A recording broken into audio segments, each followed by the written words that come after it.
The story began with the end of the world. Cities once bright with life were now buried beneath ash and silence. Corpses littered the land. Nothing remained, except one. A single survivor stood amidst the wreckage, covered in blood, staring at the corpse of the creature that destroyed everything. The heavenly demon.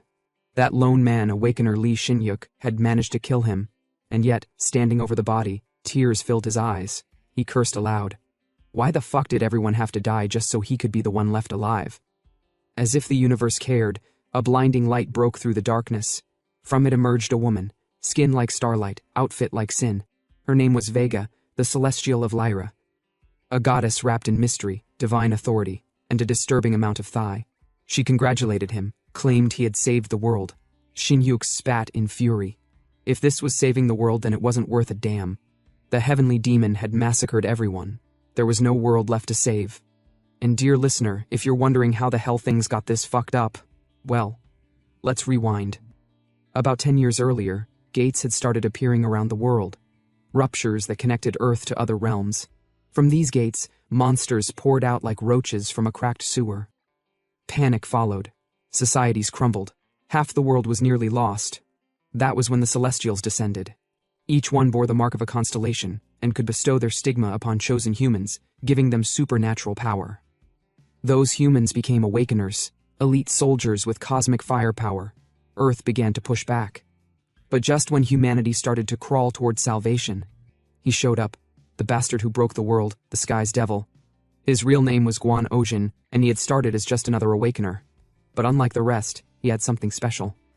A skill called Black Heaven, a freakish ability that let him steal the stigmas of others, even from the Celestials themselves. It didn't take long for him to become unstoppable. 10,000 Awakeners joined forces. The Celestials, despite centuries of petty squabbles, united. But the heavenly demon annihilated all of them, apostles, warriors, gods, crushed like ants. That was the end. Back in the present, Shin-yuk was still trembling with rage. Vega insisted that the heavenly demon was dead now, thanks to him, and that, under the pledge of Star, she could grant him a single wish. He didn't hesitate. He wanted to go back, to the past. Regression. Vega's face hardened. She demanded to know if he truly meant it, if he seriously wanted to relive that nightmare and risk making it even worse. Shin-yuk didn't blink. He said he would change everything. And Vega agreed. She would send him back. But before that, Shin-yuk added something else. Not a wish, but a demand. He wanted her stigma of Lyra. Vega snapped. She reminded him that no human could withstand her stigma. Not even the fucking heavenly demon could absorb it. But Shin-yuk pushed back. He said returning to the past without power was pointless. He needed that edge. After a heavy silence, Vega relented. She said that if he bore her stigma, her past self would recognize him, even if her memories had reset. If he could survive, she might even accept him as her apostle. Shin-yuk was stunned. This was more than a second chance. This was a goddamn cheat code. He claimed he was ready. He knew where the heavenly demon had first awakened. All he had to do was find him and kill him before the monster rose. Vega lifted her hand. Wheels of time spun behind her, radiant and cold. She declared that she would now activate the pledge and warned the heaven-defying Star to be careful. Shin-yuk, full of resolve, muttered to himself that everything he lost, everyone he failed to protect, he'd take it all back. The world folded. Inside the void path, the system announced that the stigma of Lyra had been granted to Awakener Lee Shin-yuk. But immediately, another message followed. His previous stigma of Pixis was being overwritten, and worse, the system issued a red warning. The new stigma was too strong. His body was collapsing. As it happened, fragmented memories broke through. He saw his younger brother, Lee Woo-yun, back when he was still a prodigy, chosen by a celestial of Lyra. In that memory, Shin-yuk had knelt, asking why Woo-yun had gone down such a dark path. Woo-yun's reply cut deep. If Shin-yuk hadn't abandoned him, none of this would have happened. Pain surged. The system flagged his emotional disturbance. His unstable state was worsening. Suddenly, when he was about to enter the body of his past self, he heard a voice. A boy stood nearby, and the boy looked exactly like the heavenly demon. Shin-yuk's eyes widened. What the hell was this? How was the heavenly demon here, already? Blood gushed from his mouth, but he didn't care. The only thought in his mind was confusion and dread. The system kept screaming. The stigma of Lyra was destabilizing, his body was disintegrating. Shin-yuk tried to hold on. He remembered Vega's warning, that the chance of surviving the regression was less than 1 in 1,000, maybe even lower. And in that final second, with blood on his lips and regret in his chest, he muttered to himself, so he wasn't that 1 in 10,000 after all. Lee Shin-hyuk died. But here's where things get fucking strange. The boy, the one who looked like the heavenly demon, stared at the dead body in front of him and yelled, "The hell? He's dead? What kind of dumbass dies before killing even one monster?" He kicked at the dirt in frustration, said he wasn't even an awakener, didn't have powers, didn't have shit, and now the one guy who might have been able to help was just lying there, bleeding out like a sack of meat. Grumbling curses, he grabbed a nearby stick. Fuck it, guess it's up to me now. But before charging into danger like an idiot, he paused. Maybe the corpse had something useful. Ojin crouched over Lee Shin-hyuk's corpse with zero shame. His thoughts weren't on grieving or prayer. No, he was hoping the bastard had something on him. A relic maybe, a monostone, or better yet, a usable stigma. Sure, the boy earlier mentioned Shin-hyuk might have been an awakener, but Ojin seriously doubted the guy relied solely on a stigma to survive. He didn't even look competent enough to walk through a gate without shitting himself. His fingers ran across Shin-hyuk's cold skin, and then he saw it. A glowing mark, something unfamiliar. He blinked. The hell kind of stigma was this? The moment he placed his hand on it, the system responded. The system informed Ojin that Black Heaven's awakening sequence had begun. Ojin froze. Panic surged. What the fuck was going on? A second later, the system updated him again. Black Heaven was absorbing the stigma of Lyra from Lee Shin-hyuk's dead body. That made it worse. Ojin had never even heard of Black Heaven, and now it was apparently bonded to him. Seconds passed, and the system notified him that the stigma of Lyra had been completely absorbed. Then came the pain. It tore through him like fire laced with barbed wire. The system informed Ojin that the power of Lyra was too overwhelming, and adjustments were being made based on the current stage of Black Heaven. In plain terms, the power he just stole was being force-fitted into his body, whether he could handle it or not. He screamed like hell, collapsed to the ground, cursing the universe, Vega, Shin-hyuk, and whatever idiot god gave him this cursed system. Groaning, Ojin rolled onto his side, finally catching his breath. He muttered that it was over. Barely. That had been hell. But of course, peace was never in his script. Another system window shimmered before him. He blinked again. Only awakeners were supposed to see these things, right? Then it hit him. That dead bastard. Shin-hyuk must have set this up. This had to be part of a plan. And just as he began piecing things together, a divine light exploded in the air like celestial fireworks. A voice echoed, bold, feminine, confident. Vega. She declared with certainty that her stigma had been used here. But what puzzled her was the signature she sensed. It wasn't one she had ever granted before. She examined Ojin and concluded that the boy bore something that shouldn't exist, a new, unstable resonance. She called him the heaven-defying star, a being who rejected fate. One destined to save a world spiraling toward destruction. Then Vega confidently concluded that Ojin must be a regressor. Ojin nearly spat out blood. A regressor? How the hell was he supposed to be a regressor when he hadn't even regressed once in his damn life? Back when Ojin was 8, life wasn't much better.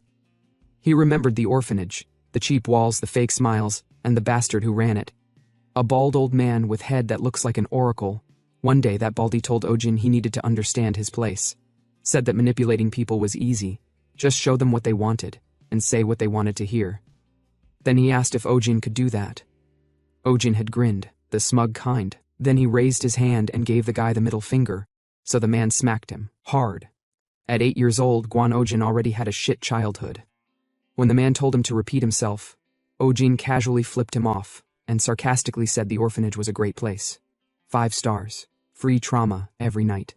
The man went red, called him a brat, complained that his kindness was wasted. He raised his hand again. But this time, someone stepped in. A girl, 10 years old. Brave. Angry. And she called him Baldy.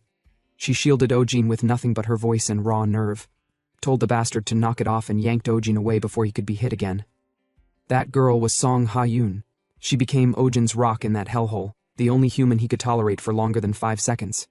Later, government workers visited the orphanage and asked Ojin how life was. He smiled like a politician and lied through his teeth. Said the director was a saint who gave them meat every meal.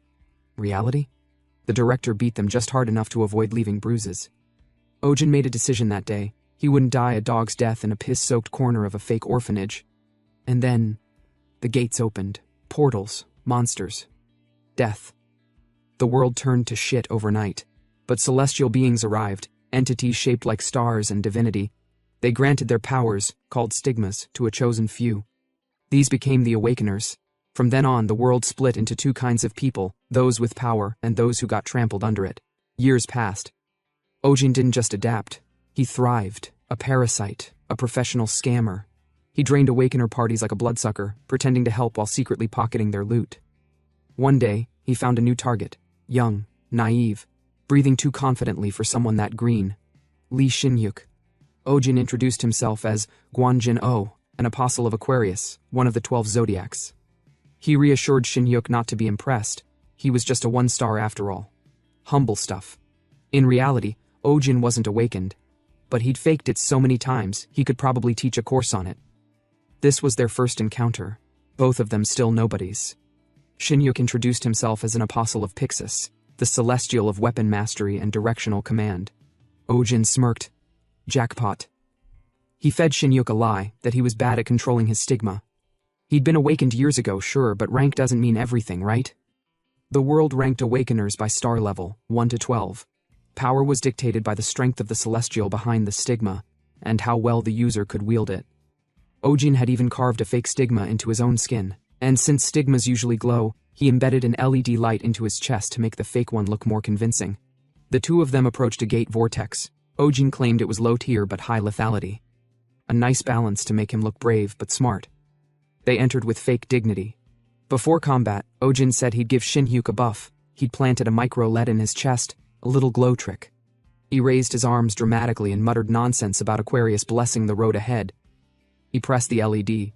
His chest lit up like a toy on sale. Then came the props, fluorescent paint and glass dust, sprinkled in the air like divine glitter.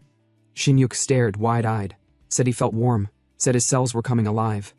Ojin internally scoffed. Maybe the idiot swallowed some of the glitter. Shin-yuk thanked him for the buff and decided to show off. His weapon skills were impressive, Ojin had to admit. Not bad. With this guy's effort, they could probably pull $300 in loot by day's end. They fought a few monsters. Ojin claimed he'd gather the Starstones. He wasn't about to let someone else touch his income. Starstones absorbed stigma energy and sold well. But then, the surroundings fell silent. Too silent. Shin-yuk froze. Anthorns, dozens, maybe hundreds, emerged from the shadows. Ojin's gut dropped. This wasn't normal. In all his years of scamming low-tier gates, he'd never seen them swarm like this. Both of them ran for their lives, but they were too slow. The anthorns were right behind them, charging with terrifying speed, their eyes blazing with bloodlust. As they sprinted through the chaos, Shin-yuk had already pulled ahead of Ojin. Then, without warning, he turned back, eyes sharp, gaze suspicious. Ojin caught the look. Why is this fool staring at me? He wondered, and then it hit him. Now he knows. Before Ojin could react, Shin-yuk spun around and slammed a kick into his face. Ojin went crashing to the ground.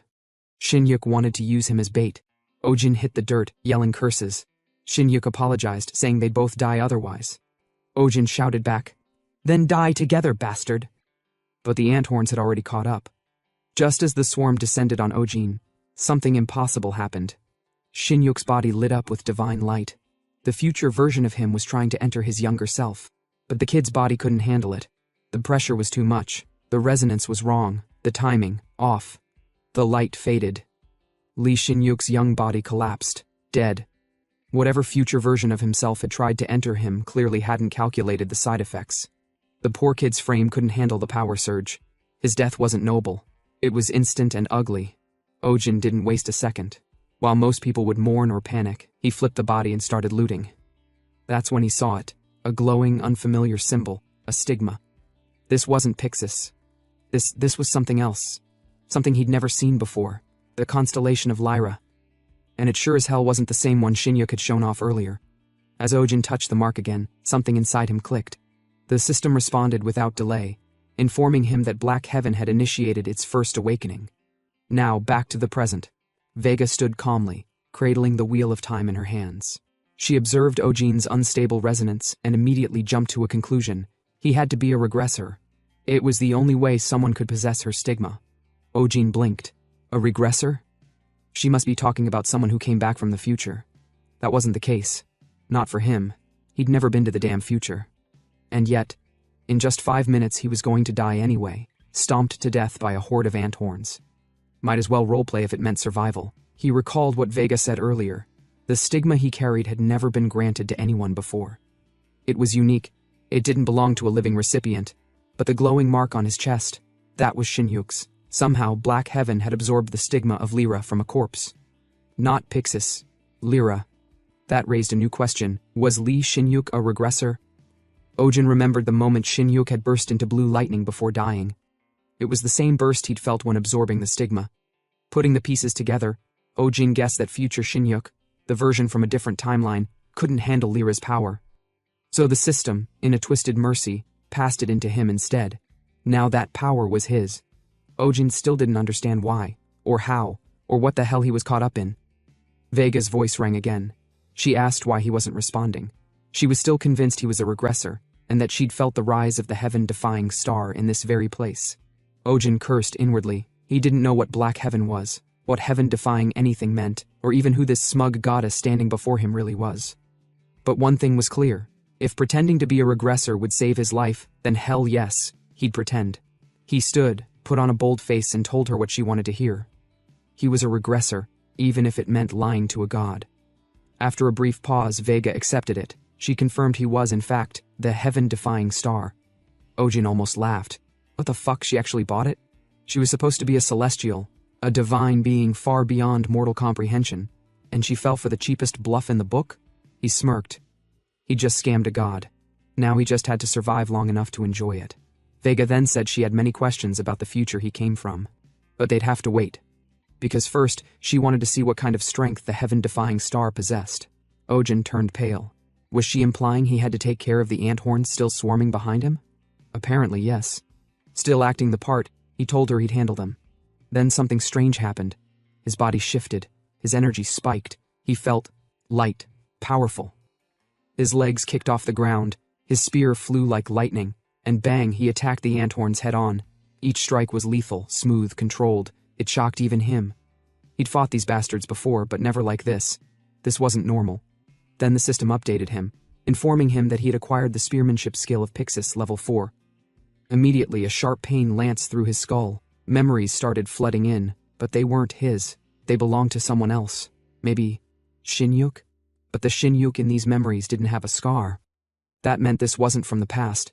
These were memories from the future Shin-Hyuk, the one who'd returned and failed. With those memories came Pixis's full combat techniques.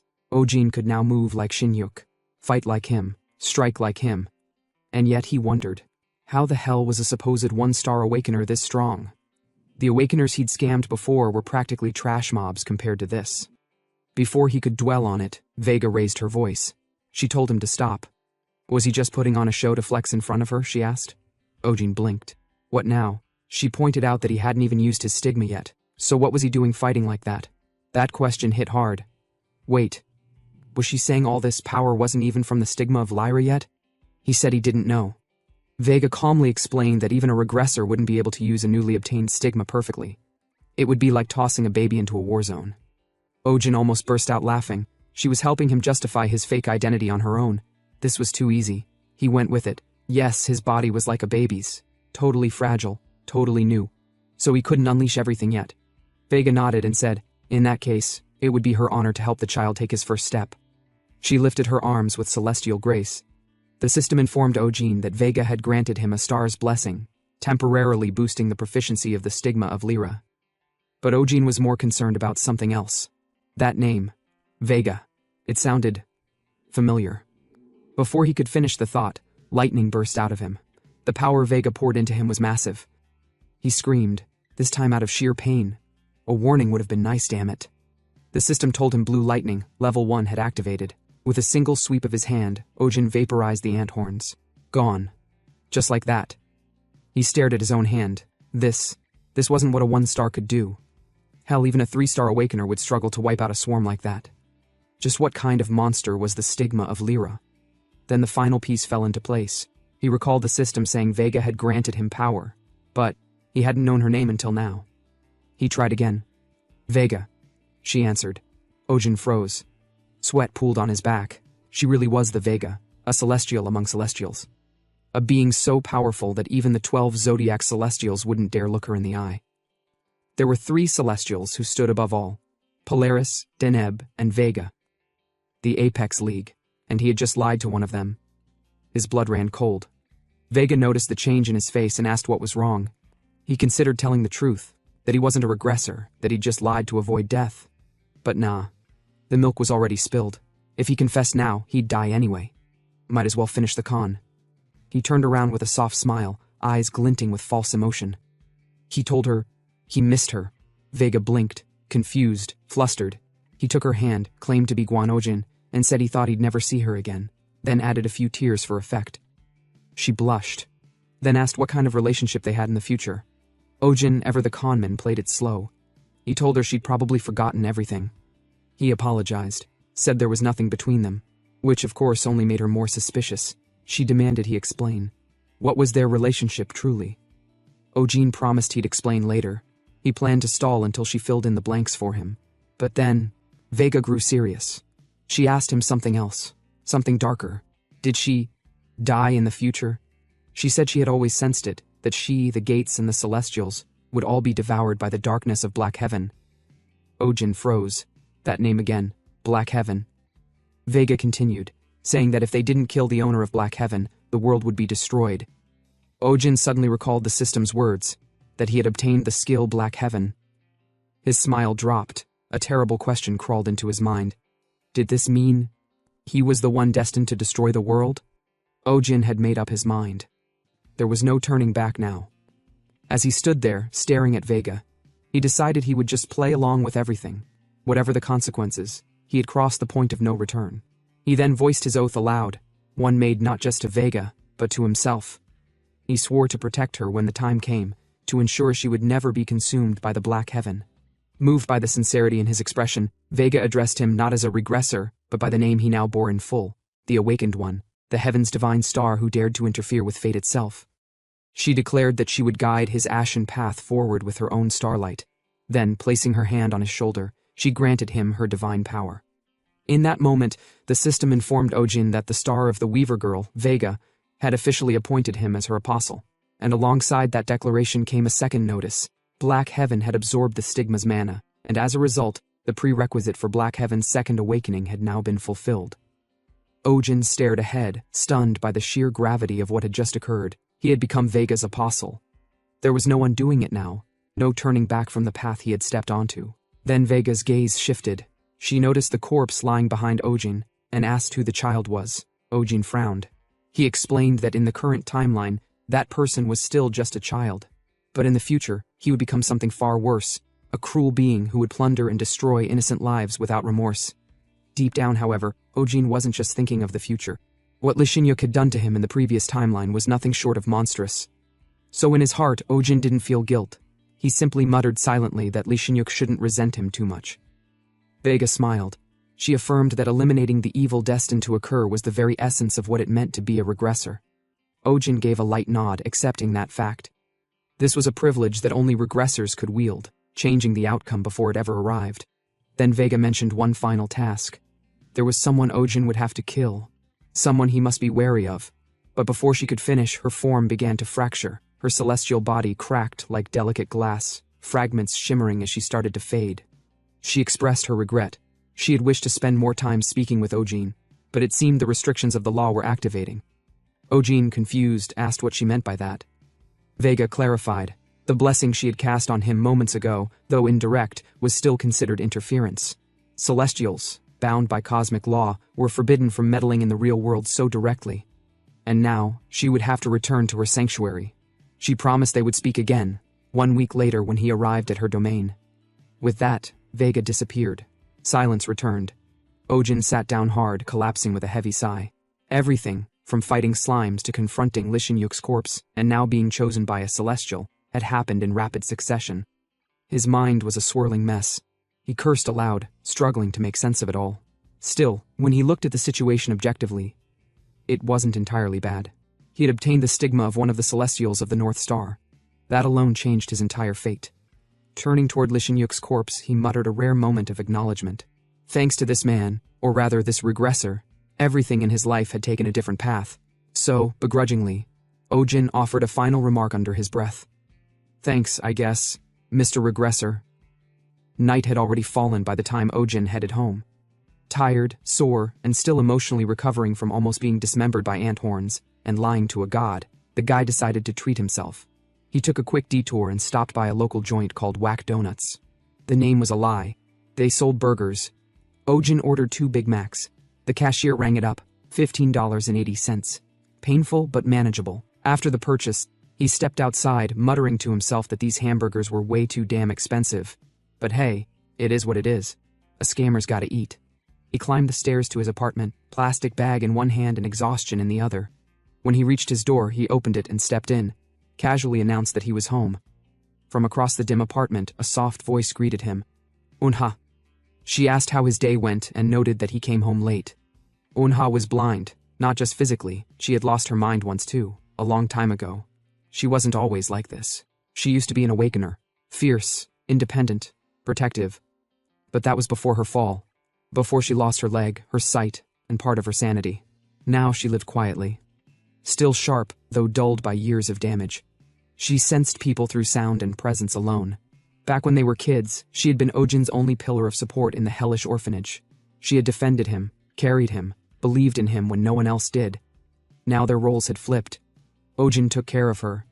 And while their bond remained strong, sharing an apartment with a grown woman wasn't exactly simple. The tension was constant. The situation was awkward, but necessary. As they sat together, Unha took a bite of the burger. She frowned, asked what it was she was eating. Ojin, confused, wondered if she didn't like it. But then she smiled, wide and genuine, and said it was delicious. Ojin shrugged. Probably because this time, he didn't microwave some sad frozen patty, he bought the real thing. Hearing that, Unha flipped out. She yelled at him, demanding to know what the hell had gotten into him. Buying fresh burgers? Had he been hit in the head by a monster? Ojin explained that he had made some money recently. Unha muttered that she already knew that much, but still this wasn't like him. He never bought burgers before just because he had cash. Something was off. Ojin thought about telling her the truth, but he couldn't, not yet. He told himself inwardly, just a bit more. He wanted to save up. There was something important he needed to buy. As she took another bite, Unha suddenly paused. She asked why he was staring at her. Ojin pointed out she had some sauce on her face. Unha pouted, slightly embarrassed. Classic lady behavior. She asked him to show her where exactly, but obviously she couldn't see. And Ojin, being Ojin, decided to tease her instead. She sighed, told him to stop mocking her and just help her wipe it off. He told her not to bother. She was already ugly, sauce or not didn't make a difference. She threatened to stab him. He chuckled and told her from now on, he'd only buy Big Mac combos, never frozen burgers again. On his way home earlier, he had already started second-guessing the whole evening. And now Unha had caught on. She went quiet for a moment, then hit him with it. She said, "Something happened, didn't it?" Ojin flinched. She was right. Of course she was. He couldn't hide things from her, not for long. Yeah. Something definitely happened. So he told her. He was awakened. Unha's hands trembled. Her drink spilled. She asked how that was even possible. Ojin explained. Everything, or, well, most things. By the time he finished talking, the night had gotten deep. He stepped out onto the apartment's swing chair to clear his head. He let out a deep sigh. Finally, a moment of silence. He thought back on her reaction. It made sense. Of course she was shocked. Out of nowhere, he was suddenly an awakener. Back inside, she had been yelling, demanding answers, asking who his celestial was. Which apostle he served, how it all even made sense. Now, sitting under the stars, Ojin asked himself a more dangerous question. How the fuck was he supposed to tell her he lied to a goddess? He leaned back.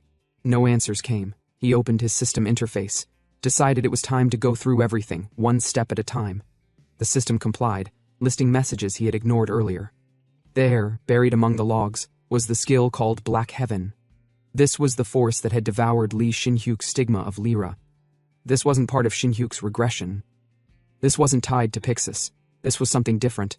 This was something darker. Black Heaven had chosen him. Black Heaven. The unknown force that devoured Lee Shinhyuk's stigma of Lyra. Ojin sat on the swing staring up at the sky like it owed him rent. This power, it wasn't part of Shinhyuk's regression. No way. This thing was his. Always had been. He recalled Vega's words. The one who bears Black Heaven will destroy the world. Which meant that at some point, somewhere down the line, he would become the villain. A world-ending bastard. That was a hell of a future. He rubbed his forehead, wondering what the hell his first life looked like if it turned him into that. What could have pushed him to the point of obliterating everything? Still, none of that mattered right now, because if word got out that he had Black Heaven, then it was game over. The goddess would know he wasn't a returner, just a nobody, a faker, a leech who stole a dead man's stigma. He sighed long and deep. Why the fuck was he caught in this mess? He leaned back in the swing, eyes half-lidded, whispering to himself that, okay, putting that apocalypse shit aside. The real question now was, what's next? Being a regressor was a tricky act to play.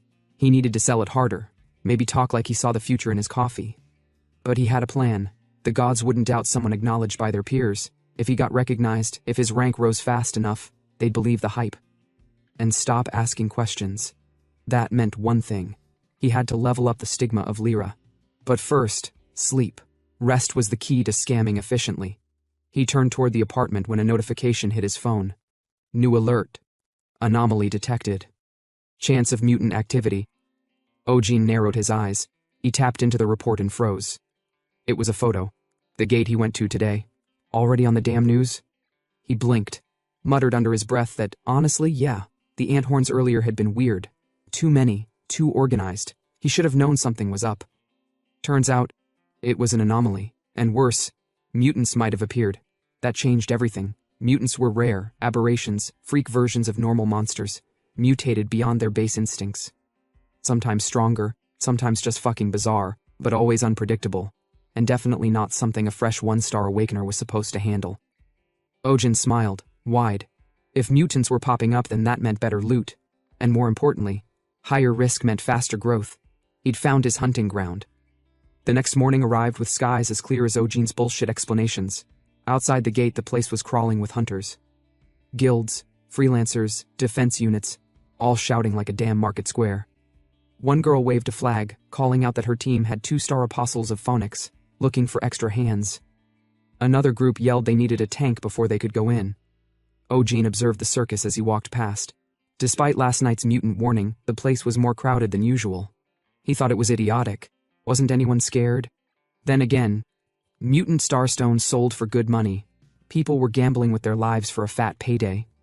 He considered joining a party, just for cover, but nah. He was confident now, too confident maybe. He didn't want to split loot with anyone. He was going in alone.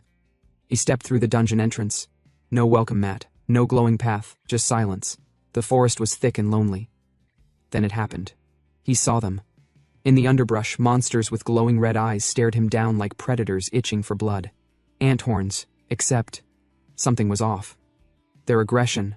They weren't acting like the standard cannon fodder versions. No time to hesitate. They launched.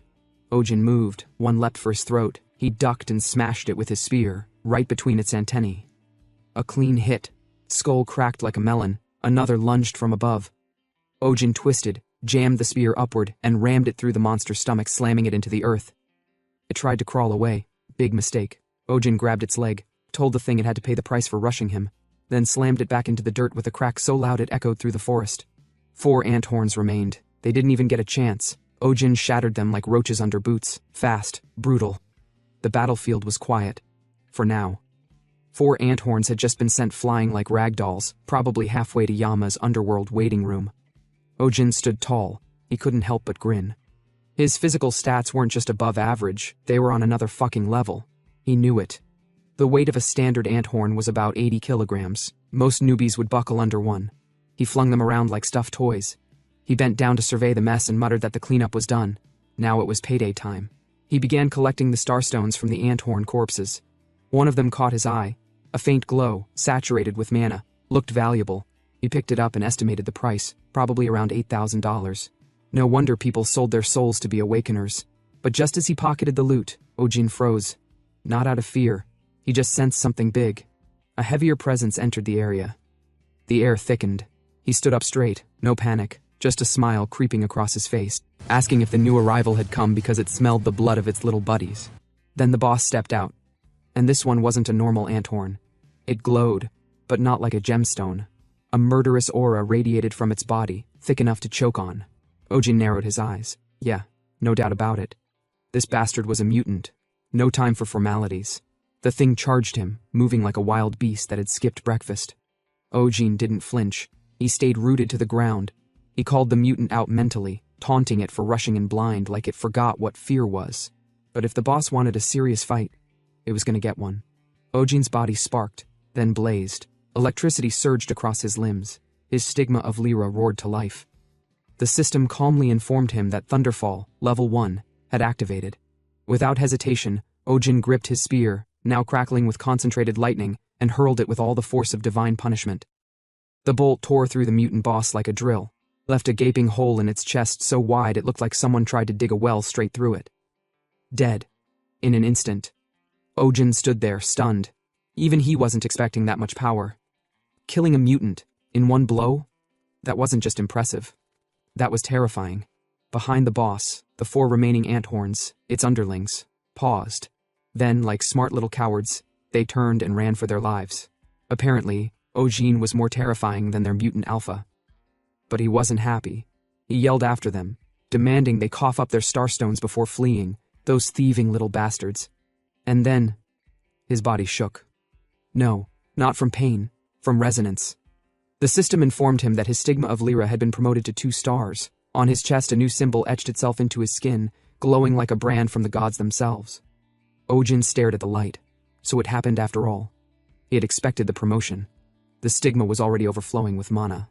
But leveling up this fast, within a single day, that was insane. He could feel the new power crawling under his skin. He bent down beside the mutant's body, whispering to himself that this was nice, very nice. He reached out to gather the rest of the starstones.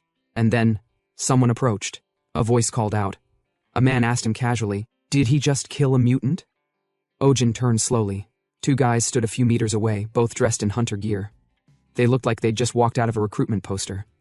One of them nodded, impressed, said that even if it was just an anthorn, mutants weren't something a solo hunter should be able to handle easily. He complimented Ojin, called him skilled. Said his movements were sharp. Then the other one introduced them both. They were 3-star apostles from the guild known as Hunting Dogs. The second guy introduced himself as Hane. But then, the tone changed. Something about the air around them felt off. Ojin stared at the 2 guys and said inwardly that with those kind of faces, it would be a crime for both of them not to be robbers. And when they finally accused Ojin of stealing their kills, he knew he'd guessed right. These weren't some friendly rankers on patrol. They were thieves, robbers. But that was fine, because if they were robbers, then Ojin was the goddamn king of robbers. He'd been stealing since before he could spell his own name. These guys were amateurs. Without hesitation, he dropped to his knees with a pitiful expression and began groveling. He apologized for stealing their spoils, said he didn't know they were chasing those ant horns, said he'd give them everything he earned, the starstones, the loot, all of it. The 2 men blinked, confused. Why the hell was this guy surrendering so quickly? The first one chuckled, calling Ojin a respectful and understanding guy. Told him to go ahead and hand it over. Ojin stood up, nodded sheepishly, then stabbed the first guy straight in the chest. Blood erupted. The man gasped, eyes wide as lightning crackled from Ojin's palm. Ojin stared him dead in the eye and told him he wasn't handing over shit. In fact, he said, it would be them giving tribute to their dead mothers in the afterlife. The guy collapsed, choking on his blood, before his body hit the forest floor with a soft thud. His partner screamed in rage, said they'd been tricked by a lunatic. He lunged forward, using a skill called Swanabatu, trying to cut Ojin down. Ojin parried the strike mid-swing, casually. The man recoiled in shock, asked how the hell Ojin was this fast. Was he hiding his real strength the whole time? Ojin smirked and told him to stop talking nonsense. It wasn't that Ojin was hiding his strength. They were just weak. And with that, Ojin unleashed the lightning of Lyra. The surge exploded out, slamming straight into the man's chest and roasting him alive. He collapsed, smoke trailing from his mouth, his charred body twitching once before going still. Finally, silence. Ojin sighed, then whispered to himself, "Loot time." Black heaven feeds again. He crouched next to the corpses. Both dead thieves had glowing stigma marks still visible on their chests. The mana hadn't dispersed yet. Ojin tapped his chin. Come to think of it, wasn't Black Heaven supposed to grow stronger by absorbing stigmas? It was risky. If Vega found out, he was screwed. Consuming the powers of others, especially dead ones, wasn't exactly divine-approved behavior. But then again, Black Heaven had a built-in advantage. A skill called Black Cutting. It masked its presence. Even gods and goddesses couldn't detect it. So what the hell? Ojin reached forward and pressed his palm against one of the corpses. Dark mana, tinged with lightning, began to surge from his hand. The system informed him that Black Heaven was now absorbing the stigma of the hunting dogs. And then came the real update. The conditions for Black Heaven's second awakening had been met. Without warning, Ojin's body was engulfed in roaring black flame and wild arcs of lightning. He screamed as the power surged through him. The forest darkened. The clouds overhead swirled, reacting to his transformation. Then a new message arrived. The system informed him that Black Heaven was now reading through the records stored inside the stigma of Lyra. But the reading process was limited. The system explained, Black Heaven's awakening stage is too low. The stigma of Lyra was too powerful. The vast records contained in it couldn't be fully accessed. Instead, a compromise. The system would unlock a limited batch of records belonging to Awakener Lee Shin-hyuk. And just like that, Ojin's vision blurred. He was no longer in the forest. Memory record, Lee Shin-hyuk. A hospital room. Lee Shin-hyuk lay in bed staring up at a white ceiling, unsure of where he was. His body was weak. His thoughts scattered. Besides him stood Woon-hyuk, his younger brother. Lee Shin-hyuk asked how long has it been since he fainted, and Woon-hyuk replied that it has been 2 weeks. He wasn't smiling. He wasn't relieved. He was pissed. He asked why Shin-hyuk had gone into a gate alone again. Shin-hyuk weakly replied that he thought it was safe. It had only been rated 1 star. Woon-hyuk didn't buy it. The room fell silent until a knock interrupted them. A woman entered, clean uniform, folder in hand. She addressed Woon-hyuk as guildmaster, then asked if he had a moment. Woon-hyuk nodded, slightly annoyed, asked what it was about. The woman explained that a new gate had appeared on the 15th day. Someone named Shang Yoon had entered it and retrieved a star relic. Woon-hyuk raised an eyebrow. Said, "So Shang Yoon actually found something?" The woman confirmed it, but added one more thing. Something about the entire event didn't sit right. And just like that, the memory flickered. The vision blurred. Lee Shin-hyuk's memory began to fade like mist. The fragment had been short, just a sliver. And now that the Black Heaven had processed all it could for now, the feed shut off. Ojin jolted awake, gasping for breath. Sweat rolled down his face, his head throbbed, his thoughts were scrambled. Shin-hyuk's memories had poured into his brain like a cracked USB dumping files. Of course this would happen. When you steal a man's stigma, you inherit his past. And it wasn't just memories. The system chimed in to inform him that part of Awakener Lee Shin-hyuk's memory had been successfully inherited. The spearmanship of Pixis, previously level 4, had now advanced to level 5. And more strangely, a new skill had been acquired. Lame excuse, level 2. Ojin blinked. What the hell kind of skill was lame excuse? He chuckled dryly. Well, he was a scammer after all. Maybe the system was finally being honest about who he was. Still, the memories gave him more than pain. He now knew something important. From Shin-hyuk's memory, he saw a gate set to appear in Mokdong on the 15th day. 8 days from now. And inside that gate, a star relic would be found. Not just any item. A star relic, concentrated celestial power. The kind of thing that could boost your rank by 1 or even 2 stars. Ojin grinned. This wasn't just valuable, this was jackpot-level prophecy. Welcome to the tax office, where dreams die. The scene cut. Now, Ojin was standing at the counter of the local exchange center. He'd hauled in his starstones and waited while they processed the transaction. The cashier finally looked up. At current rates, she told him, the center would purchase his loot for a total of $1,440. After tax deduction, sent $1,152. Ojin nearly choked. He yelled, loudly, about the bullshit 18% tax on his starstones. This wasn't a fee. This was legalized robbery. The cashier flinched, asked if he was okay. Ojin waved it off, muttering that he was talking to himself, loudly and with rage. Fine, whatever, he had no choice. He took a deep breath and moved to the waiting area to finish the process. Then the automated voice called out, "Number 57, please proceed to the desk." He got up and walked over. The same cashier looked at him with curious eyes and asked a routine question. Which celestial goddess was he affiliated with? Ojin replied flatly, Lyra. There was a pause, then it hit her. The cashier's jaw dropped. She asked him to repeat it. Ojin did, slowly. Spelled it out, Lyra, and told her to hurry it up. He didn't have time for dramatics, but the girl was frozen. Her mind was scrambling. She stammered that this wasn't something she could handle. This was above her pay grade. She asked Ojin to follow her. He smirked inside. As expected, just dropping the North Star's name was already making waves. He debated hiding his power from now on.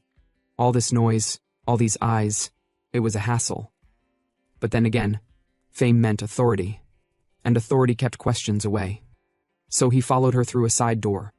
They arrived at a VIP room, marked for very important personnel. She politely gestured for him to enter and wait while she got her boss.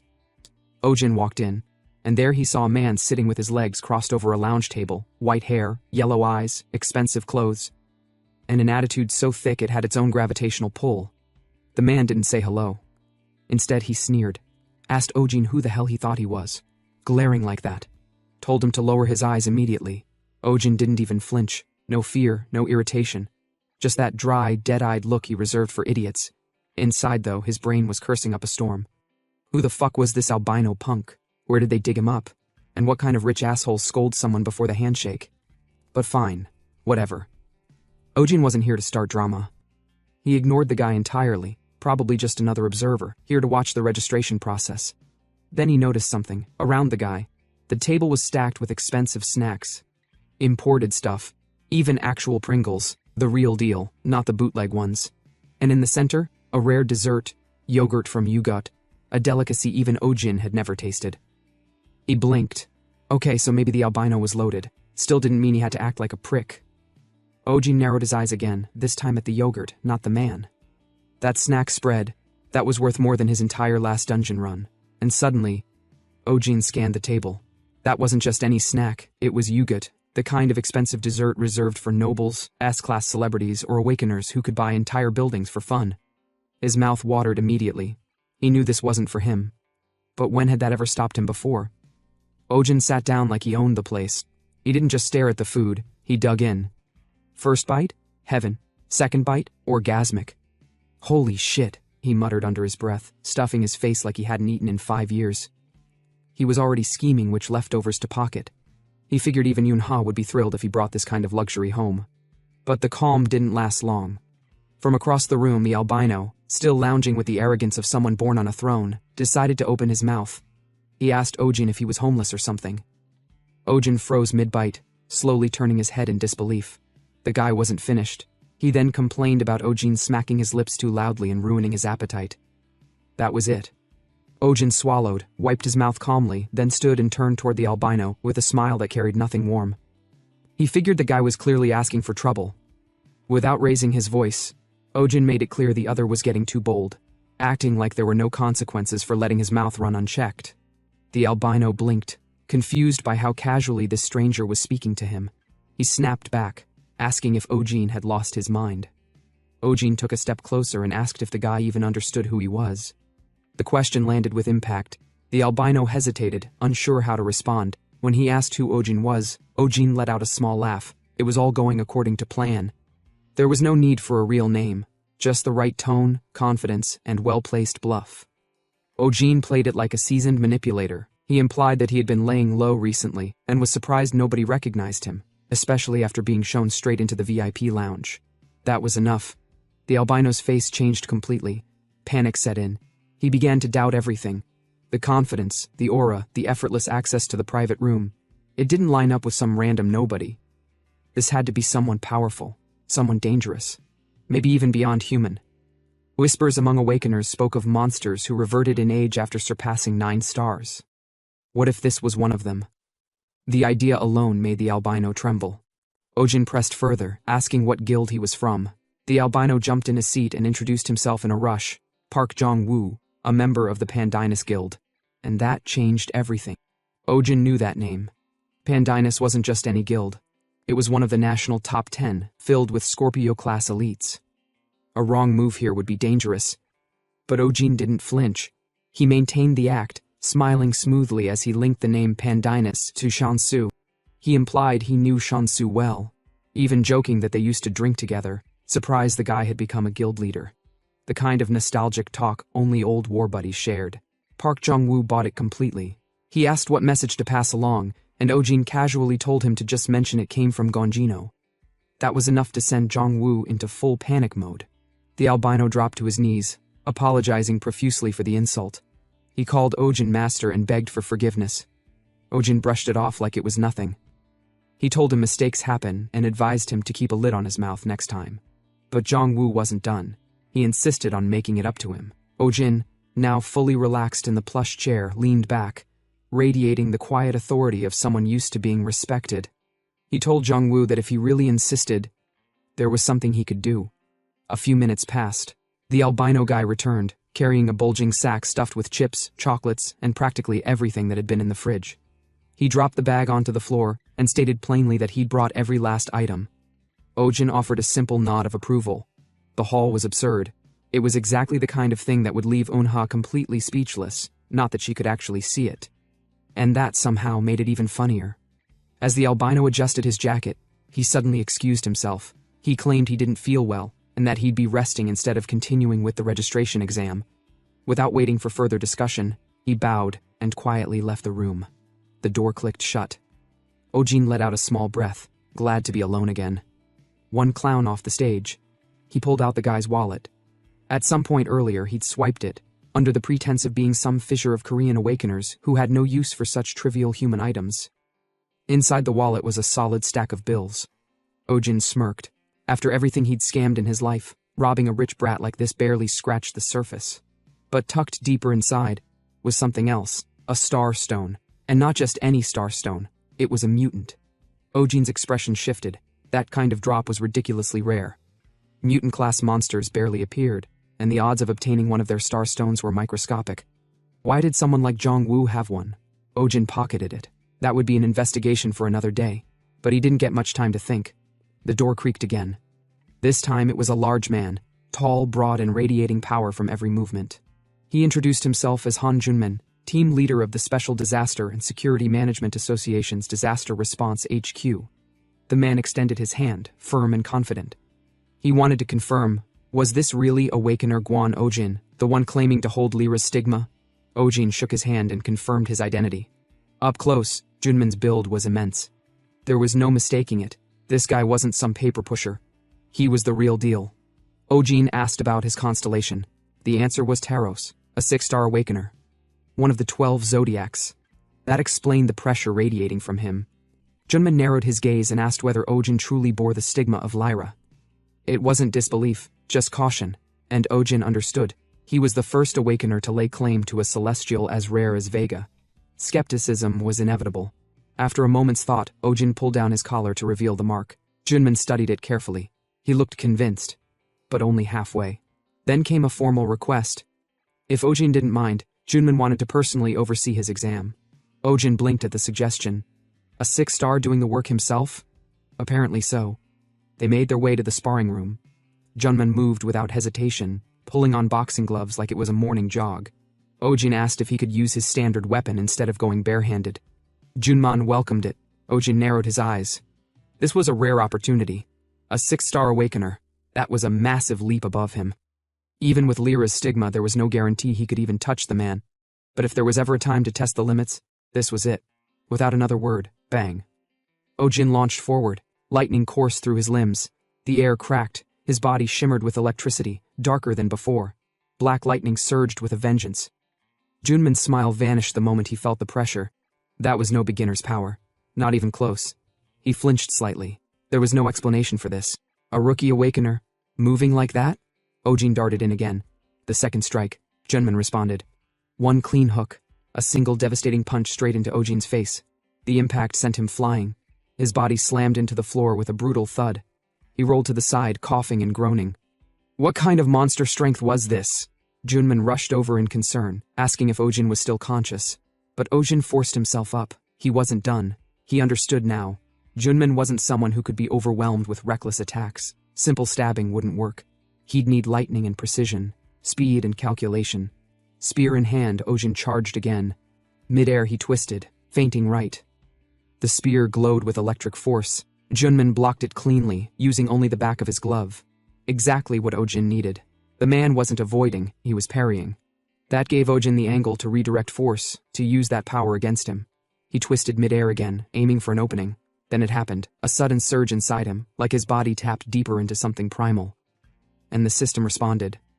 Lightning and thunder increased from level 1, level 2. Power burst out. Black lightning erupted with newfound strength, consuming the room in violent arcs. Ojin struck again. This time the impact wasn't minor. Junmin was blasted off his feet, sliding across the ground in a heap. Junmin let out a groan. This kid. He was evolving mid-fight. He pushed up from the ground, shocked. The bastard kept getting stronger. They rushed each other again, blows clashing, lightning dancing, fists slamming like gods at war. And then Junman forgot. This wasn't a battle to the death, this was just a sparring session. But his instincts took over, and with one final brutal hook, he punched Ojin in the face. The air twisted. Ojin spun through the air and hit the floor. He didn't move. Junman's eyes widened. He cursed and ran to him, calling for medics, mana potions, anything that could help. Time passed. Eventually Ojin stirred. A staff member gave him a mana potion. He drank it slowly, still lying on the ground, groaning. No major injuries. Barely. Junman finally exhaled in relief. For a moment, he truly thought the kid had died. After Ojin finished drinking the mana potion, he tossed the bottle aside and stared at it for a second. And in classic Ojin fashion, the first thought that popped into his head wasn't about battle, pain, or pride. It was, damn, that bottle probably cost over $10,000. The man could get stabbed in the gut and still be doing mental math about potion resale value. But hey, when you're a broke regressor with expensive taste, you calculate survival in currency. Just then, Junman gave a slight bow, apologizing for going overboard during the sparring match. Ojin smiled and brushed it off. It was fine. But in his mind, he was actually satisfied with how things played out. Sure, he didn't win, but forcing a 6-star awakener to use his stigma during a spar, that alone was enough of a flex. He casually asked if the sparring match was officially over. Junman confirmed it. Now for the real reason I called you here, he said. Junman looked at him intently. In his head he admitted that Ojin, the so-called apostle of the Weaver Girl, wasn't just some random anomaly. No, this guy was on another level entirely, far beyond what he expected. Then, Junman asked if Ojin could spare a little time for something serious. Ojin agreed. Sometime later the two of them sat in a private room sipping tea. Junman got to the point. He wanted Ojin to join the Hunter Association. Said it would benefit him in a lot of ways. Ojin exhaled. Yup, just as he expected. The old come join our side speech. He figured this was coming the moment his title as the North Star's apostle started making waves. With that kind of branding, he didn't even need to try to get noticed. But instead of tying himself down to any guild, Ojin had already decided that being a freelance mercenary was far more profitable, and way less restricting. Especially for someone like him, a regressor who had no idea what the future demanded yet. After a few quiet sips, Ojin gently set his cup down and politely declined. Said he couldn't be tied to any single group or structure. It wouldn't work with the path he was walking. Junman raised his hand slightly and asked him to wait. He clarified that the offer wasn't as rigid as it sounded. Ojin could affiliate with the association in name only. No work attendance required, no obligations, and he'd still get paid. Regularly. Ojin froze. Wait a damn minute. Did this man just say he could get money? For doing nothing? His eyes sharpened. He asked Junman to repeat that part. Junman confirmed it. No shifts, no reports, no assignments. Just affiliation. And of course, they'd even help pass him work when he wanted it. Inside, Ojin was howling like a lunatic. This was insane. He wouldn't have to do a single thing and the cash would keep flowing. It was like being a landlord. Except the building was his name. Not to mention, no commission cuts, no request fees, and full credibility as an official awakener under the association's banner. This was literally everything he ever wanted. But Ojin couldn't just leap in like a desperate puppy. That would make him look too eager, and eager meant exploitable. So, like the sly bastard he was, he played his part. He scratched his chin and told Junman that he might need a bit of time to think things over. Inwardly, though, he was already signing the damn contract in his head, because he wasn't going to live like a dog anymore. From now on, he would own the leash. Just as he was doing mental backflips of joy, Junman threw in one last bonus. They'd also waive all taxes on his magic stones if he sold them to the association. That was it. Ojin nearly barked aloud. Tax exemption? That wasn't just a good deal, that was divine fucking intervention.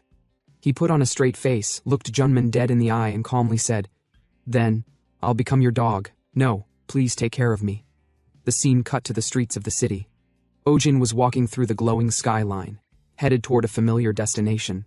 He remembered Vega's words, that she wanted him to return to the sanctuary in a week.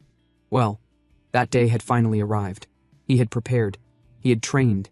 He had burned every last candle at both ends. And now, it was time to perform. As Ojin walked along the polished path, he finally arrived at the towering gate to the sanctuary. But just before entering, he noticed something unexpected. A crowd, dozens, no, hundreds, of non-awakeners were gathered in front of the sanctuary gate, bowing, murmuring, begging the stars for power. their hands clasped tight in prayer, eyes squeezed shut in desperation. Ojin paused, staring blankly at the scene. He had heard rumors that people, especially those without powers, would come here to pray, hoping the Celestials would bless them with a stigma. And looking at this, yeah, it made sense. In this cruel world, if you weren't an awakener, your options were starvation or slavery. But still, there are really this many. Now back to business. Ojin looked at the almond gate, one of the Celestials' sight, and exclaimed that it's very huge. He wondered how many of these sanctuaries even exist around the world. Too many questions. He shook his head. Whatever, I'll see for myself. He stepped forward, crossing the boundary into the sanctuary. And the world changed. His eyes widened. Light sparkled from the branches of an impossibly large tree, stretching toward the ceiling like veins of the Milky Way. Starlight dripped from its leaves. Space and sky seemed to bend around it, impossibly beautiful and strangely quiet. He floated upward, literally lifted by the sanctuary's energy. And with a slight grin, he muttered, "Time to go see Vega." Some time later, Ojin entered the inner hall of the sanctuary. Waiting inside was Vega, the Celestial, the star of the Weaver Girl. She noticed his approach first and greeted him, remarking on his delayed arrival. Ojin, already prepared with a carefully constructed facade, stepped forward with a composed, affectionate expression. Everything from his words to his body language was rehearsed, fake memories, fake warmth, all strategically designed for maximum effect. He told Vega that he had missed her. The delivery was casual, laced with just enough sincerity to shake her resolve. Vega blinked in surprise. Before she could respond, Ojin scratched his head and gave a sheepish smile, pretending the words had slipped out unintentionally. But of course they hadn't. It was a calculated move to maintain the emotional upper hand. This was the persona he'd crafted for her, one that made her hesitate. And once again, it was working. Vega tried to recover, insisting that she was not the woman he remembered. But Ojin remained smooth, claiming the Vega in his memories looked just as radiant as the one before him. The faint blush on Vega's face confirmed that he'd hit his mark. She called him a shameless flatterer, and claimed that a woman of virtue like her couldn't possibly assist such a silver-tongued man. But her tone was weakening. Eventually she composed herself and brought up the matter of his growth. He had risen to 2 stars in just 1 week, something she hadn't expected, even from someone marked by the heaven-defying star. Ojin replied modestly, saying he had merely followed in her footsteps. Then came the moment he had been dreading. Vega, her expression serious now, requested the full picture, the future, in detail. She wanted to know what was coming and how she could prepare. Internally, Ojin panicked. She was asking for specifics, something he absolutely did not have. He wasn't a regressor. He didn't know the future. He had no master plan, no timeline, no grand prophecy to recite. But he didn't let it show. He gathered himself and declared that a new existence would soon appear, something called the Heavenly Demon. Vega's eyes sharpened. The name caught her off guard. She asked whether even he, as a so-called regressor, didn't know the identity of this Heavenly Demon. Ojin, wearing his solemn face, replied that he had tried. He had searched endlessly before his regression, yet still failed to uncover the entity's true nature. It was, technically, a truthful statement, because the Heavenly Demon didn't exist. He had just made it up. A mix of a black heaven-wielding demon sounded impressive enough to buy time. And it worked. Vega tilted her head, curious. She said it was unusual. If Ojin had really regressed by using something as serious as the Pledge of Stars, then that must mean he had to kill the owner of the Black Heaven first, right? So why was he now saying that even after killing the man he didn't see his face? The moment those words dropped, Ojin nearly froze. It felt like a crack had just formed in the wall of his perfect story. Pledge of Stars? What the hell is that? He hadn't even heard that term before. He scrambled mentally, frantically trying to piece it together. But then a horrifying possibility hit him. If Vega said Lee Shin-yuk killed the owner of the Black Heaven, then that means, in the previous life, Lee Shin-yuk actually managed to kill him. Ojin blinked, barely holding his composure. Wait, no, focus. That wasn't the point right now. What mattered was that Vega might start getting suspicious. And if she did, this entire bluff would blow up in his face. So he pulled himself together and acted calm. With a serious, almost mournful face, he explained. The moment his spear pierced the heart of the Black Heaven's owner, the man turned into black dust and scattered into the wind. He said he was too focused on the Heavenly Demon at the time. By the time he realized what had happened, it was too late to see the man's face. Vega nodded slowly. I see. So that's what happened. Then she asked him something else. If he didn't know the Heavenly Demon's identity, did he at least have an idea where or when the man would appear? Ojin wanted to say, yeah, He's right in front of you. Surprise. But of course, that would be suicide. So instead, he shook his head and told her not yet. He'd have to wait until the heavenly demon made the first move. Vega asked softly, "And when will that be?" Ojin's eyes sharpened. According to his memories, 3 years from now, totally fake of course, but that timeline would give him enough room to grow, pretend to know things and do what a proper regressor was supposed to do.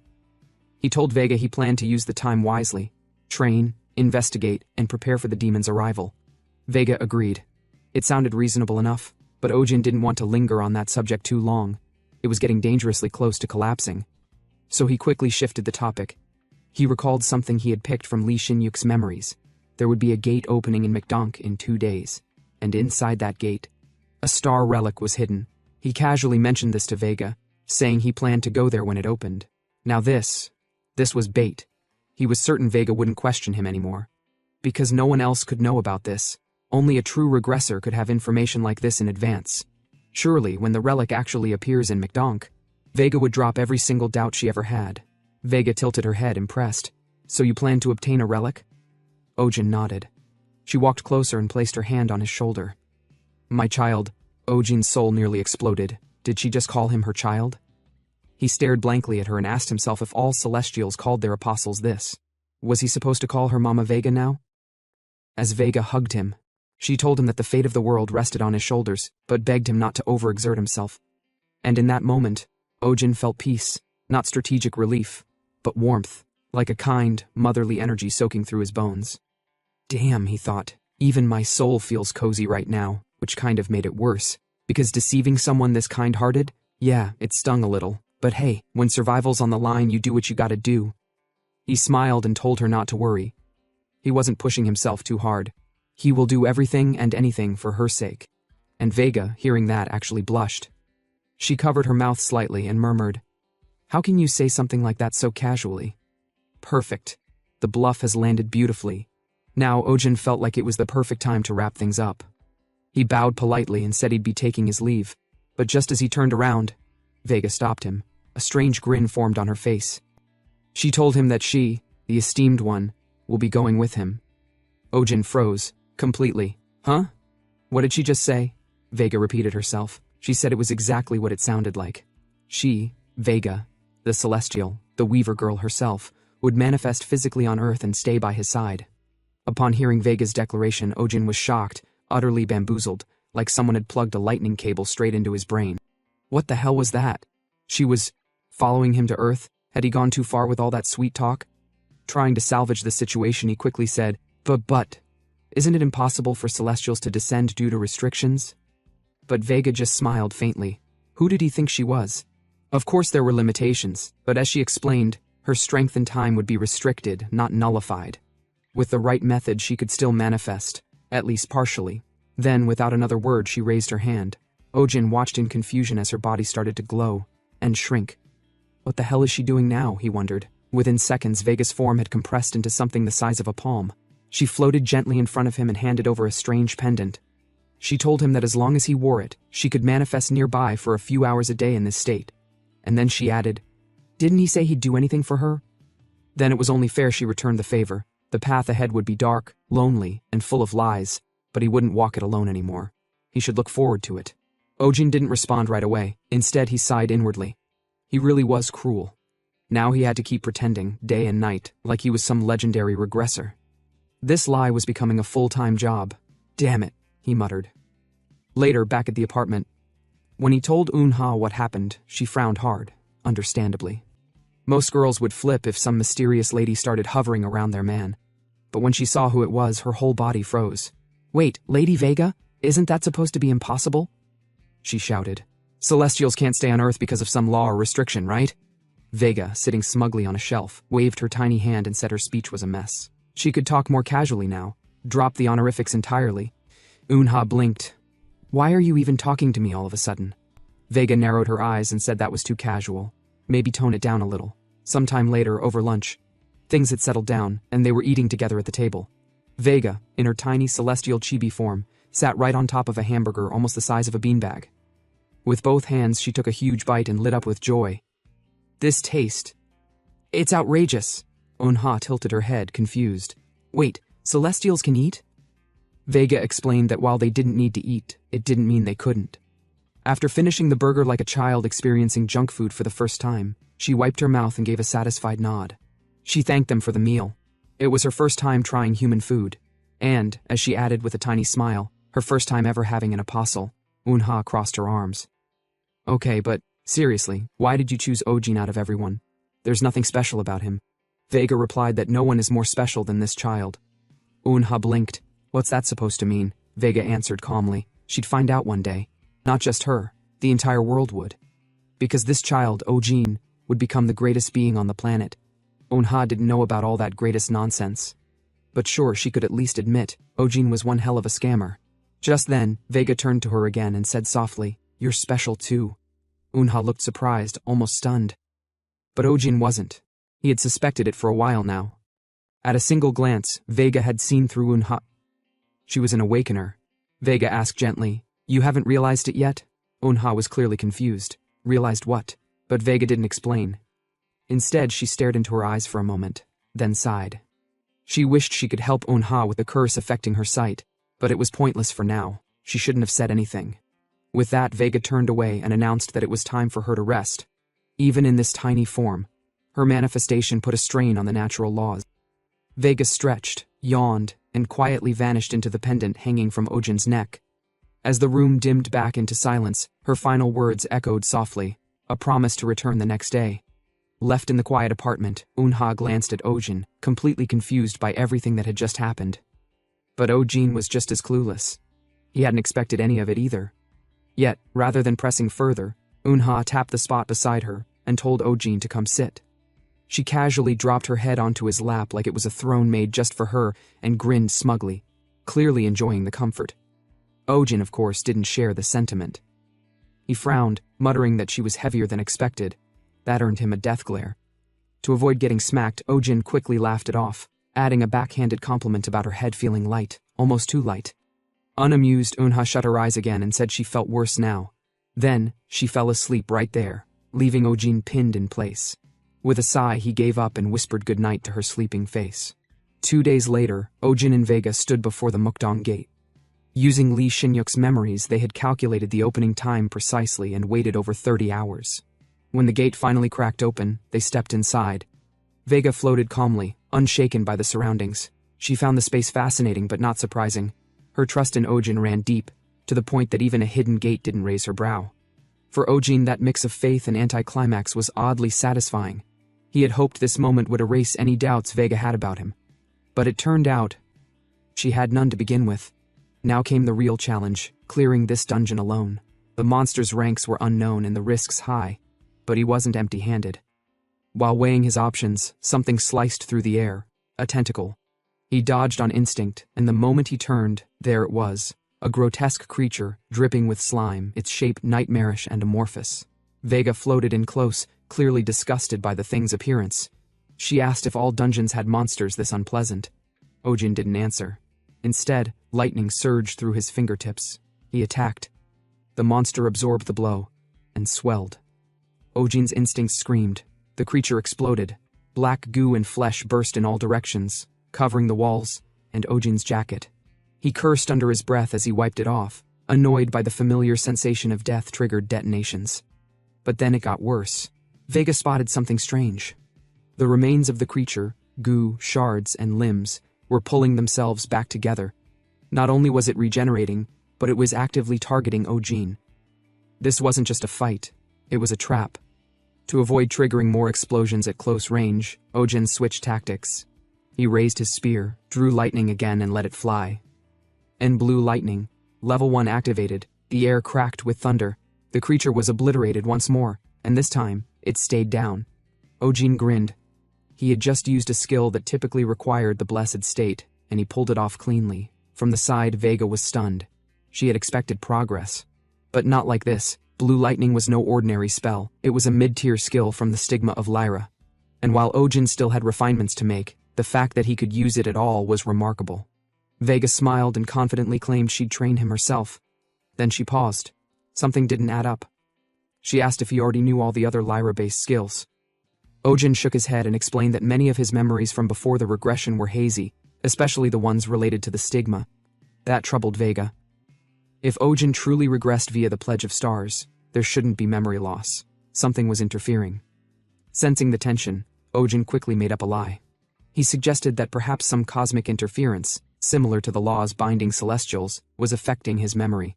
But he reassured her that the most important memories remained intact. When Vega asked what those were, he replied with a soft smile, memories of her. Vega flushed red and spun around, flustered again, but the moment quickly passed as she grew serious. She said she felt a strange, uncomfortable energy nearby.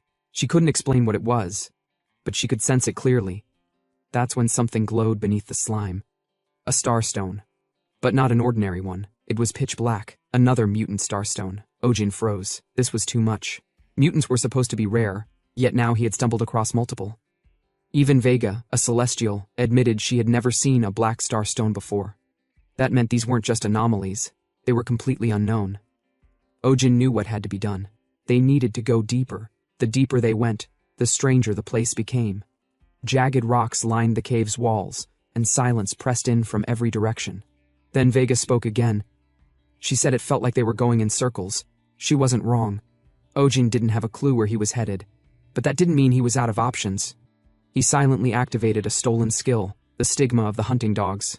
Thanks to his black heaven, even Vega couldn't detect the shift. Sniffing the air like a bloodhound, Ojin locked onto a familiar scent, the same stench as the previous mutant. They pressed on, but the moment they reached the next chamber, Vega froze. The uncomfortable presence she sensed earlier, it was stronger now, and then they saw it. A massive stone statue stood in the chamber center, ancient, imposing, and cracked. And as Ojin's gaze locked onto the glowing object above the statue, his breath caught in his throat. It wasn't just any loot. It was a star relic. To put it into perspective, while a 1-star relic could fetch around $10,000, and a 3-star would comfortably land 6 figures, a 5-star could break past $1 million without hesitation. But this one? It radiated so intensely that the possibility of it being a 6-star relic made Ojin's mind spiral straight into fantasies of swimming in golden reaches. Vega calmly asked if this was the relic he had mentioned, and Ojin, eyes gleaming with unfiltered greed, gave a silent nod. This was a man who didn't just chase wealth, he worshipped it. And with what looked like a divine bank account floating in front of him, his soul had fully submitted to the gospel of money. He made up his mind immediately, grabbed the relic, pocket it, and run. But of course the dungeon had other plans. From the edges of the chamber they appeared, black slimes. Again. Vega warned him, noting the incoming pests, but Ojin barely reacted. He forced a casual smile, brushing it off, though internally his nerves spiked. Something wasn't right. The slimes didn't attack, they fused. They squirmed together, stacking and merging until the room itself began to tremble. Within seconds, they formed a towering monstrosity, massive and grotesque, something heavier and far more overwhelming than anything Ojin had ever faced. He staggered back, realizing just how screwed he was. Even Vega seemed surprised, folding her arms and sarcastically reminding him that he'd claimed to have things under control. Then, as if to drive the point home, she floated over to the statue and took a seat, fully leaving the fight to him. With a dry chuckle and shaking hands, Ojin muttered to himself that he was totally fine, while clearly being anything but. There was no turning back now. He whispered under his breath that he had to become the monster, right as the beast lunged forward. It was enormous, its sheer size enough to make Ojin question all of his life decisions. Still, he tried to convince himself that this was just a giant pile of weak mobs, nothing too crazy, just fused slimes, even if it did look like it was about to unleash Exodia. He yanked out a handgun, his emergency weapon, and prepped his ace, a flashbang. With a curse, he launched the flare, the explosion of light stunning the beast momentarily. That was his chance. He gripped his spear tight, electricity crackling as lightning began to swirl across his arm. The system confirmed activation, blue lightning, level 1, and with a roar, he dashed forward, jamming the electrified spear straight into the monster's back. The surge cut deep, but it wasn't enough. The monster howled and struck back, tentacles bursting from its form like missiles. Ojin dodged, barely. One slip and he would have been just another smear on the wall. Grabbing onto a vine-like structure, he steadied himself, hands burning, body trembling, and breath shaky. He had nearly died, again, but no time for breaks. He launched himself back onto the creature and shouted, charging lightning and thunder together. Blue bolts danced across his body as he unleashed every ounce of power he had, screaming like a lunatic, and even throwing in a ridiculous shout about 10 million volts in Pikachu, because sure, why not? He forced the surge deep into the beast, muscles strained, and body screaming.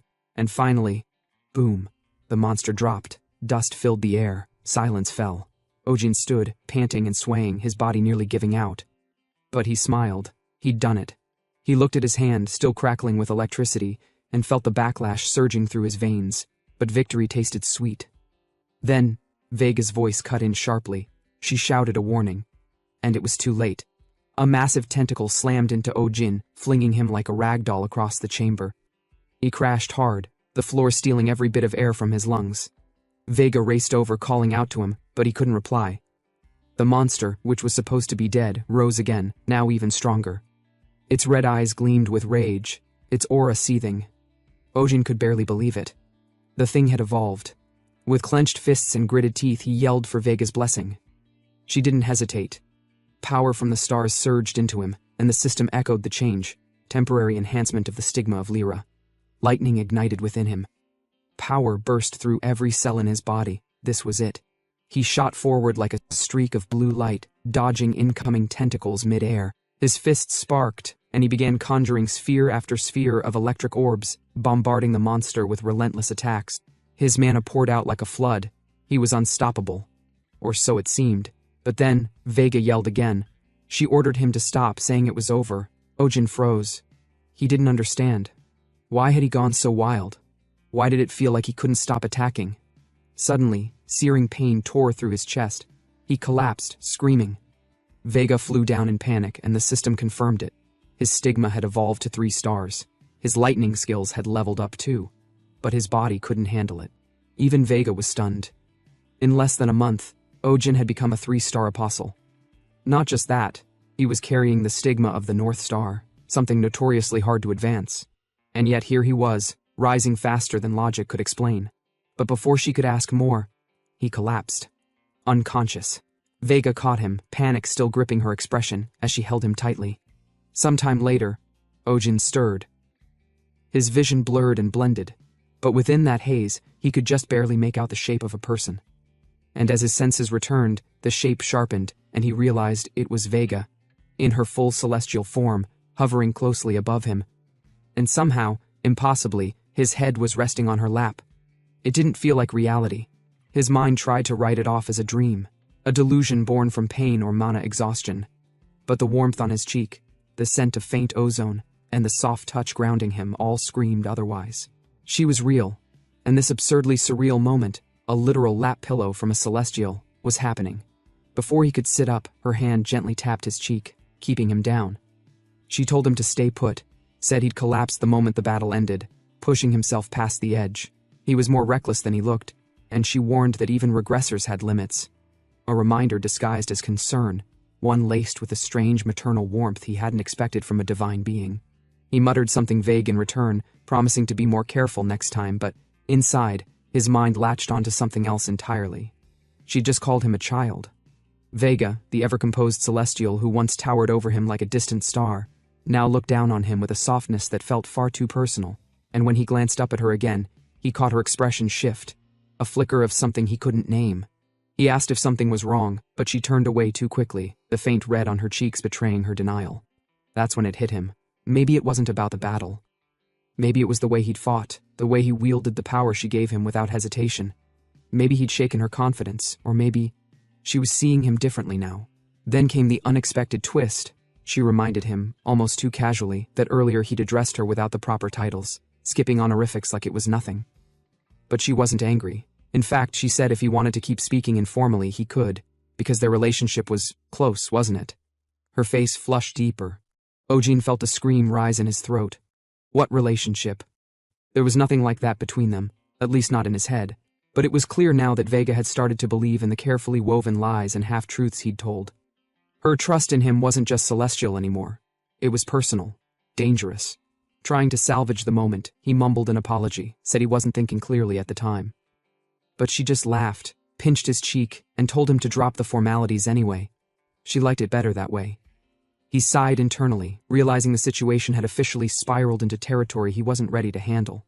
Still, he agreed, if only to keep the peace. But then her form flickered, sparks dancing around her figure, and she informed him that her divine restriction was activating again. Her time in this state was over. She warned that she'd need more recovery time this round. Ojin apologized without thinking, because he knew. This was on him. He had burned through her blessing like a man possessed, drawing power from Lyra until his body nearly gave out. But Vega stopped him before the guilt could spiral. That monster had been near 5-star class. There was no shame in surviving it. He nodded and thanked her, though a question still tugged at the edge of his thoughts. How had he recovered so fast? His body felt too light. Then he saw them. 3 empty mana potion bottles, neatly stacked beside him. His soul nearly left his body. Each one of those was worth a small fortune. He groaned inside, piecing it together. She had force-fed him thousands of dollars worth of healing while he was out cold. Vega explained, all smiles, that she used the potions herself to bring him back quicker. He nearly cried. 3 bottles. 3.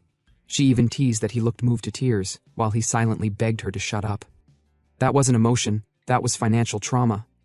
Still dazed, he asked how she'd even gotten him to drink them while he was unconscious. Her cheeks flushed again, and she brushed it off with a cryptic, "Don't worry about it," before disappearing, fading back into the pendant at his chest. That left Ojin alone, blinking at the silence. He had no idea what had just happened. Shaking his head clear, he forced himself to climb to the statue's head and grabbed the glowing relic, the one he'd nearly died for. He held it up and muttered bitterly that he better have gotten at least a 3-star item out of this. But as soon as his hand touched it, something changed. Dark mana pulsed through the relic and surged straight into his body. His chest tightened, his eyes widened, and then the system chimed in. Black Heaven was reacting. It had begun absorbing the power of the black star within the relic. He felt the flood of energy course through him, not violently but deeply. Every corner of his body was soaking in the essence, and when it stopped, the system confirmed it. Black Heaven's trait had evolved. Not only could it now conceal Black Heaven itself, but it could mask every single trait he possessed, and he could control the concealment at will. That wasn't all. The third awakening condition had also been partially fulfilled. Ojin glanced at the relic again, but something felt off. It was empty. The radiant mana it once held was completely gone, drained dry by Black Heaven. He whispered in disbelief, asking if it was trash now. There was no more warmth, no lingering power. It had become a hollow husk, and all at once the reality crashed down. He couldn't sell it. His payday was gone. He dropped to the floor and groaned, his dreams of wealth evaporating like mist. All of that effort, all that near-death insanity for what? A relic that got consumed from the inside out. He cursed, rolled over in agony, and mourned the loss of what could have been millions. But his sulking didn't last. Voices echoed in from the dungeon entrance. He stiffened. A group of 4 approached, hooded figures with quiet footsteps and a dangerous aura. They hadn't expected someone else to beat them to the relic. And when one of them, likely the leader, spotted the item in Ojin's hand, he said they needed it, desperately. Ojin's brain kicked into gear. He asked if they were interested in buying it. They hesitated, surprised by the offer. The leader asked what he meant, and Ojin clarified he was willing to sell. His life was worth more than a piece of metal. They didn't seem to notice that the relic had already been drained. He kept pushing, said it probably didn't have the effect they were after anymore. Still tried to sound casual, but deep down he was bluffing like hell. Selling junk to murdery strangers wasn't exactly in the guidebook. The leader let out a laugh, brushed off the tension, and claimed it was all a misunderstanding. They weren't trying to be threatening. Their hooded look, just part of their guild's dress code. Ojin chuckled awkwardly, pretending to buy the excuse, but inside, he knew. The bloodlust he'd felt earlier wasn't imagined, and the energy around them, it felt eerily familiar. It smelled like the same mana that had just flowed into him from the Black Star.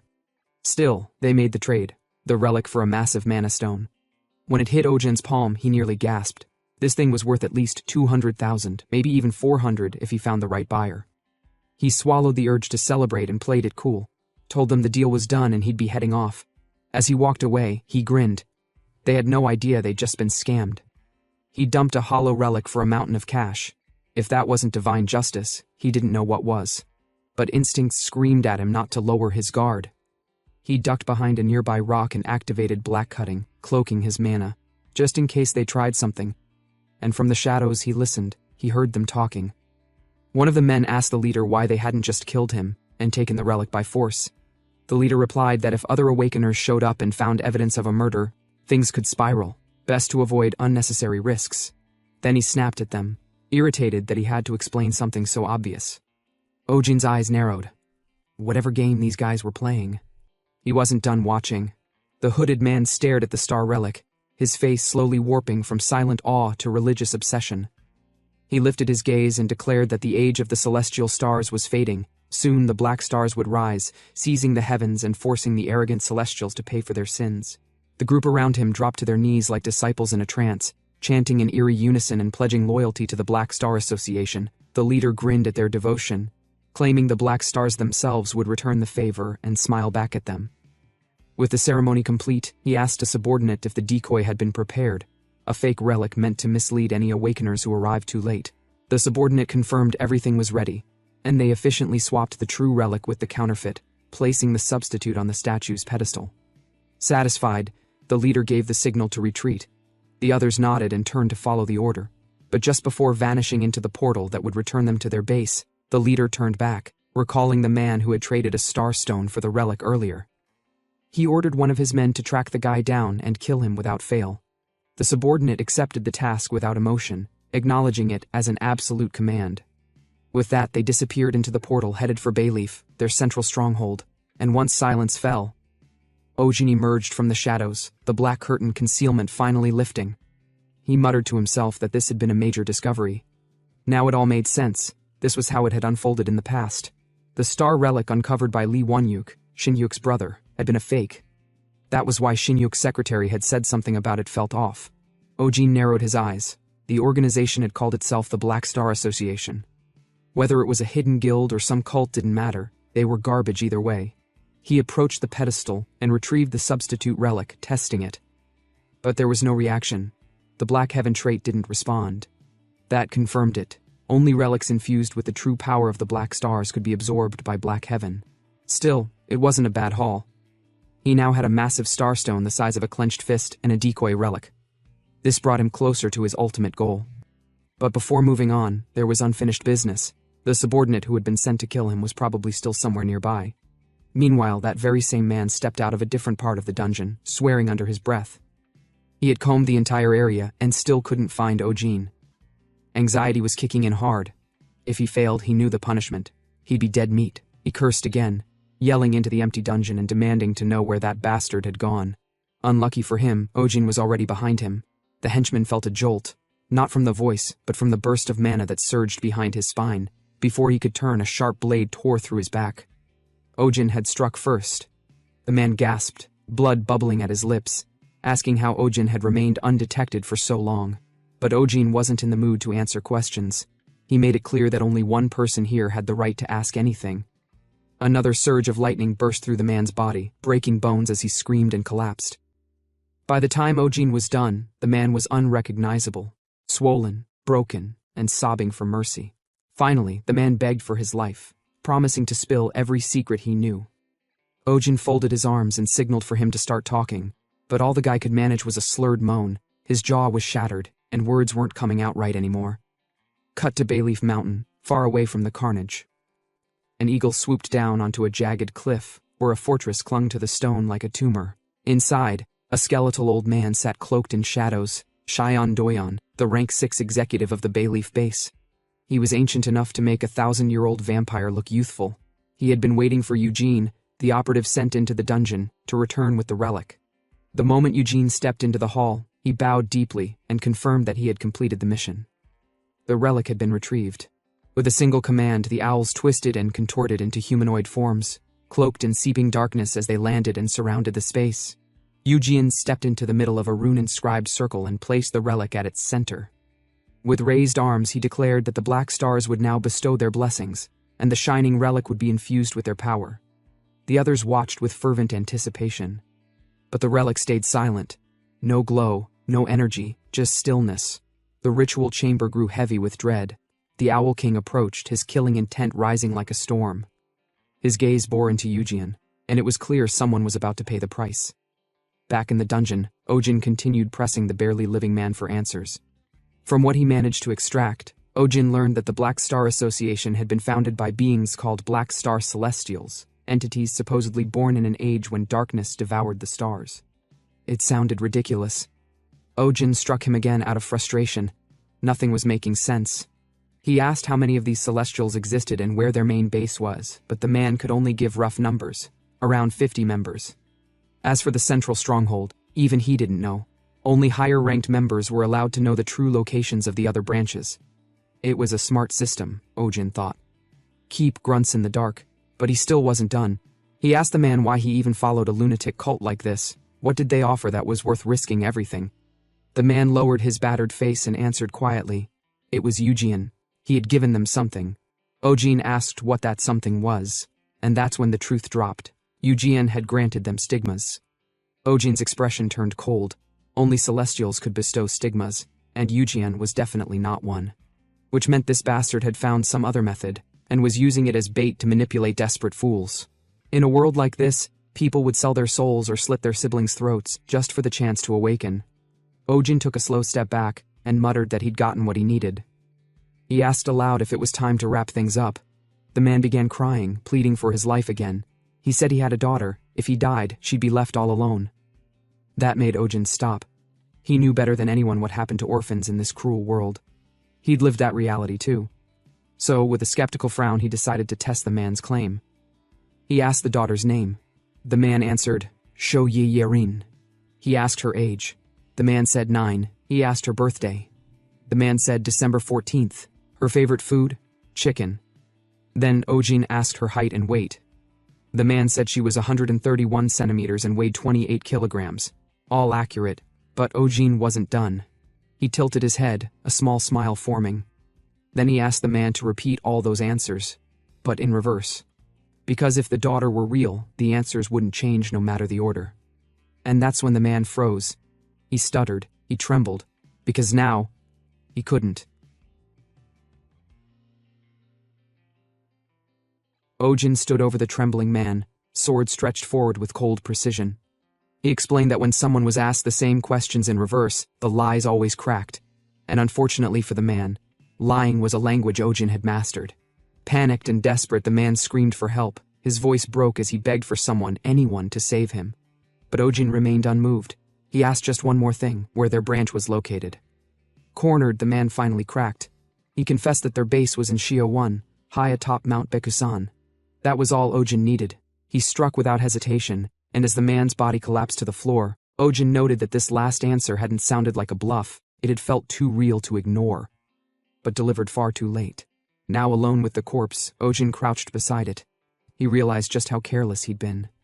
He'd initially dismissed the Black Star organization as just another underground cult. Something easy to exploit. But they were much bigger than that. They were organized, widespread, and clearly not something he could dismantle head-on.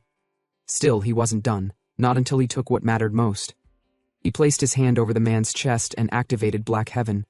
A dim glow responded as the stigma of Noctua fractured and slowly flowed into him, but the system's feedback was underwhelming. The fragment wasn't strong enough to awaken the full stigma. Even so, Ojin absorbed what little there was, and stared at his hand. Questions swirled about what kind of powers these Black Star stigmas truly held. He recalled the number, 50. That was how many members were said to be stationed at the Shio 1 branch. Charging in without a plan would be reckless suicide. Meanwhile, back at Shio 1, chaos boiled just beneath the surface. The Owl King, cloaked in ceremonial garb, stood in a darkened chamber as he faced Eugean. Disgust laced his voice as he questioned how such a disgraceful failure had occurred, and what the other executors would say if they saw this embarrassment. Without warning, he flicked a finger. A razor-thin burst of dark mana slashed Eugean across the neck, dropping him to one knee. Blood trickled, but Eugean didn't resist. He simply bowed his head and accepted the punishment, vowing not to fail again. The Owl King turned away, clearly done with the exchange. The other squad leaders, half smirking at Eugean's humiliation, transformed into their avian forms and followed him into the shadows. Left behind, Eugean's calm cracked. Rage burned in his eyes as he stormed through the compound's doors.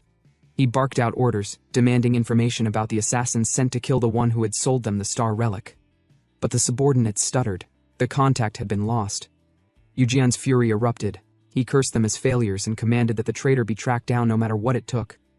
Back on Ojin's side, the rush of new power had left lingering effects. With his rank raised to 3 stars, his physical condition and mana flow had changed drastically. He needed time to adjust. After a long training session, he stepped into the bathroom, letting water run over his head as he muttered to himself. The stigma of Lyra had shattered, something he hadn't expected. Compared to Scorpios or even Taros-type awakeners, he was faster, stronger, and vastly more versatile. But there was still a bottleneck: his weapon. The wooden shaft of his spear made channeling lightning inefficient, no matter how skilled he was. Later, stepping out with a towel draped around his neck, he heard Unha calling him over. He joined her, only to be caught off guard when she started massaging his back without a word. At first it was strange. Her hands were gentle, her demeanor unusually soft. He asked what brought on the sudden kindness, but Unha only frowned, making it clear she wasn't in the mood to explain herself. Still, her hands kept moving, and Ojin found himself relaxing. Beneath her blunt attitude, there was warmth, and her touch carried more care than her words ever did. He let out a sigh, half joking that he might be going insane from how good it felt. But then it happened. A sharp surge of pain hit him out of nowhere. His back arched and he screamed, not from pleasure but raw agony. It shot through his nerves like lightning. Unha, calm as ever, told him it was the price of growing too fast. Ojin spun around, clutching his back, wincing in pain. He reminded her that she was an awakener, and that her strength was far too much for a casual massage. But her mood shifted. Her expression darkened. Ojin noticed. Something felt off. And it hit him. This was the same Unha who once reached 7 stars. A prodigy, a powerhouse. Now left with nothing. She couldn't even use her stigma anymore. It wasn't just a physical wound. She had been broken inside. Had he reminded her of what she'd lost? The silence between them thickened until Unha finally spoke. She asked if he had made a lot of money since becoming an awakener. Ojin admitted that he had, more than he ever imagined. She gave a faint smile and said that she figured things wouldn't stay the same between them for long. Ojin didn't argue. Deep down, he already knew. He was close. 10 million. That was the number. Once he reached it, everything would end. The goal was in sight. But Unha's face, right now, it looked like she was about to cry. Then she grabbed him, not gently. She slapped him hard across the face and scolded him. That look in his eyes, like it was all over, like everything was ending. It made her furious. There was nothing to mourn, nothing to cry about, and she wouldn't let him act like it was. Ojin froze. Before he could respond, his phone buzzed. A call from Junman. He stepped out to answer it. Junman jumped straight to the point. An urgent request had come in. But Ojin wasn't ready. He had no countermeasures against the Black Star organization yet, and Vega was still unable to manifest. He explained that it wasn't a good time. Then Junman mentioned the reward, $2 million. That changed everything. 2 million. That was nearly a fifth of his goal. Ojin's tone shifted instantly. He told Junman he'd be there soon. A short while later, Ojin walked into the Hunter Association. He greeted Junman, who asked how he was doing. Ojin said he was fine but had a question first. He handed over a drawing of the Noctua stigma and asked if Junman had seen anything like it before. Junman scanned it, and then quickly checked his tablet for information. It matched. It was indeed the forgotten stigma of Noctua. Ojin pressed for more, anything about its origins. But Junman knew little. Noctua was one of the earliest stigmas recorded when the Celestials first appeared on Earth nearly 8 years ago. After that, it vanished. No one knew why. No records remained. The early years had been chaotic. No infrastructure, no reliable data. Ojin's expression darkened.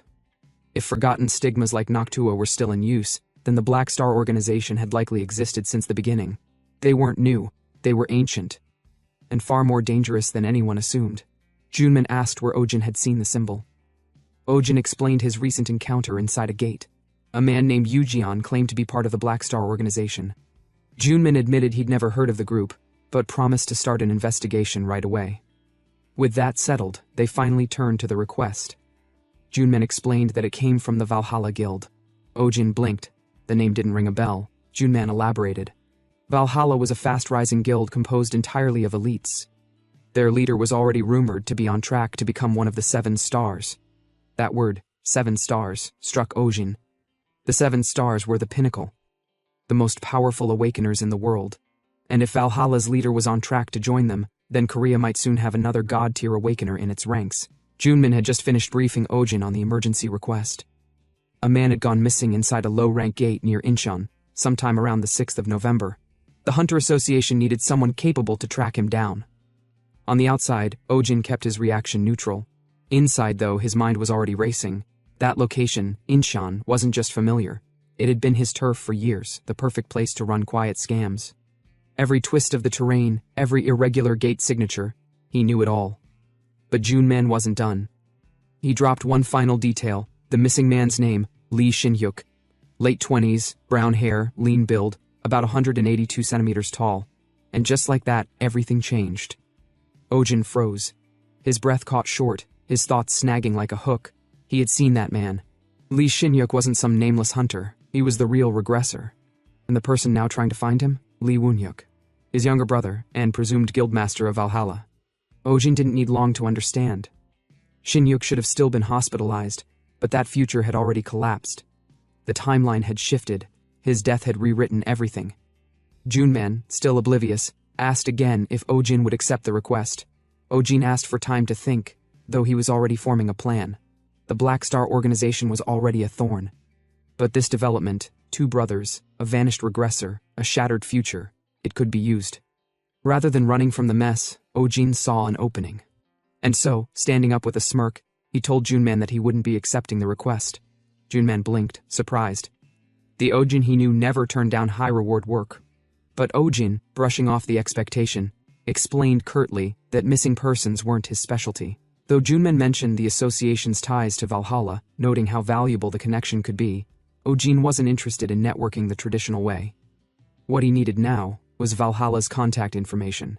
Because this wasn't just about finding someone, it was about turning Valhalla into a pawn in a larger game. Days later, the city buzzed with rumors. A rare star relic had appeared inside the new Mugdung Gate, drawing a wave of hungry hunters and relic-obsessed fools. Ojin stood quietly among the crowd, suppressing a yawn. He'd been waiting for hours, not for the relic, but for someone else, someone darker. He muttered inwardly that if the bait didn't work soon, he'd just come back tomorrow. Vega was still unconscious, so he had time. Just as he turned to leave, he stopped. There it was, a sliver of bloodlust slicing through the crowd, sharp, heavy, and unmistakably hostile. Ojin's smirk returned. The Black Star organization had taken the bait. He bolted, not in retreat, but to lead the bastard into an empty zone, somewhere without interference. It didn't take long. Within minutes, the operative appeared, scanning the abandoned space. He looked confused. Ojin had vanished. But from the shadows, Ojin emerged. Cool, confident, already analyzing the enemy. Without hesitation, the Black Star agent launched an attack, cursed feathers twisting into a vortex of energy. It was Noctua's stigma. Powerful, yes, but not enough. Ojin dodged cleanly, flipping midair as the ground exploded behind him. He measured the power. Noctua's stigma was formidable, but predictable. And now that he'd seen it, he didn't need to play anymore. He activated Blue Lightning, level 3. The blast was instantaneous. The Black Star operative didn't even have time to scream. It was over. As Ojin stood over the corpse, he exhaled slowly. The fight had ended in seconds. Too easy. This guy had been nothing but a grunt, a throwaway. If this was the bottom of their food chain, then the real monsters sat far higher. Still, he wasn't rattled. Just focused. He approached a nearby stone where a distinct spear had been carefully left behind, Lee Shin-hyuk's weapon. Ojin positioned it, pulled out his phone, and snapped a picture. It was time to escalate. He placed a call. On the other end, a woman answered, Kim Sonyoung, secretary of the Valhalla Guild. When asked his name, Ojin ignored the pleasantries. He simply requested a direct line to the guildmaster. She declined, explaining that the guildmaster was unavailable. Ojin's tone didn't waver. He informed her that this was regarding Lee Shin-hyuk.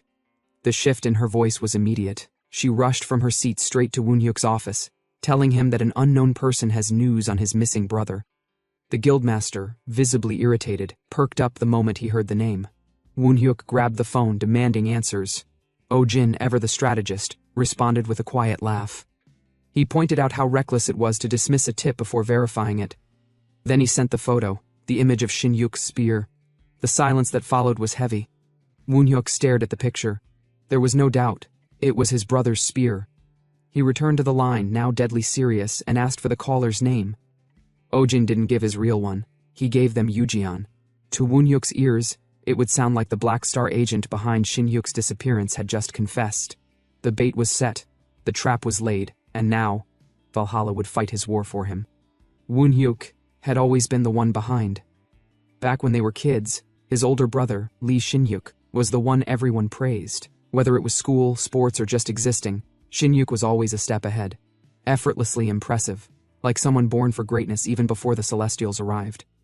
But the world shifted after the first gate opened 8 years ago. Monsters poured in, and with them came real superhumans, awakeners chosen by the 12 zodiacs. Woonhyuk became one of them. Shinhyuk didn't. He wasn't selected by any celestial, and Woonhyuk, blinded by his sudden rise, failed to notice how far his brother was falling. Shinhyuk, who once stood strong for both of them, had to start relying on the younger sibling he used to protect. The weight of that shame didn't show in words. It settled in silence and eventually in sickness. By the time Woonhyuk caught on, the gap between them had widened into something brittle and awkward. Real conversations faded. Regret lingered in every pause. Still, Shinhyuk didn't stay down. He clawed his way up, eventually awakening through his own effort, not through a celestial's call but by acquiring the stigma of Pisces. That moment felt like a second chance.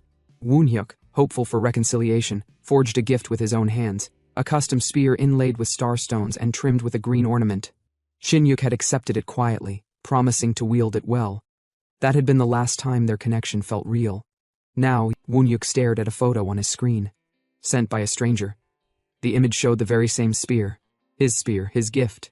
That green ornament and polished blade weren't replicas. Only one existed. And that meant it wasn't a prank.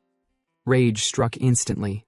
He shouted into the phone, demanding answers, but the man on the other end, Eugene, was enjoying every second. Using the name Eugene, a fabricated identity he'd already seeded, he kept control of the conversation and dropped the details fast. A location, Mount Baekdu's observatory.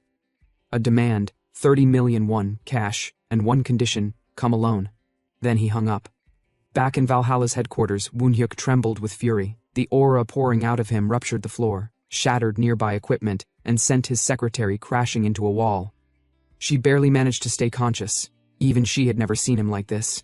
Once he got a grip on himself, his voice was cold. He ordered the entire guild to mobilize. Every single member. Then contacted the Hunter Association.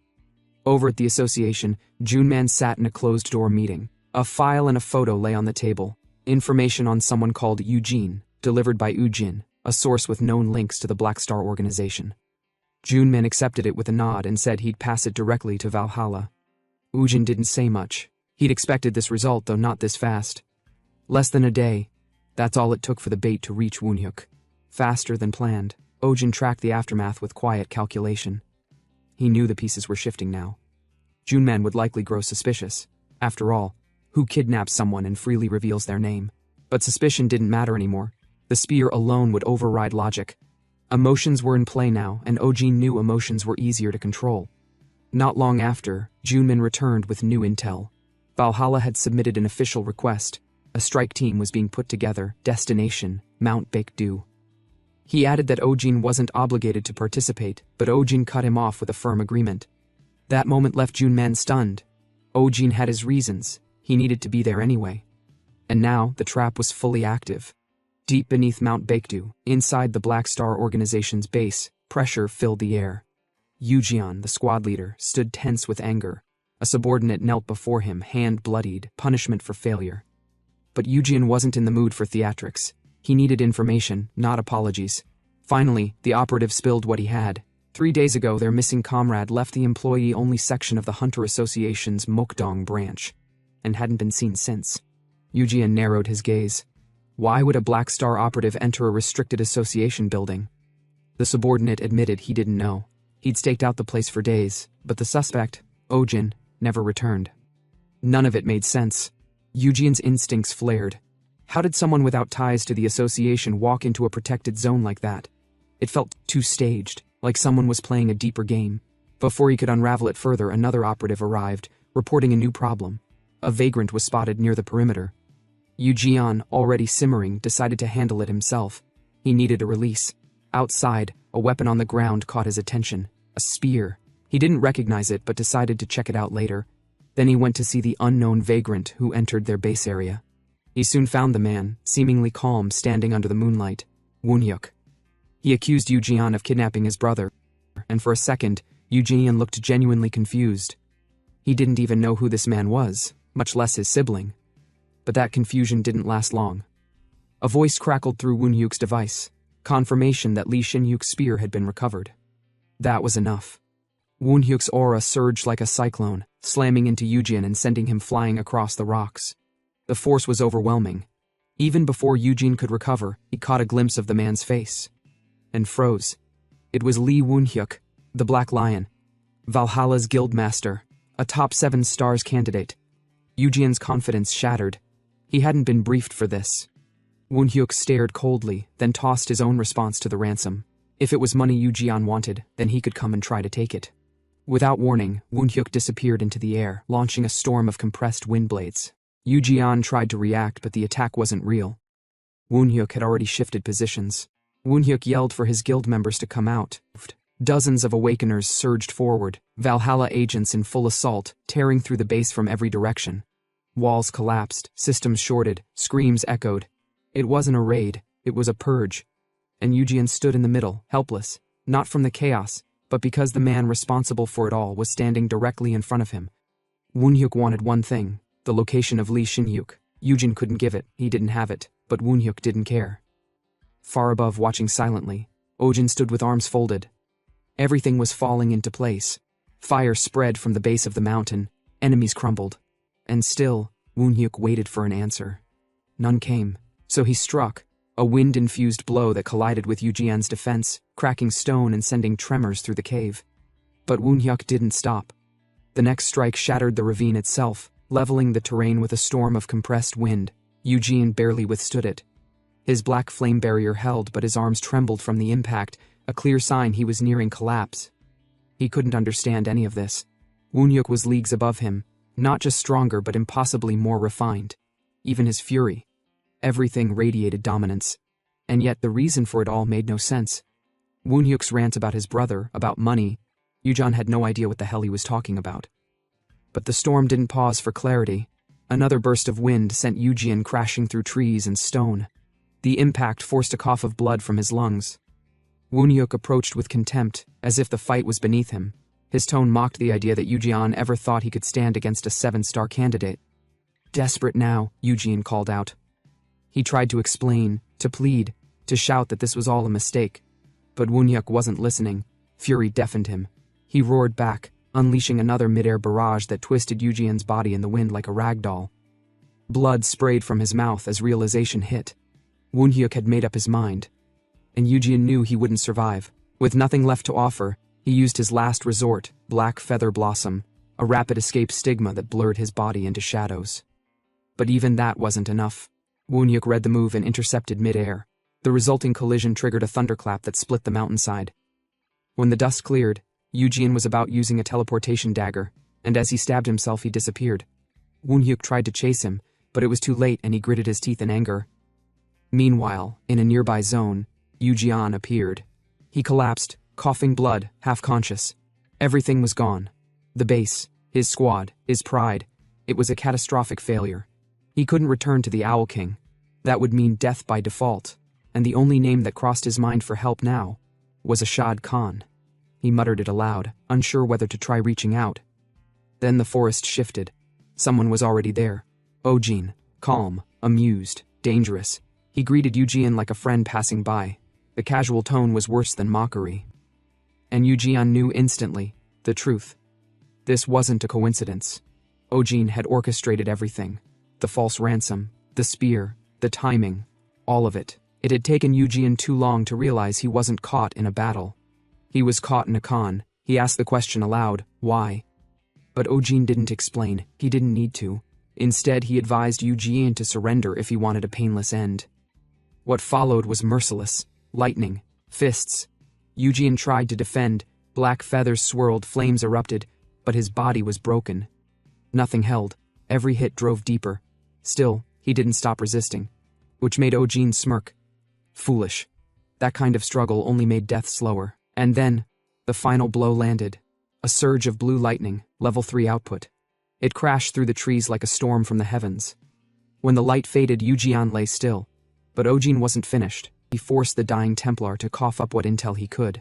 The answers? Frustrating. Eugene's mind was locked. A seal, likely magical, prevented him from speaking freely. Even in death, the Black Star organization protected its secrets.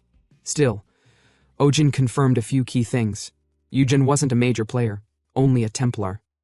A low-ranked servant under someone titled an executor, a rank even Ojin hadn't encountered before. But the real prize came next, as Eujian took his final breath, a name of Eujian's colleague, a shotgun. But leaving that aside, Ojin decided to check the corpse if he could find any valuables, so he searched Eujian's body, even stripping him and leaving only his boxers. Then Ojin found 2 big monastones, and when he didn't see anything else, he decided to steal Eujian's stigma.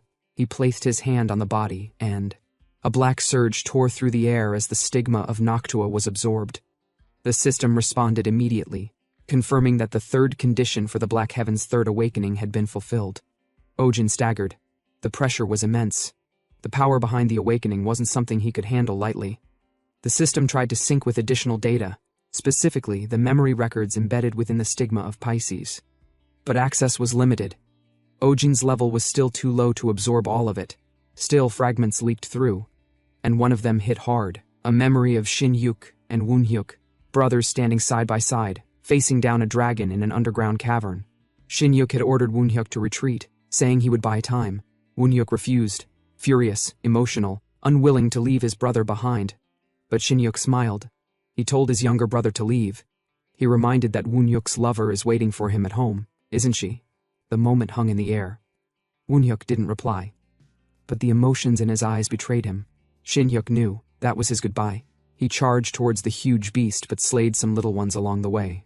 Suddenly, Shin Hyuk stood frozen, face to face with something impossible, a grotesque mass of sludge and death, an abomination that pulsed with evil energy, a monster that should never have existed. It growled low, shaking the entire cavern. And Shin Hyuk cursed quietly. If he had known this was buried beneath Seoul Station, maybe things would have been different. Maybe nothing would have turned out like this.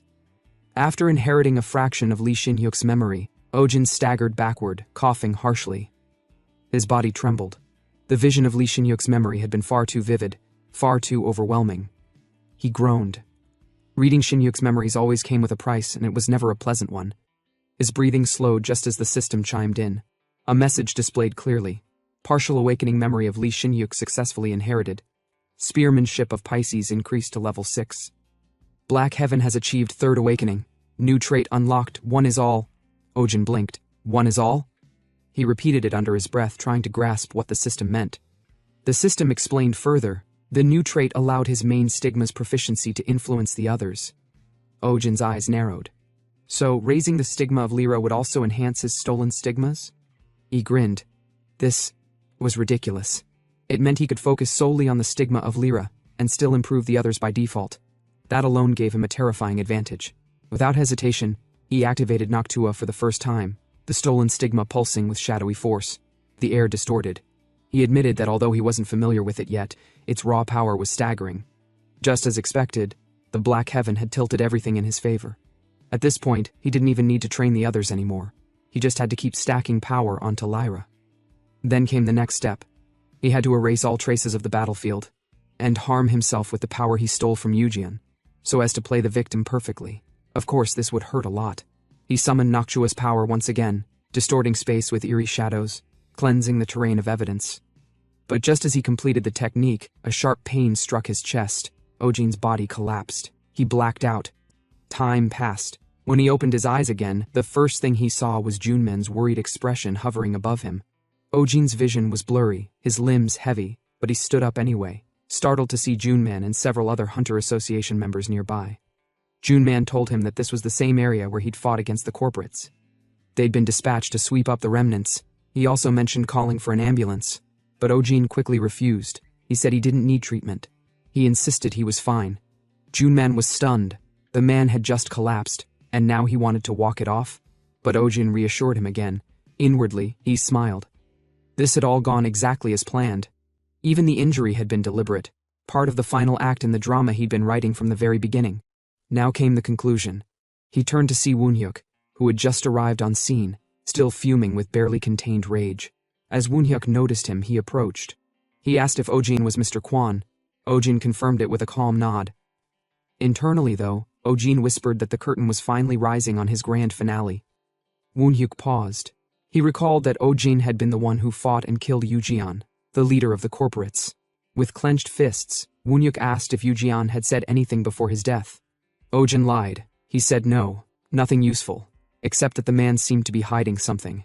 He added that Eujian kept glancing toward a certain direction, as if someone or something was there. And so Ojin pointed. He told Woonhyuk that if his elder brother Lee Shin-hyuk was still alive, he might be in that direction. It was all deception, all part of the story he had carefully staged. Woonhyuk, driven by desperation, followed Ojin's lead. They traveled to the location. And there, in the shadows of the mountain, beneath an overhang and cloaked by fog, stood a figure. Unmoving. Its face wasn't visible, but the clothing, the shape, the half-black, half-white outfit. It matched Lee Shin-hyuk's attire exactly. Even the shoes were identical. Woonhyuk's voice cracked. He trembled. Tears poured down as he screamed that this couldn't be happening, that his brother wasn't supposed to be dead, that he didn't believe it. Ojin remained silent.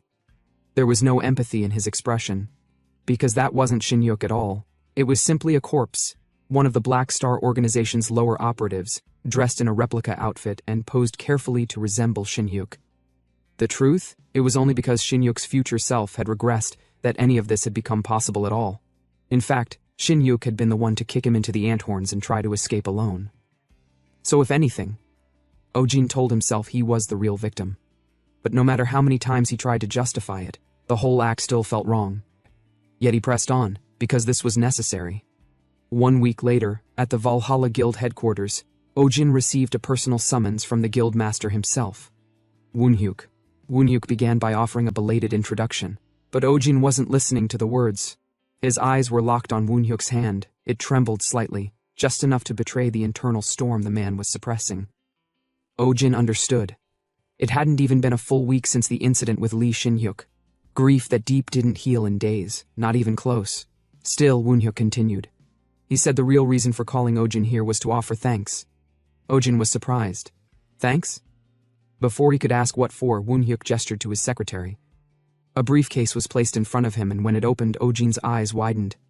It was $3 million in cash. Woonhyuk explained calmly. This was the ransom money originally demanded by the kidnapper. But since Eujian had been eliminated, and the trail had led to his brother's corpse, he felt Ojin deserved it. Ojin muttered that the amount was a bit excessive. Woonhyuk didn't deny it, and that confirmed something for Ojin. The money wasn't just gratitude, there was a second motive. Sure enough, Woonhyuk brought it up. He asked Ojin to confirm something. Was it true that he was an apostle of the North Star? Ojin implied yes, that was correct.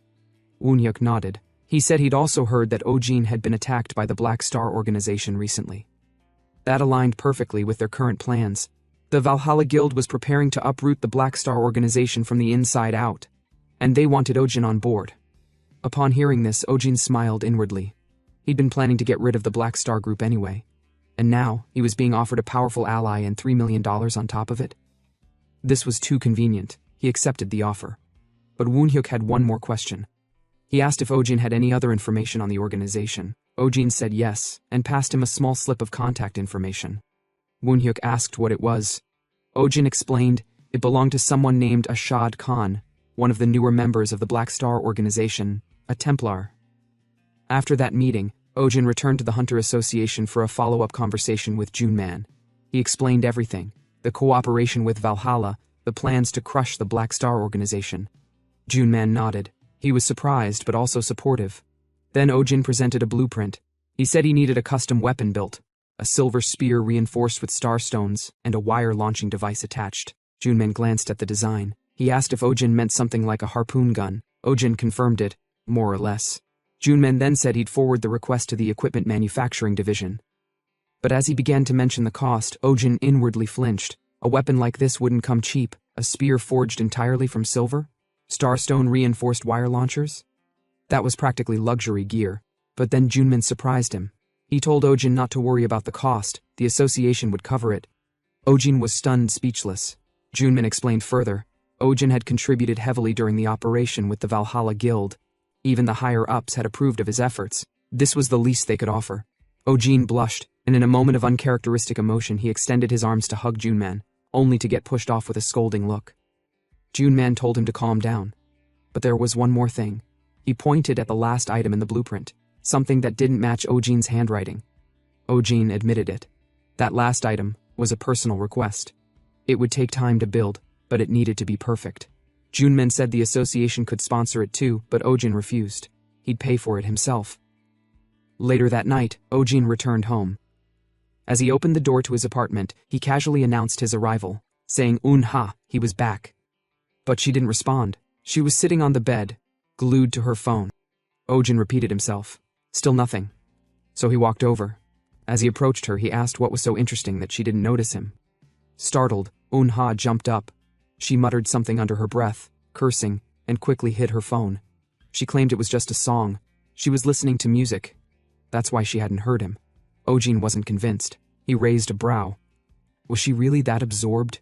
In just a song? Un-ha noticed Ojin staring at her and assumed he was thinking something strange.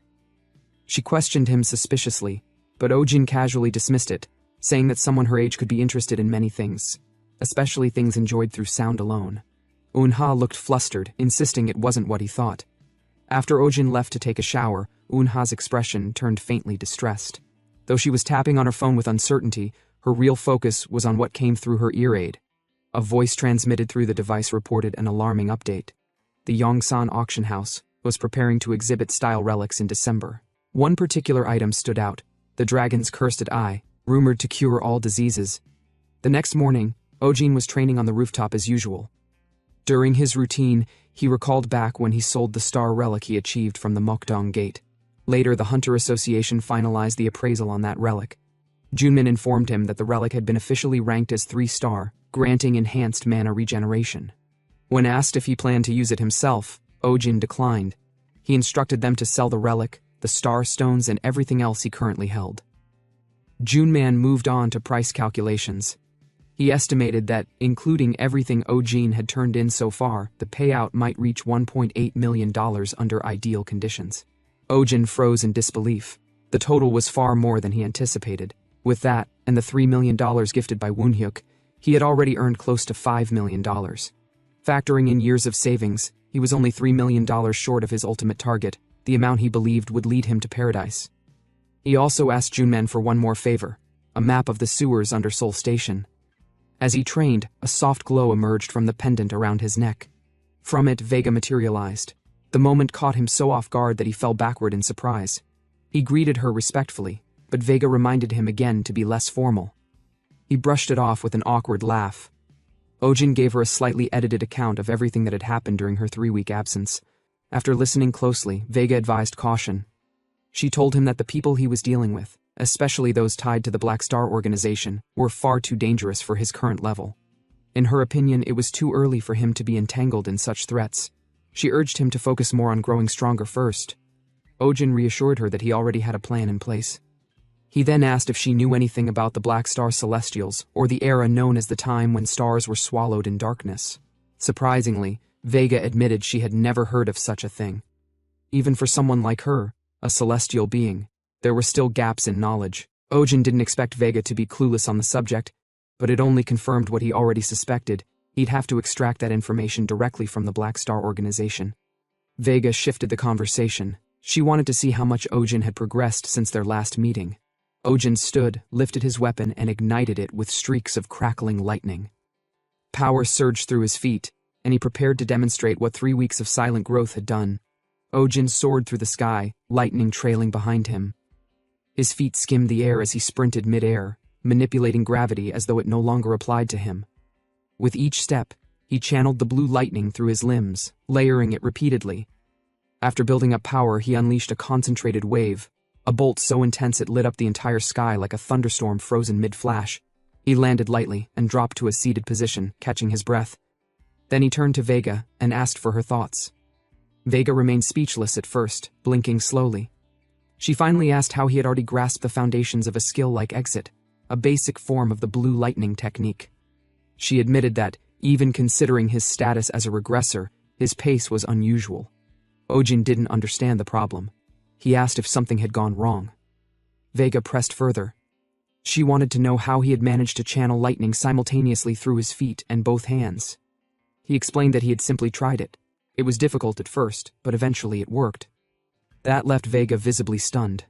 She clenched her fists, realizing that Ojin was likely subconsciously recalling techniques from the stigma of Lyra, even though he had previously claimed those memories were hazy. It was the only explanation for his rapid adaptation. Ojin, meanwhile, let out a subtle sigh of relief. Her assumption had covered him. He admitted to himself that it was better she misunderstood than dug deeper. Curious, he asked what exactly made his progress so surprising. Vega snapped, not in anger, but in exasperation. She demanded to know why he thought she had never taken on an apostle until now. The reason, she explained, was that controlling her stigma was nearly impossible for humans. Even among 3-star stigmas, the difference between a lower tier and upper tier was massive. Yet Ojin, despite being only a 3-star user, was progressing too quickly. Before Vega could continue, Ojin's phone vibrated. Annoyed, Vega asked if he was even listening. Cutting to the Hunter Association, Ojin picked up the call. It was Junmen. When he arrived, Junmen handed over the equipment Ojin had requested. Ojin thanked him and examined the results. The weapon was better than he expected, reinforced just as he'd asked. Junmen explained that a particular kid on the team had crafted it, and Ojin made a note to meet and thank him in person someday. In his hands, the new gear included not just the weapon itself, but specialized cable ropes designed for movement. Vega observed the design and noted that if he managed to entangle an enemy with the cable, discharging electricity through it would make for a devastating attack. Ojin agreed but told her that wasn't all. He demonstrated. Stretching his hand, the cable launched outward and latched onto a rooftop net. He told Vega to hold on. She latched onto his head without hesitation, and Ojin propelled forward. Seeing his display, Vega told him that, so this is what he came up with since he can't fly yet. Upon hearing this, Ojin was surprised. He asked if he will eventually be able to fly with the stigma of Lyra. Vega replied that it's true. He can fly with lightning steps, but it's impossible for his current level. Vega looked at him again and asked whether he was ready to return home, now that everything seemed to be in place. But Ojin shook his head. With Vega back by his side and a new weapon prepared, he had no reason to delay. Now was the perfect moment. It was time to head to Seoul Station, to eliminate the creature he saw in Lee Shin-yuk's memories. But before that, Ojin made a quick detour to a supply shop. He requested 2 flares, smoke rounds, 6-star stone-reinforced knives, an LED headlamp, and 3 bottles of mid-rank potions. The cashier, after totaling everything, told him it would cost $7,320. Ojin let out a forced smile and muttered under his breath, calling the seller a daylight-robbing bastard. The cashier raised a brow, asking if he said something, but Ojin quickly played it off. Using a level 3 deception skill, he smoothly redirected the topic and pointed out that the knives were already pre-packaged. He added that he only had $6,000 on hand. The cashier insisted the final price would be $7,000, no further discounts. Ojin tried again, suggesting $6,500, but she refused. Eventually, he raised it to $6,600, thinking they'd struck a deal, but she scoffed, saying that wasn't a real compromise. Ojin sighed and offered $6,700 instead, realizing he could have bargained lower from the start. Watching all this unfold, Vega noted just how extreme Ojin was when it came to money. She admitted solemnly that, had she known how important finances were to him, she might have tried to do more to help. But Ojin brushed it off, saying he'd already received plenty of help from her, and that was more than enough. With their supplies secured, Ojin declared it was time to eliminate the creature under Seoul Station. Soon they arrived at the entrance of the underground sewers and stepped inside. Ojin led the way, holding a map and reading from a book written by the author who had explored the area before. His LED headlamp cut through the thick darkness ahead. Vega asked if he knew the exact location of the target. Ojin replied that, although the seal had already collapsed once before, he was confident the monster was somewhere below the station. She asked again if he truly believed he could face the fleshmen now. Ojin explained that the monster's strength was still sealed, meaning they had a chance before it fully awakened. Hearing that, Vega commented knowingly. So he was betting on the window of opportunity that came before the seal broke completely, a gamble worthy of a regressor. Ojin gave a dry laugh inwardly. In truth, if he fought that thing at full strength, he'd be torn to shreds, but if it remained sealed, it might just be a giant squishy sandbag. Wading deeper into the muck, he silently regretted not buying rain boots. Using the stigma of the hunting dogs in this kind of filth felt impossible. The stench alone was a battle. While he was still mulling over that, Vega pointed to a nearby passage. She said something foul was emanating from that direction, a presence that didn't feel right. Ojin checked the map. That direction wasn't even close to where the monster was supposed to be. He asked if the aura reminded her of what she felt in the cave. Vega replied that while it wasn't exactly the same, it was similar.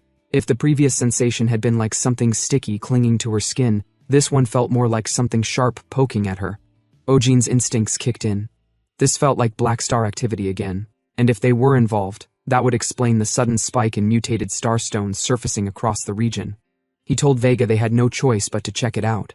As he stepped toward the passageway, a chilling sight stopped him. The tunnel was covered in layers of flesh, like stepping inside a creature's digestive tract. It was grotesque, pulsing, and deeply unnatural. Inside, two creatures stood guard. They looked humanoid but reptilian, with distorted features and slitted eyes fixed directly on Ojin. Their posture didn't suggest a friendly greeting. It was predatory, as if sizing him up for a kill. He wondered if they were mutants. Their skin tone differed, but they had the same unsettling presence. He smirked. If they weren't fans of his looks, too bad. They lunged without hesitation. Ojin welcomed it. Stretching his hand, he launched the cable forward, piercing one of the creatures. Then, using his newly crafted spear, he conducted lightning through the line. The surge lit up the sewer, frying both reptilian attackers in a blink. Smoke hissed from their bodies as they dropped instantly. He admired the weapon's performance. Unlike Lee Shin-yuk's old spear, this one allowed lightning to travel through the entire shaft, not just the blade. The difference was massive. But as he took a closer look at the aftermath, something felt off. The first creature was equal to a 1-star monster, but the second had carried the weight of a 2-star threat. And judging by the sudden movement ahead, more were coming. More reptilian figures appeared, this time with deadly intent, glaring like they were ready to gut whoever dared step into their lair. Ojin glanced at Vega and muttered that the first two reptilians must have been lookouts. Vega agreed, her expression grim.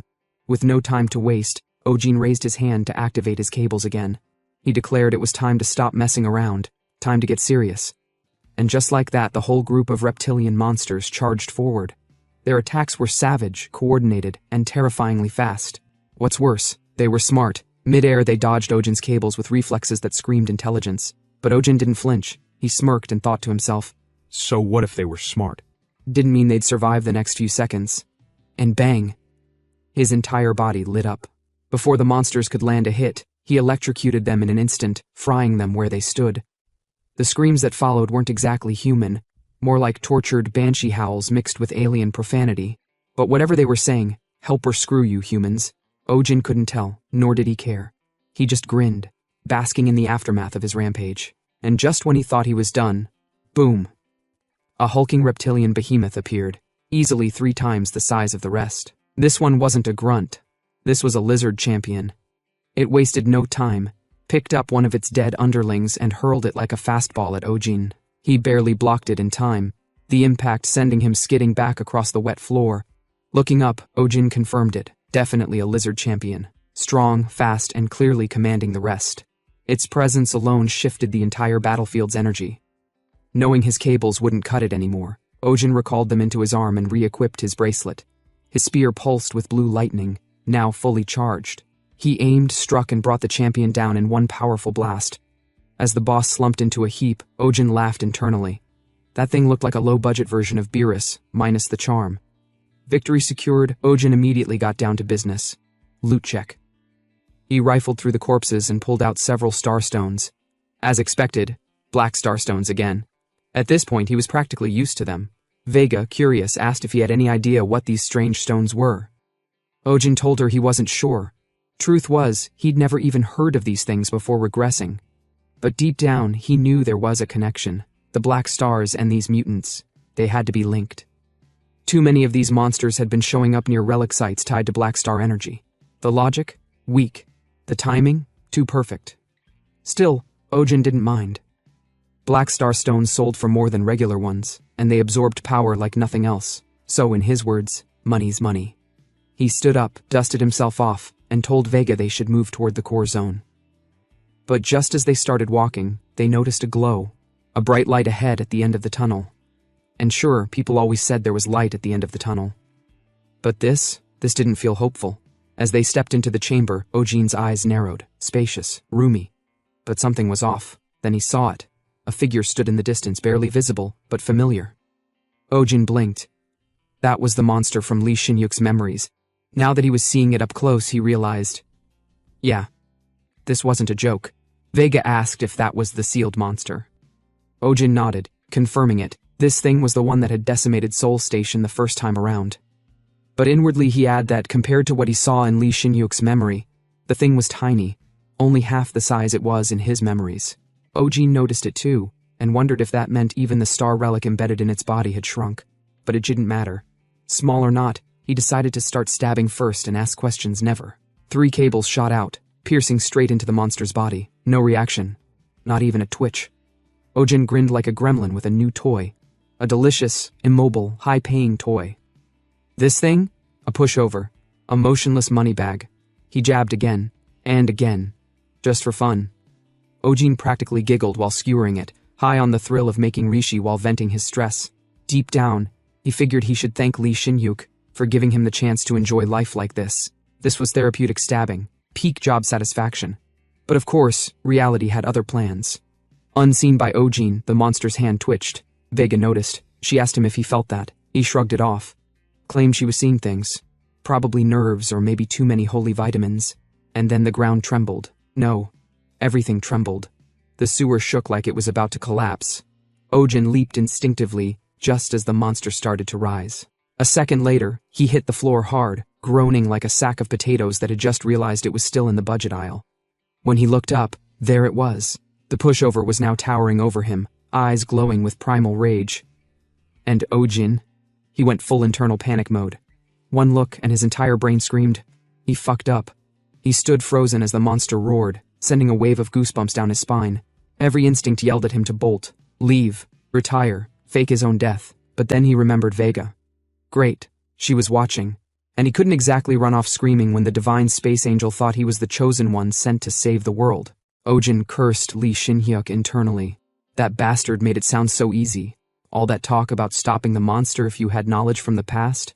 Trash. The kind of overconfidence you only hear from old guys reminiscing about how they would have aced the SATs if they had just tried harder. He considered running. Just dipping out and letting the problem solve itself. But then Vega asked what was happening. Her tone was calm, but her aura wasn't. She could feel the tremors from the curse. She knew something was off. Ojin lied straight to her glowing cosmic face. Said it was nothing. Yeah, right. Internally, he was already preparing his will. He told her he had expected this much of a variable. But in reality, he hadn't expected jack shit. He told her to stay back, that he'd slay the monster. But in his heart, he was begging her to just fix everything, and maybe also give him a snack and a nap. With his most heroic fake confidence face on, he promised it'd be over soon. Deep down, he was sure he would be over soon. The monster raised a giant goo-covered hand and brought it crashing down.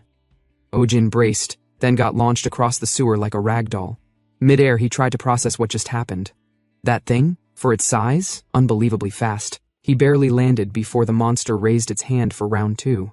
Thinking quick, Ojin fired his cable into the ceiling and jerked himself out of the strike zone. He landed with a grunt, barely catching his breath. What the fuck is this thing? The monster didn't even pause. It lunged again, relentless like a roach on steroids. Ojin groaned and muttered to himself that this monster really liked screaming. Like, a lot. He fired another cable, propelling himself upward toward the ceiling again, dodging with just inches to spare. Now above the beast, he spotted an opening. He landed right on the monster's hand, stabilizing himself. This was his chance. The star relic embedded in the monster's head? That had to be the weak point. Classic boss fight logic. He jumped, mid-air, full momentum, all or nothing. He activated one of his strongest skills, Thunderfall, and brought it down hard. As he struck, he infused it with more energy, more rage, more desperation. The system pinged mid-attack. Thunderfall had leveled up. From 1 to 2, progress. Cool, whatever. He let out a breath, thinking it was over, but the monster had other plans. Before he could even celebrate, it grabbed him. One massive hand engulfed his entire body. Bones cracked. Pain spiked. Ojin screamed. The monster tightened its grip around Ojin like a kid hugging a stuffed toy, except this toy was electrocuted and pissed. Struggling against the crushing force, Ojin managed to yank out his flare gun. A bit of lightning juice channeled through it, and with a smirk that screamed desperate genius, he fired it straight up. The sewer lit up like a rave for sewer rats. Blinding light exploded outward. Ojin didn't even hesitate. He told the oversized freak to eat it and got his wish. The thing flinched just enough to release him. He slammed into the ground with a meaty thud, groaning like someone who fell out of bed and remembered they had bills. But there was no time for drama. The beast was distracted, so Ojin scrambled up, cracked his joints, and assessed the damage. Yeah, not great. Blue lightning hadn't even tickled the damn thing. If this monster was still tanking his best stuff, then he was basically a mosquito with Wi-Fi. What he needed now, something nastier, something meaner. He sent his cables flying again, clean pierce. Right into the monster's hide. And this time, he wasn't just playing tag. He used the monster's own bulk to launch himself up like a human yo-yo, eyes locked on the glowing star relic embedded in its head. Mid-swing, the beast flailed, but trying to swat Ojin was like trying to catch a fly with boxing gloves. All it did was leave its neck wide open. That was all the opening he needed. He grinned. The nape was exposed.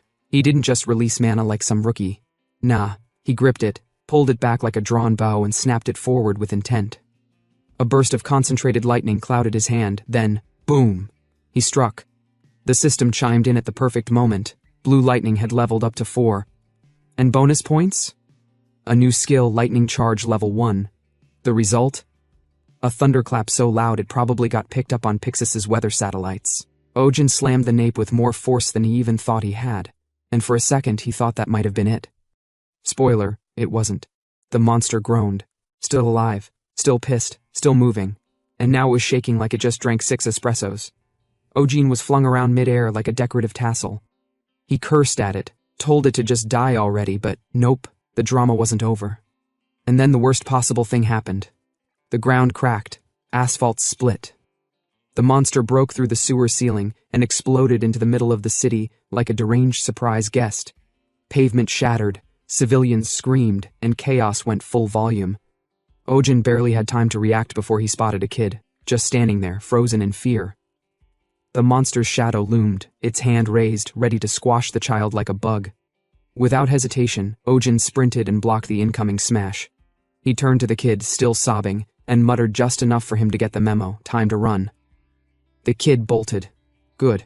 One less corpse. Now normally, Ojin wouldn't lose sleep if a couple civilians got flattened. That wasn't his problem. But today wasn't normal. Because Vega was watching. And Vega? She believed he was humanity's hope, the regressor, the chosen one, blah blah destiny. So yeah, he had to play the part. And of course, right on cue, Vega floated down like some divine drone. She said he clearly needed her blessing, didn't he? But Ojin shut that down, told her no. He could handle it himself. Now he stood, dust-covered, blood-smeared, lightning-charged, facing down the monster, ready for round 2. As Ojin squared off against the monster again, he told himself it was simple. Keep hitting the weak point until the damn thing breaks. Logical, sure, except for the part where the monster was still very clearly stronger than him. He admitted it, the beast outclassed him. At this rate, begging Vega for a divine buff wouldn't even be embarrassing. It'd be survival instincts. But instead of panicking, Ojin just smiled to himself. Because if he asked for help now, the rush, the exhilaration of overcoming it with his own strength, might just slip right through his fingers like sand. That he couldn't allow. He gripped his spear tighter. The monster roared again, pain twisting its face. Ojin stared it down, smiling like a man who finally found a proper punching bag. He called it a beast, then casually asked if it was starting to hurt. Perfect. He hoped it hurt more. A lot more. The monster swung again. A huge swipe aimed straight for Ojin, but he dodged at the last second. No rest, though. The monster immediately shifted part of its body and launched it like missiles. Gross. But creative. Ojin, thankfully, was built different. He dodged every single one. Mid-dodge, he smirked to himself. He was starting to read this thing. Patterns, timing, tells. And to top it off, his mana was overflowing again. Perfect. He charged up. One strike, loud and clean, blew off the monster's hand. It howled in pain, body reeling. Ojin didn't even blink. This was just the start. He infused his spear with lightning, planted it in the ground, and launched it forward with everything he had, stacking 4 different skills into one combined assault. The result? A bone-rattling explosion that tore through the monster's chest like it owed him money. The monster stumbled, ragged and shredded, like an old man who just remembered he left the stove on. Then it tried to run. Ojin didn't even give it a head start.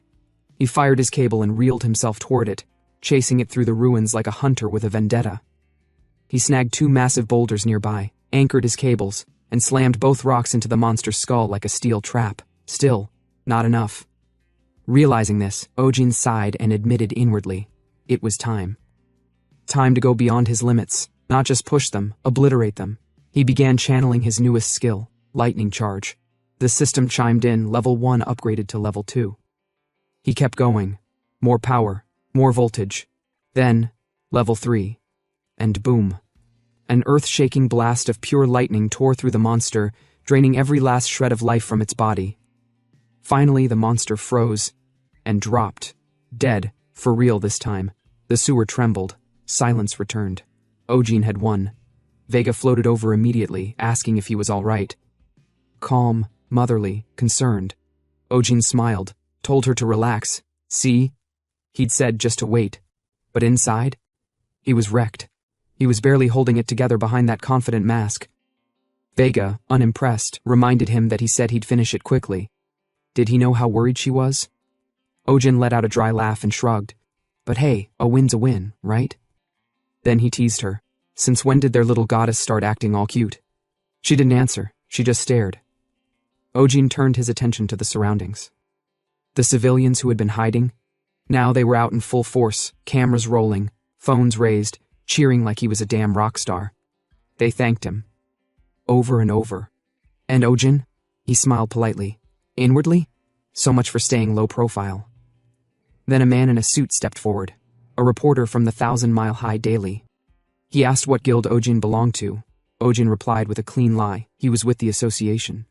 In truth, that line was strategic. If people saw him as a heroic association type, it'd make it a hell of a lot easier to manipulate them later.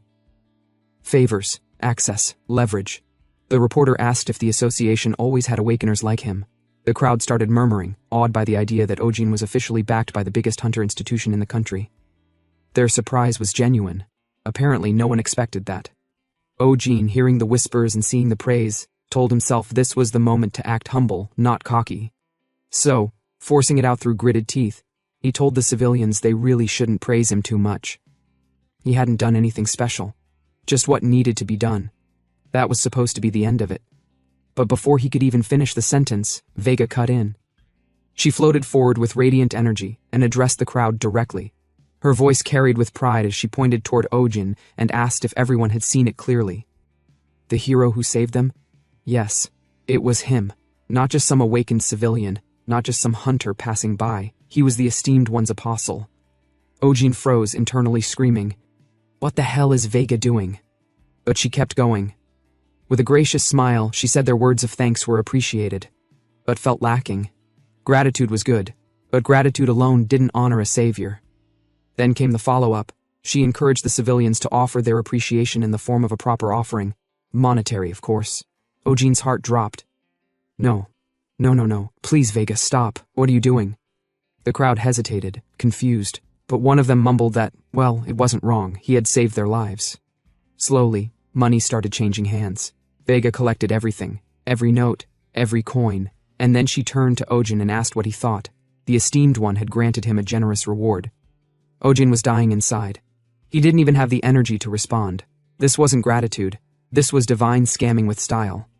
Later, Ojin went to visit Junman at the Hunter Association. The moment he stepped in, Junman welcomed him with a grin and told him the internet was losing its mind over him.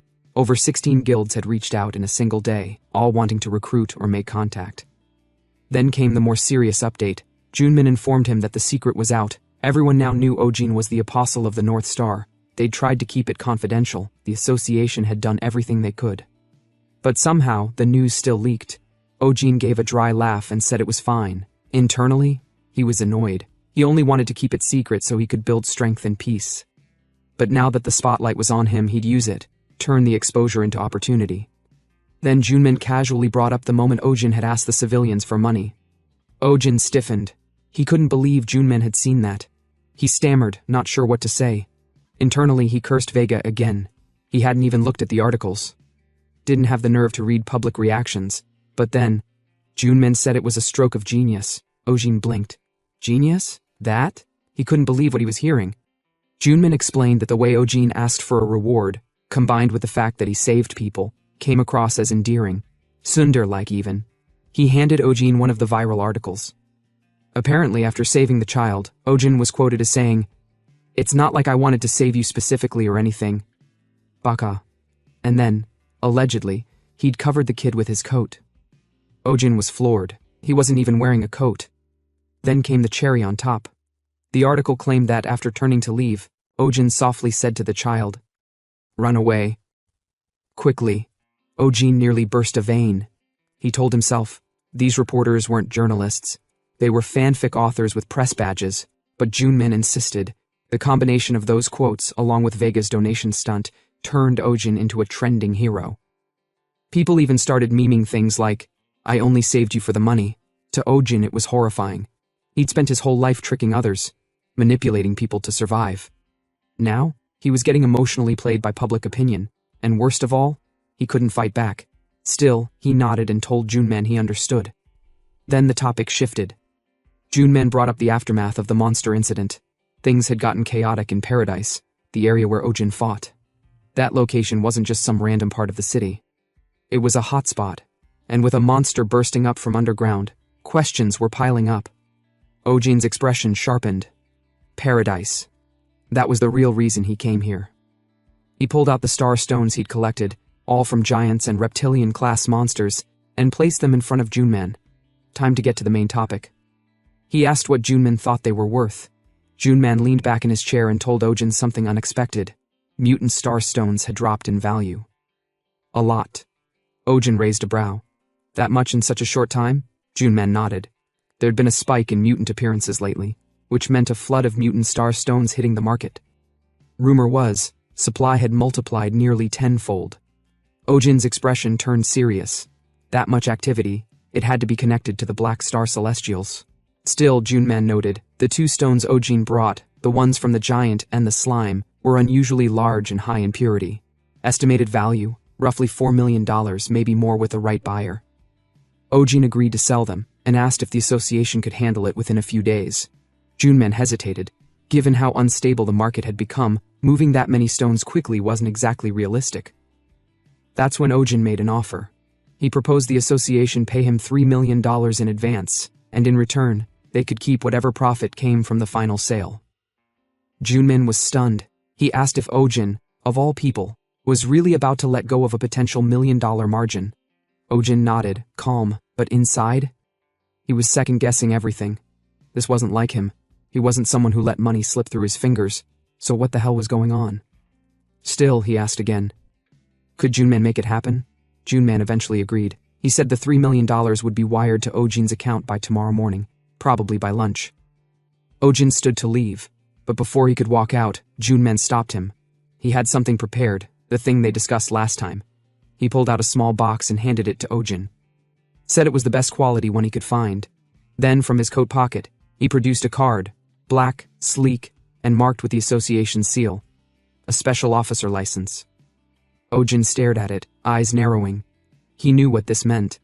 A special officer wasn't just a glorified title. It came with independent authority, investigative rights, and legal immunity, even if the association came under pressure. It was the equivalent of being an off-the-books elite agent. He took the card and admitted, this was unexpected. He hadn't even been with them that long. Junman chuckled and said, that's how much the higher-ups valued him. Ojin smirked and thanked him, genuinely this time. Then he turned to leave. Junman told him they'd see each other again soon. On the way home, Ojin stopped at a crosswalk and glanced up at the sky. Clear sunlight poured over the city, and as he waited for the light to change, he did a quick tally. With $7 million already saved, and another $3 million coming tomorrow, Paradise was now within reach. He was just one step away. Back at the apartment, Eunha lay on her bed, earbud in, quietly listening to the news.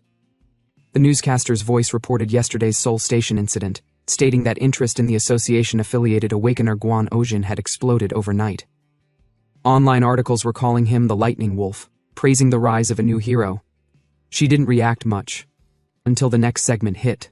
The newscaster announced that the final list of star relics for the December Yongsan auction, scheduled in 2 days, had just been confirmed. Among them, the 7-star relic, Sword of Dawn, the Twilight Knots, and the Dragon's Cursed Eye. That name stopped Eunha cold.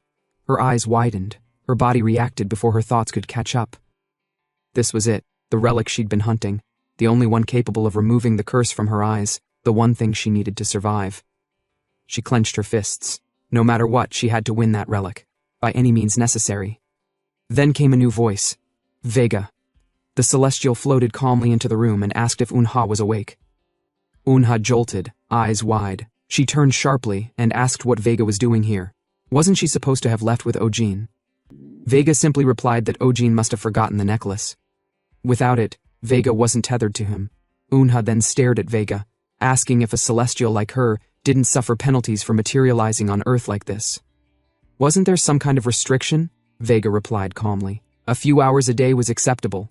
Nothing that would cause a breach. But she hadn't come for no reason. She wanted to ask Unha something. Unha tilted her head. What kind of question? Vega said she had been observing her child, Ojin, and noticed he was deeply obsessed with money. She asked if Unha knew why. For a moment, Unha said nothing. Her expression tightened, then inwardly she admitted it. Ojin's obsession with money had nothing to do with greed. He was saving up for paradise. Vega's eyes narrowed slightly. Paradise? Unha explained. Paradise was the formal name for the Gangwa Island Special Autonomous Zone.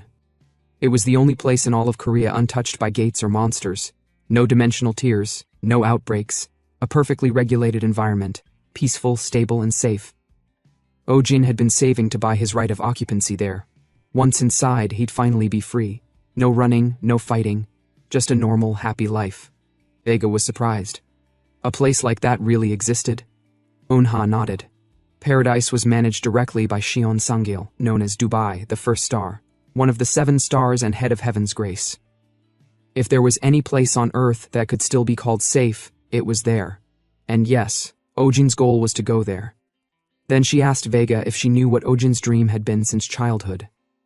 She remembered clearly. Back when they lived at the orphanage, Ojin was always bruised, always injured, but he'd whisper the same thing. I want to live somewhere that doesn't hurt. Somewhere he wouldn't freeze at night. Somewhere he wouldn't starve. Somewhere he didn't have to lie just to get through another day. Unha let out a quiet breath. It sounded simple, laughably small to others. But for people like them, those tiny dreams were unreachable luxuries. They had been beaten by the orphanage director every day. But Ojin had it worse, because he took the beatings for her. One day the director was hitting Unha again. Ojin suddenly yelled that the kitchen was on fire. The director panicked and ran. When he realized it was a lie, he beat Ojin senseless for it. Unha looked at Vega. That's the kind of person Ojin had always been. He took pain so others wouldn't have to. And that's why he only wanted one thing, a life where he didn't have to lie to survive. Now he was finally close. Just one step from paradise, but Unha said quietly. She knew he would go without her.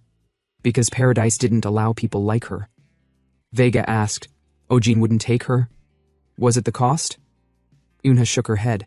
Even if they had the money, she'd never pass the entrance requirements. Paradise demanded tests, physical, mental, magical. Only qualified awakeners were allowed in. And her? She was blind, crippled, failed all of it by default. Vega paused, then asked gently, then what's going to happen to you? Unha gave a half smile and said she'd survive. Somehow. She had been a 7-star awakener, 5 years ago. Even if her mana was sealed and her body was broken, she still had willpower. Her leg was gone, her eyes were gone. But she wasn't finished yet. Vega looked at her carefully. How did this happen? Unha replied. 6 years ago, she fought a 9-star monster, Barbados, the 1,000-cursed dragon. And she lost, she was cursed, her mana sealed, her body ruined. But something else happened that day.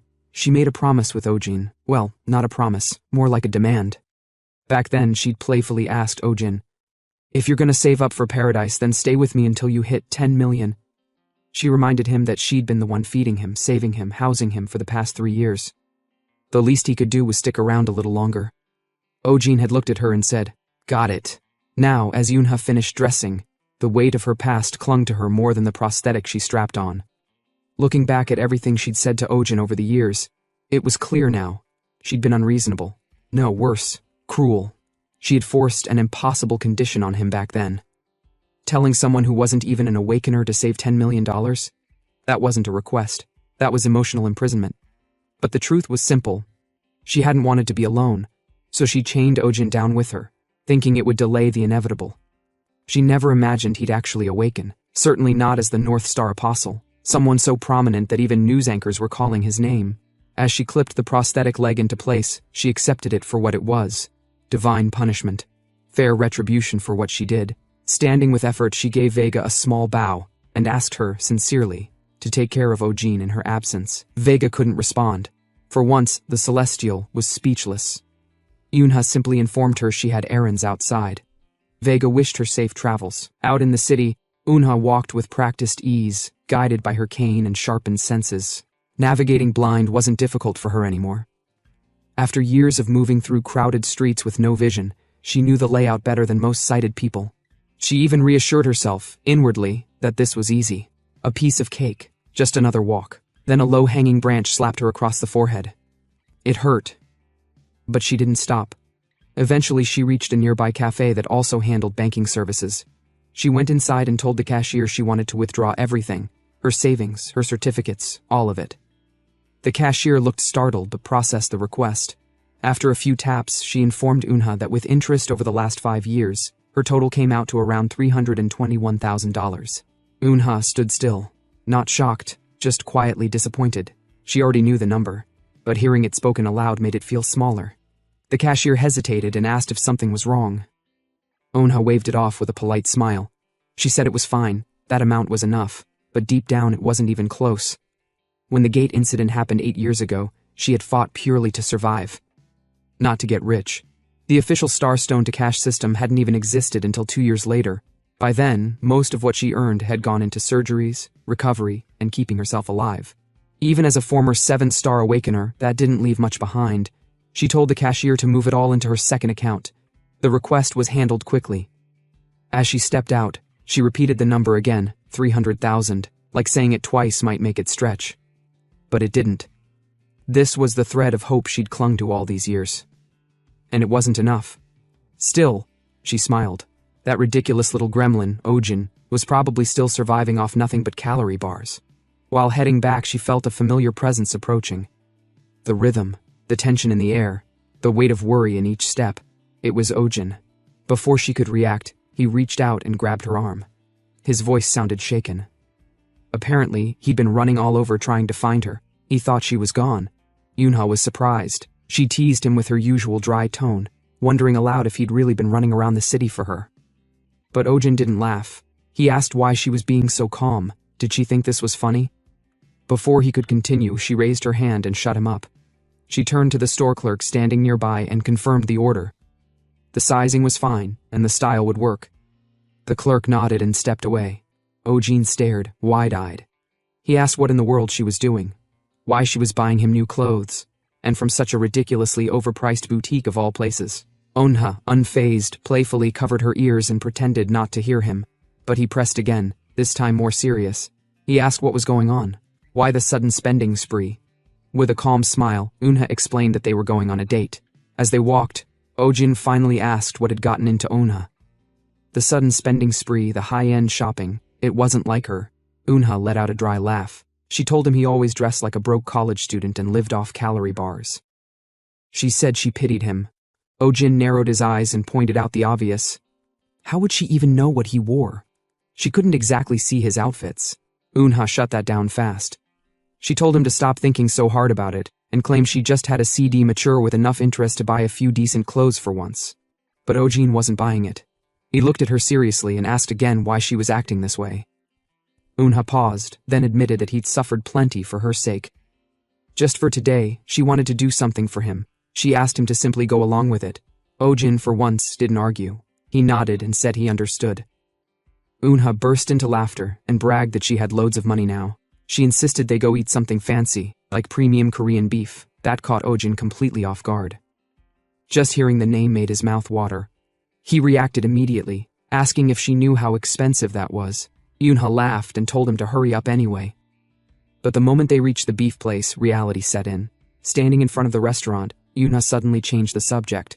She casually asked what they were selling next door. Ojin glanced sideways and said it was a snow crab joint. She gave a small cough and said she wasn't feeling the beef vibe anymore. Apparently, she was craving crab instead. Ojin stared at her, completely thrown off. She had always hated shellfish, but she waved it off and insisted they go for crab this time. Deep down, she knew the truth. Crab was cheaper. They entered the second restaurant and were served a platter of snow crab. As Unha began fumbling with the shell, she grumbled that crab was the most annoying food ever created. Cracking through the armor just to get a bite. It was a design flaw. Ojin chuckled and commented that she didn't even try to hide her intentions. She clearly dragged him here so she wouldn't have to shell the thing herself. Unha told him to shut it. Still, He sighed and said he'd do it for her. He took the crab, broke it down, and picked the meat out piece by piece. Eunha let out a smirk and said he was being far too sweet. Ojin rolled his eyes and told her to quit talking and eat already. She opened her mouth like it was a royal ritual and accepted the food. Then, slowly, she smiled and said it actually tasted good. Ojin replied that she should eat plenty then. As the two continued their quiet meal, Ojin watched her carefully. He could still see it, the heaviness in her expression. But at least now, it looked a little lighter. After the meal, Ojin offered to pay for the coffee at the next stop. Eunha tried to argue but relented. She told him to go ahead and order while she caught up. She'd take a latte. Just as Ojin stepped outside the crab place, he heard voices calling out. Two young girls stood near the sidewalk, pointing his way. They asked if he was Guan Ojin. He gave a nod, casually confirming it. The moment they heard his name, the girls lit up. They called him the Lightning Wolf. Apparently, they'd been there during the Seoul Station incident and saw him fight. They told him he looked way more handsome in real life and asked for a picture. Ojin stood silently, trying to decide how to handle it. He had expected this sort of thing eventually, but this wasn't exactly how he imagined it. Part of him wanted to chase them off immediately. But instead of snapping, he stayed calm and told them it was a little much for people who'd never even met him to act like that. He asked bluntly if they could stop bothering him and move along. The two girls froze, shocked, silent. Then, unexpectedly, they cheered. One of them turned to her friend and gasped. Apparently she was thrilled that he had told them to piss off. It was confirmation. Proof. They were convinced now he really was the Lightning Wolf. Ojin stood there, utterly confused. He had no idea why being insulted made them more excited. But at this point, he gave up trying to understand. One of the girls grinned and tugged at her shirt, asking Ojin to autograph it. He sighed internally and accepted the marker. Honestly, what was this? Some fan club? A cult? Still, an autograph didn't cost him money, and if it got them to leave faster, so be it. But before he could sign, Eunha appeared, frown locked in. She didn't ask who they were, she demanded it, radiating enough hostility to make the air feel 10 degrees colder. The girls, clearly thrown off, asked who she was, even calling her senior by instinct. Eunha didn't hesitate. She stepped beside Ojin, grabbed his arm and told them exactly who she was, his girlfriend. Every word laced with enough sass to cut glass. The girls fell silent. Their energy collapsed instantly. Whatever little fantasy they had going fell apart on the spot. Embarrassed and defensive, they muttered that they weren't trying to steal anyone. They just wanted autographs. Then they turned and left, calling Eunha a snob on their way out. Once they were gone, Eunha smirked. She commented on how overly familiar those girls were acting. Ojin wasn't amused. He frowned and asked if she really needed to go that far. Eunha laughed and asked what would have happened if she hadn't shown up. Just because people liked him didn't mean he had to let them cling all over him. She asked if he understood her point. Ojin shut it down, telling her that her jealousy was baseless. He had zero interest in chasing after random girls. Eunha, flustered, tried to joke her way out of it. Ojin reminded her again. It wasn't about morals. It was about money. Flirting cost effort, effort cost cash. Eunha rolled her eyes and called him a tight-fisted bastard. Still, she noted they had time left in the day, enough to fit in karaoke. At least there, random fans wouldn't bother them. Later, they arrived at the karaoke room. Eunha sang while Ojin leaned back, soaking in the off-tune melodies like a strangely nostalgic fever dream. It was dumb and simple, but in its own way, comforting. They sang until their voices wore out, then stepped out into the late-night air. The sky was already dark. Ojin glanced up and noted how quickly the time had passed. Eunha asked if they should head back. He nodded. As they walked, silence hung heavy between them. Then Eunha finally spoke. She asked him how much money he had saved. Ojin answered plainly. He was done. The entire $10 million was ready. Eunha stopped for a second. That was it then, she asked again quietly. All 10 million? When he confirmed it, she fell silent. Her expression faltered. That meant they didn't have many days like this left. She asked if he was really going to paradise. Ojin confirmed it. That was the entire reason he saved. Eunha wanted to say something, anything, to ask him not to go, to stay. But she couldn't bring herself to say it. Instead, with a bittersweet smile, she told him not to forget about her, wherever he ended up. Ojin didn't answer, but inwardly, he already knew the truth. There was no world where he'd ever forget her. The next morning, Ojin left the house early. He told Eunha he had business to handle at the bank. She wished him a safe trip without asking questions. Alone again, Eunha sat by the window, earbud in, listening to the news. The broadcaster was already covering the Yongsun December auction. The opening event was live. One item in particular had the spotlight: the dragon's cursed eye. A rare 6-star relic, one that only appeared after slaying a dragon-class monster. Its function? Breaking deep curses, the kind that couldn't be undone by spells or scrolls. Unha stiffened.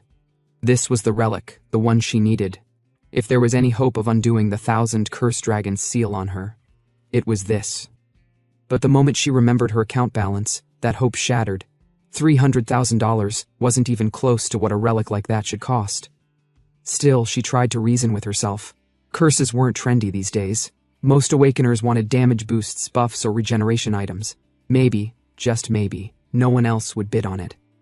Some relics had gone for shockingly low prices in the past, so she clung to that thread of hope. Maybe she could get lucky. Maybe this was the one time fate would cut her a break. She took a deep breath and told herself she had to go. Even if it was hopeless, there was nothing left to lose. As Unha walked toward the auction house, her mind was buzzing with possibilities. If she could just buy the dragon's cursed eye, maybe, just maybe, she could break the curse that held her captive. If she was lucky. She entered the Yongsan auction house. The security guard asked her to fill out forms before entering. But when he noticed her condition, her blindness and her cane, he hesitated and offered to help her complete the paperwork. Unha nodded gratefully. After finishing, the guard reminded her that once the auction began, no one could leave for security reasons. She would have to finalize all her business before the event started. Inside the auction room, Unha couldn't immediately find her seat. She asked a fellow participant for directions, and he pointed her toward the right side, 2 rows ahead. As she walked toward the seats, murmurs started to rise. One person muttered that it was strange to see a blind person at an auction. They wondered why she didn't have a guardian with her. Another made a pointed comment about how they'd never let a blind person come to something like this alone. Unha clenched her fists at the whispers, but she kept moving forward. This was her decision, her battle. She didn't have the luxury of breaking down now. She told herself, inwardly, that as long as she could buy the dragon's cursed eye, she'd find a way to make it work. Then the announcer's voice rang through the room.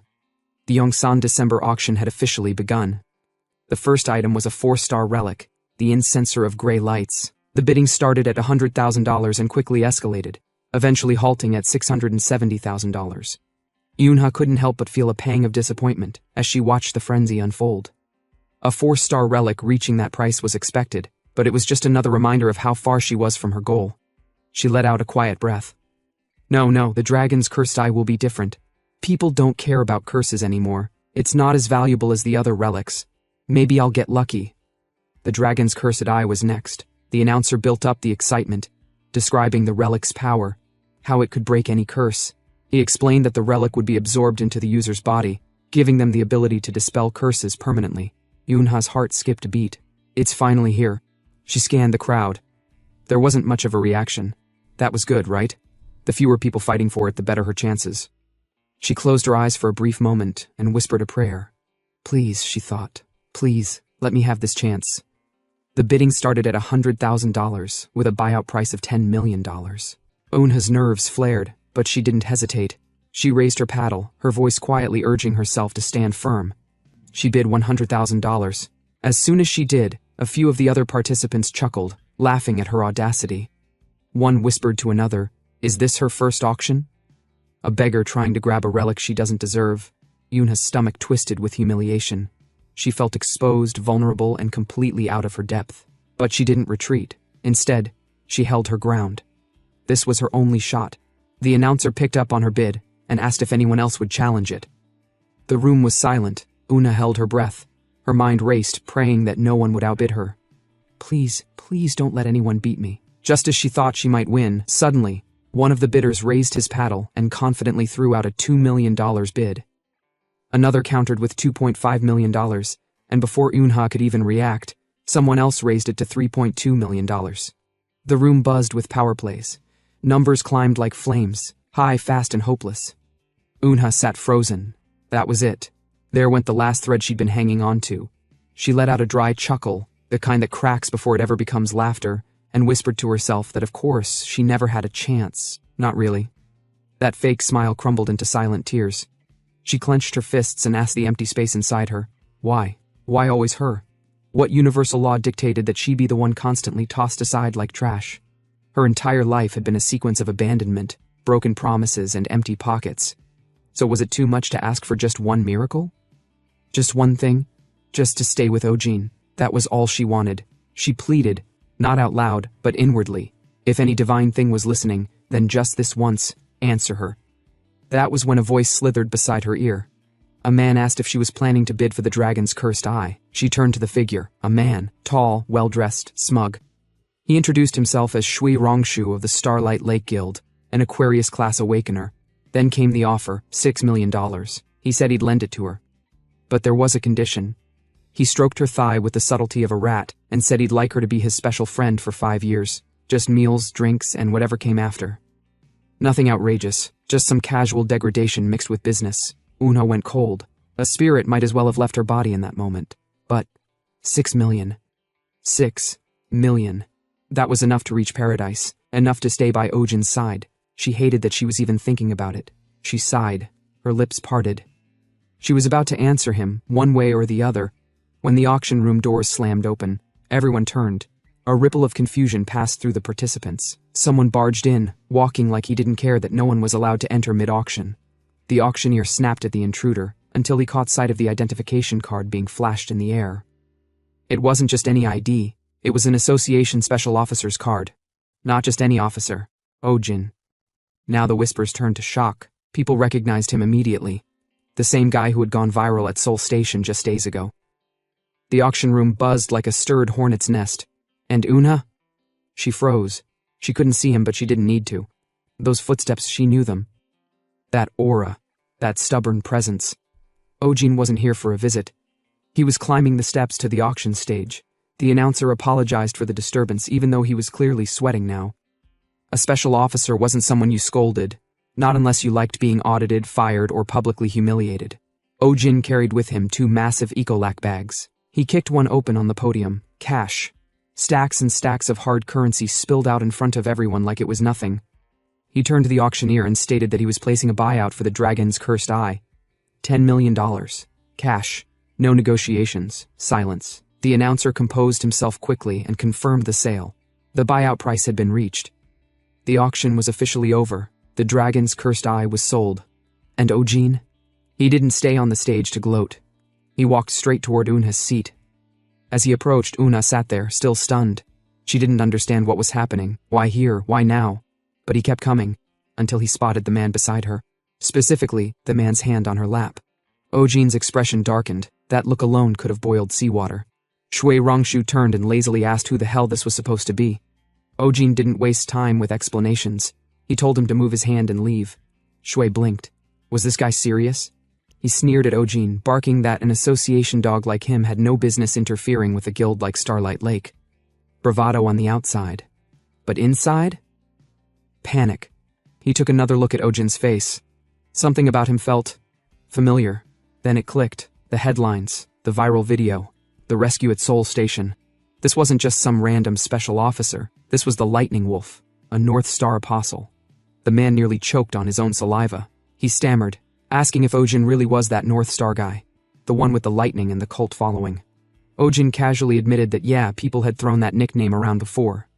Then, as if that were just a mild footnote, he added, "So, you said you're from Starlight Lake Guild, right?" The words hit harder than a taser. The guy began trembling like a leaf during typhoon season. He fumbled out something about a misunderstanding.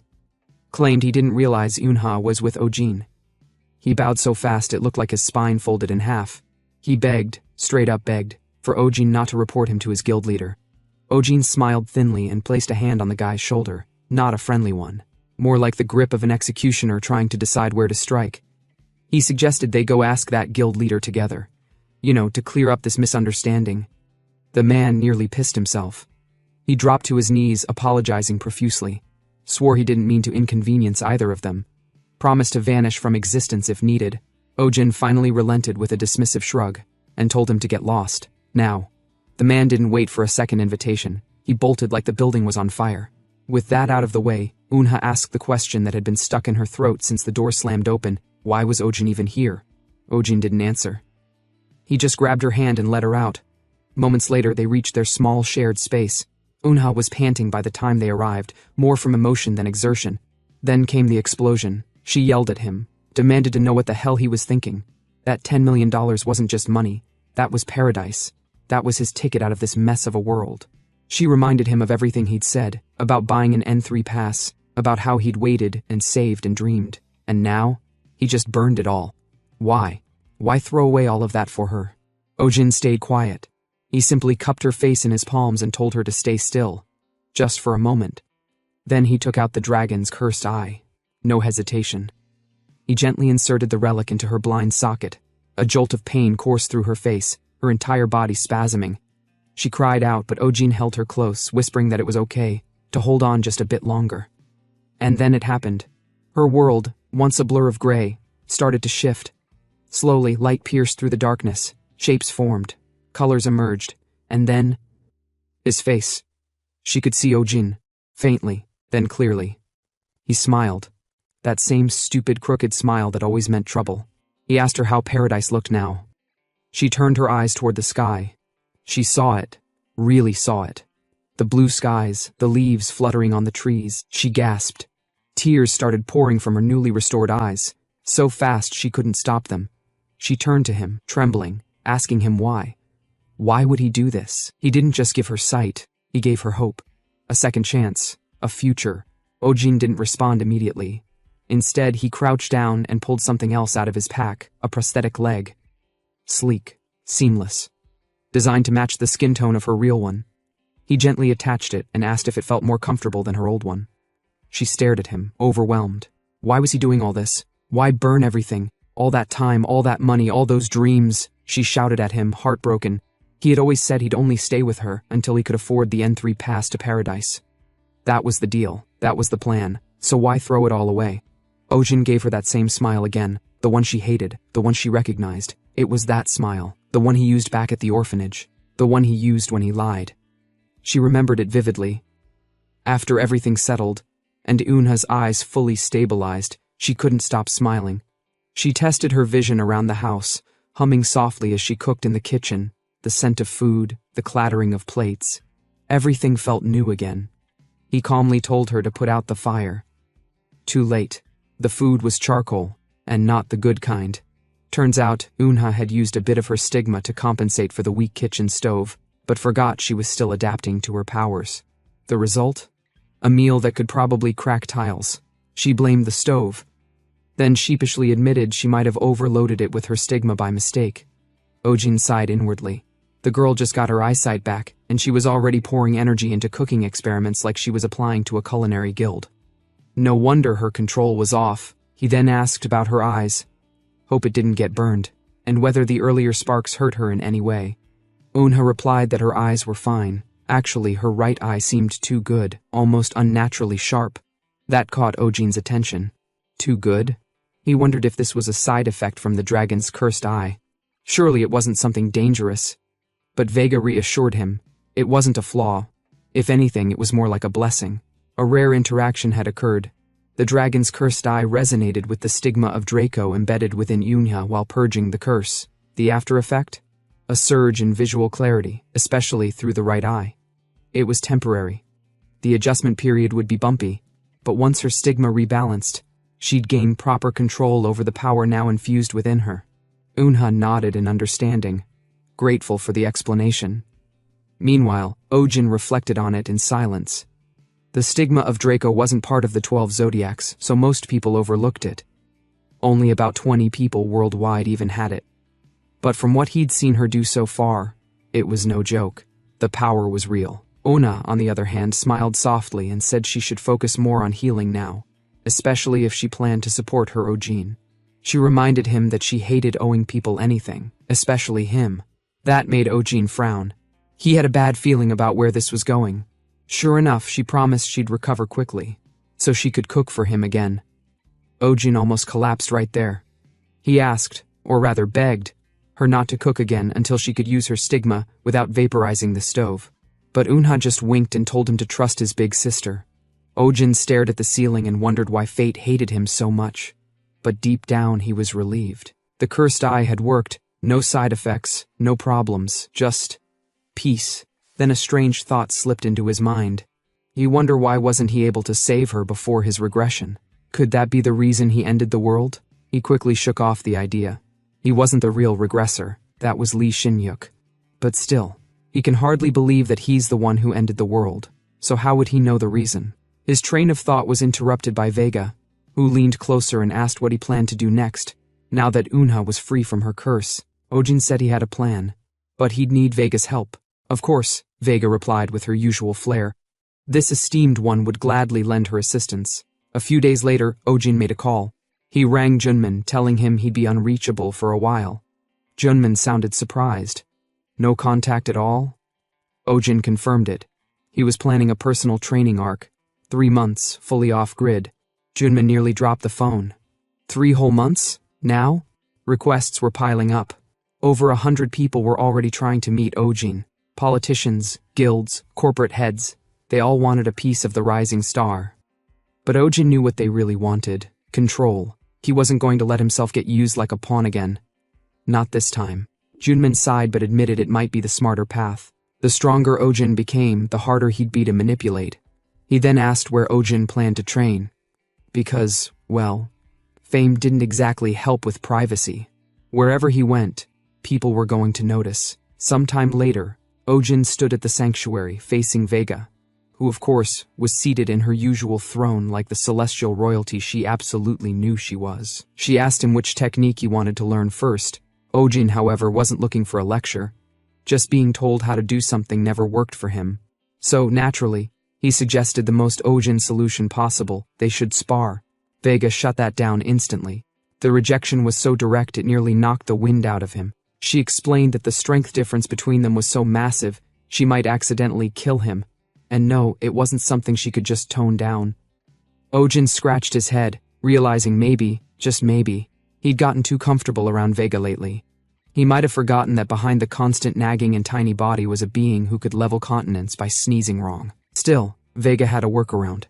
She told him to wait a moment. Even though it might be difficult for her to restrain herself, there was someone who could test him without turning him into red mist. That someone? A star spirit, a summon containing a fraction of Vega's soul. She stood, raised her hand, and summoned the beast. It was a massive feral wolf, claws like blades, body pulsing with power, and an aura that screamed ancient violence. This was Ryak, the lightning beast, Vega's personal summon. Ryak greeted Vega with respect, then locked eyes on Ojin. Ojin, ever the improviser, immediately tried to pretend like he'd met Ryak before. He smiled like a man playing poker with a losing hand, and claimed to remember Ryak from another time, the whole regressor act. Ryak just stared, confused and unimpressed. Thankfully, Vega backed him up. She told Ryak that Ojin was a regressor. He asked if this was really the so-called heaven-defying star she always rambled on about. Vega confirmed it with full confidence, then she gave the order. Ryak was to spar with Ojin. Nothing fatal, but nothing soft either. Without delay, Ryak accepted the command and transformed. Electricity arced through the air as Ryak's body grew and mutated, turning into an even more monstrous form. Claws dragging on the marble floor, mouth crackling with lightning, every inch of him radiating celestial rage. And then he charged. Ojin braced himself, or at least tried to. In truth, he already knew he couldn't win, but maybe he could endure. Maybe he could land a hit. Maybe he could not die. Those hopes shattered in under a second. With one massive strike, Ojin was sent crashing into the ground, lying flat and dazed, wondering, not for the first time, why his plans always sounded smarter before they actually started. And like that, 2 months later, Ojin used his spear and activated blue lightning to attack Ryak. But Ryak dodged it and immediately appeared behind him, telling Ojin that he should know by now that such attacks won't work on him.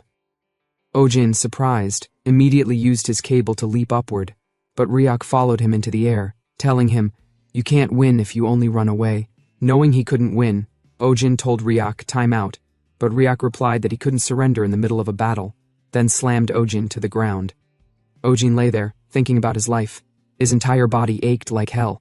He had no idea why he couldn't even last a single minute fighting Ryak. Sure, the training had helped a little. Blue lightning and thunderfall had gone up by 1 level each, but that was it.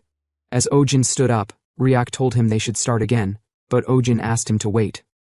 Instead of a spar, Ojin asked Ryak if there was a way to fight like it was real. Ryak raised an eyebrow. What do you mean? Ojin explained, saying spars felt completely different from real battles. He wanted something closer to the real thing. Ryak said it might be possible if Madame Vega used her sacred ground. Ojin asked, what do you mean by sacred ground? Ryak explained that Vega's sacred ground allowed her to twist the laws of physics to her will. Even if Ojin were to die, she could instantly revive him. But Vega immediately interrupted. Absolutely not. He definitely can't do it. Ojin asked why. She told him that although revival was possible, she couldn't erase the pain and shock caused by dying. There was a real chance he might not be able to handle it mentally. He could go insane. Ojin gripped his spear tightly, saying to himself that he had no idea how painful it would be to die, but he had decided to take the risk. He told Vega, please, allow me. Vega looked at him. Are you confident you won't regret it? Ojin answered, I wouldn't even bring it up if I wasn't sure.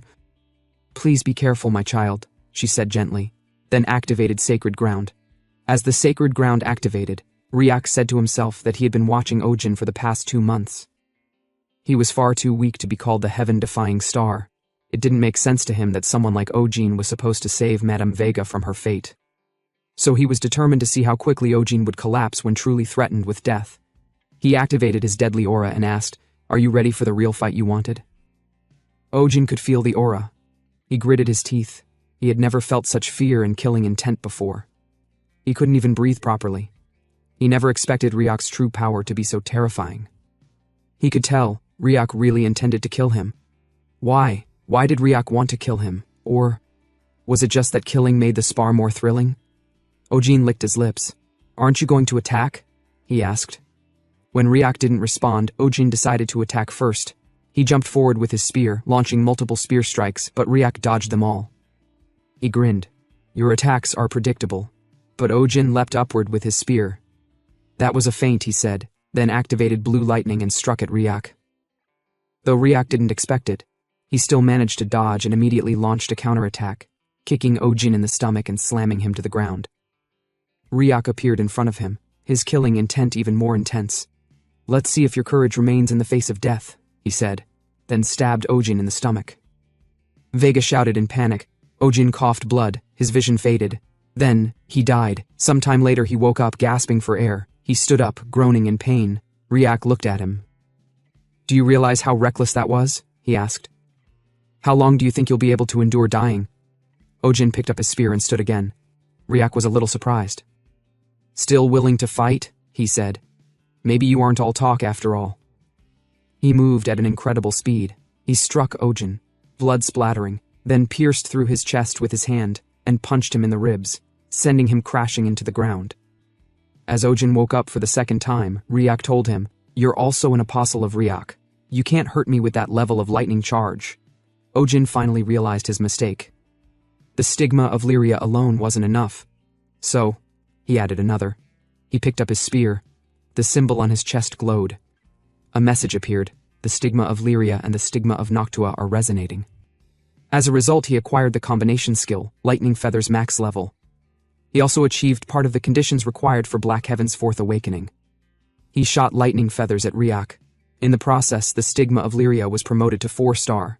As a result, Lightning and Thunder level 4 increased to Lightning Thunder level 5. Ryak tried to block the attack, but he didn't escape unscathed. He gritted his teeth, worried. He knew the stigma of Lyria didn't include a skill that used lightning in the form of feathers. That meant Ojin created the skill on the spot. As a child who had just awakened, Ryak wondered, how in the world did Ojin do that?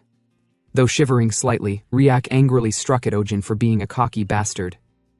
The kick sent Ojin flying. Ryak growled that a mere human like him dared to believe talent alone could change fate. But before he could attack Ojin again, Vega shouted for him to stop, and he did. She told Ryak that she understood how he felt.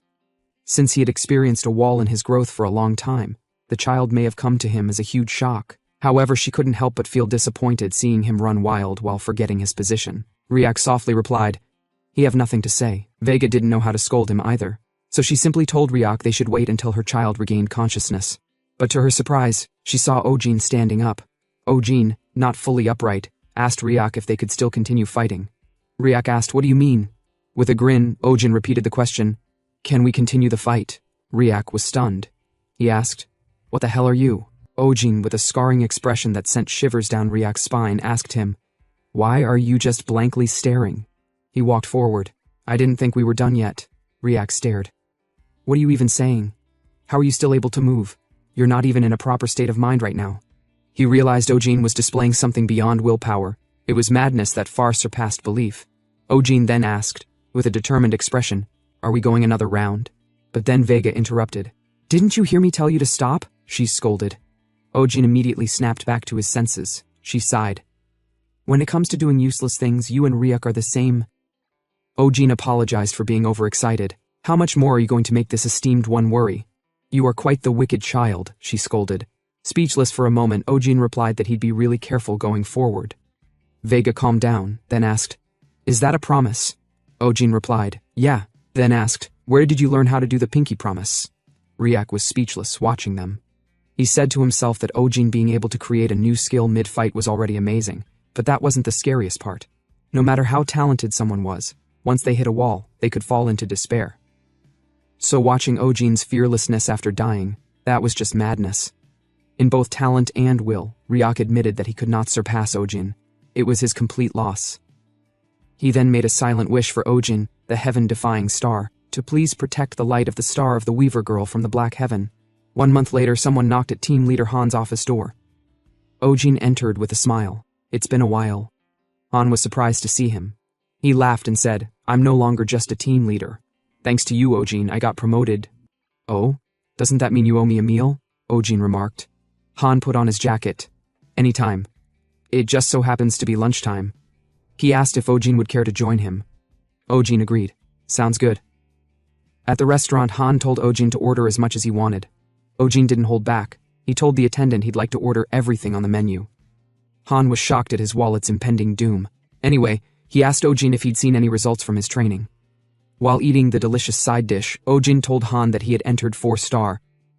Han was surprised. "You entered 4-star in only 3 months?" He then asked, "Do you have the stigma of Lyria? If that's the case, the more powerful the stigma, the harder it is to raise your star rank. Not even the 7 stars advance that quickly." Ojin told him that such speed was expected. "I'm a rookie with a ton of attention on me. I need to be this fast so I'm not looked down on." Han laughed.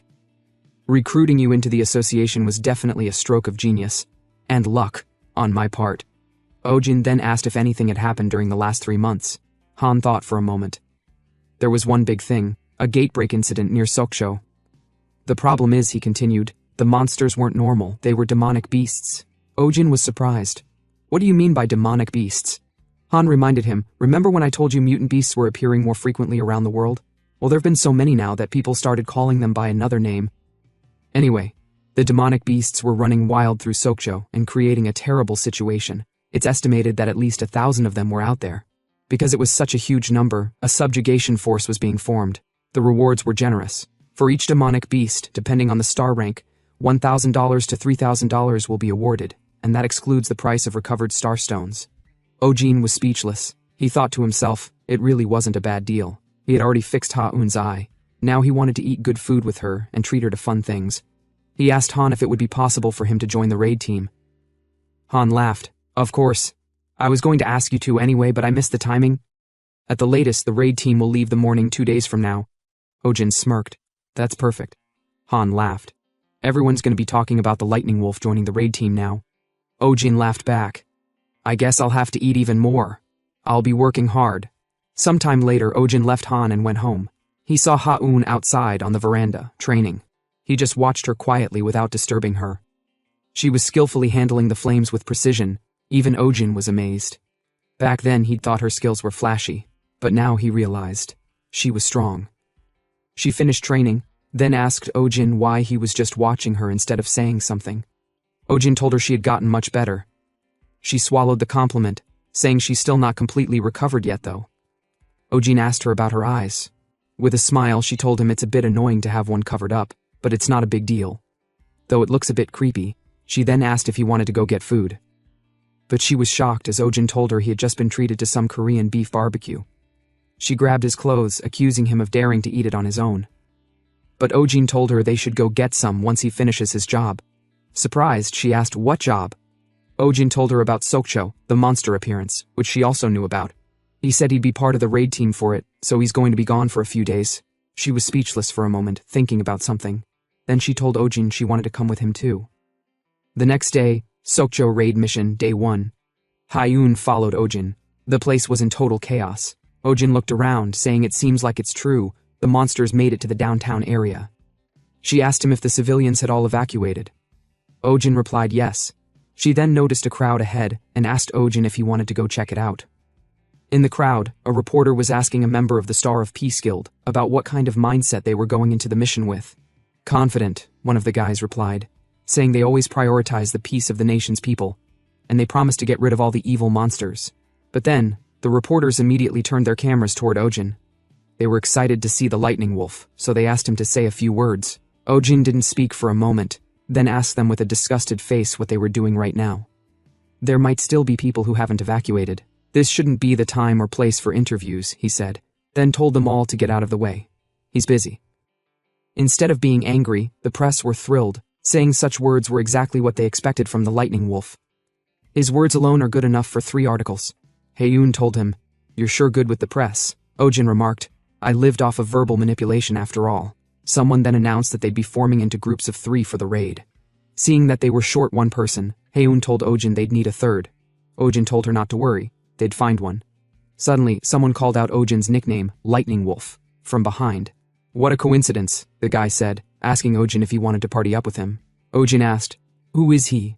The guy introduced himself, Park Jong-yoon, a disciple of Taurus. Ojin thought to himself, wondering if this guy was one of the awakened who was there when he infiltrated the Dark Star Society. If that's true, then his skill level is guaranteed. The guy happily shook Ojin's hand and told him he's with the Valhalla Guild. He knew about Ojin since the Seoul Station incident. Seeing this, Ojin asked how Lee Woo-yuk was doing these days. The guy replied, "He's really busy, still trying to investigate the Dark Society or whatever." Ojin thought to himself, it seems Woo-yuk has yet to find conclusive evidence. It's true that it would take more than just contact info to expose an underground organization like that. Hyun placed her hand on Ojin's shoulder and introduced herself to the new party member, saying she's Draco's disciple, and that he could talk to her casually. They shook hands, but he replied that he'd speak more casually once they got to know each other better. Suddenly someone interrupted them. "Who's this?" the man said sarcastically. "Isn't it our wonderful and great rookie?" He called Ojin a son of a bitch, then asked if he still remembered him. Ojin acted surprised and asked, "Who are you again?" The guy cursed, calling Ojin a goddamn bastard, and introduced himself, Park Jung-woo from the Pandinus Guild. Now Ojin remembered him, the egotistical testicle from the association. He laughed and asked the guy if he'd said hi to his guildmaster for him. The guy, pissed off, told Ojin, "Like hell I would." Another man came over and told Jung-woo to calm down. "What a coincidence," he remarked. Ojin was surprised to see him, Choi Jong-cheol. He wondered what the guy was doing here. Were those 3 in the same group? The scorpion tattoo is a symbol of the Pandinus Guild, but having it on the neck meant something happened. Ojin then asked, "What did you do with the Starlight Lake Guild?" The guy, pissed, replied, "Are you really going to ask me about that?" Ojin thought to himself that he did snitch on him to Han unmatched. Guess the guild found out about it. Jong-cheol laughed and told Ojin that thanks to him he was kicked out for breaking the guild's rules. "What a shame," Ojin remarked. "Not really," Jong-cheol replied. "I found a better guild. There's a lot of demand for Aquarius stigmas." He smirked. "We have more than just Aquarius now." With a grin, he waved at Ojin and told him he'd still witness something fun soon, so to look forward to their next reunion. As the guy left, Ojin thought about the fun stuff he mentioned, then grinned to himself and muttered, "Be careful what you say." He memorized Jong-cheol's scent through the stigma of the hunting dog. It's actually good they met. Ojin wanted the Aquarius stigma eventually, so he'd take care of them all. It's best to get rid of the root of evil. He wasn't scared. After all, deaths during a raid are expected. Now, somewhere nearby, Chung-yoon used his shield to block a monster's attack and told Ojin to strike. Ojin jumped forward and used Thunderbolt to hit the monster. The monster, realizing it wasn't a match, tried to run away, but Hyun told them to leave it to her. She activated her fire spell, immediately engulfing and killing it. Chung-yoon exhaled. Each one of these monsters is a real pain in the ass. They must be at least 5-star, maybe even 6-star, Hyun replied. They're really weak, despite being so hard to catch. Ojin was speechless. He thought to himself that while the raid itself was going smoothly, something felt off about the monsters. They were all running in the same direction, as if they were trying to lure them into something. Suddenly they heard a scream, which meant someone was in danger. Ojin immediately ran in the direction of the scream, recognizing that the voice belonged to Park Jungwoo. He saw Jungwoo lying on the ground, bleeding. Jungwoo coughed and told Ojin that a monster had attacked him. Ojin asked what kind of monster could have injured him so badly. Though Haeun had potions, his injuries were too deep. Potions weren't going to save him. It'd only be a waste. Jungwoo then silently mentioned someone's name, Choi Jong-cheol. Ojin leaned closer to hear what he was saying, but the guy kicked the bucket. He died before he could say anything more. Chongyun arrived at the scene and asked Ojin what was going on. Ojin told him, he's dead. Though they had once argued back at the association registration office and hadn't been on good terms since then, he didn't feel good about the guy dying. He then closed Jungwoo's eyes and told Chongyun they didn't have time to recover the body right now, but he'd at least give him that dignity. In truth, he was absorbing the Scorpion's stigma using Black Heavens. Scorpio's stigma allows the user to freely manipulate poison and greatly boosts agility, perfect for someone of the assassin class. Plus, thanks to the dark secret trait, no one noticed he had absorbed it, so he wouldn't have to try too hard to hide it anymore. He stood up and told them they should get going. Hours later in another scene, Ojin and his team were busy taking down monsters. Haeun commented while fighting that the monsters were really good at running away, but she wouldn't let them. Ojin immediately told her to wait, something was off. He said they should follow the monsters, so they followed. Haeun and Ojin began to notice what was going on. The monsters were sporadically appearing despite having taken over the city, and they ran toward the city center whenever a fight turned against them.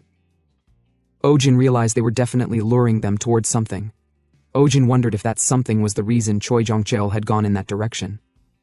He told his team to stop chasing the monsters, since they'd clearly been luring them toward the city this whole time. Chongyun was surprised. He asked, "Are the monsters smart enough to do something like that?" Ojin replied that while he wasn't certain, he thought it'd be best not to pursue them any further. Chongyun agreed and said they should return, but Ojin told them to wait.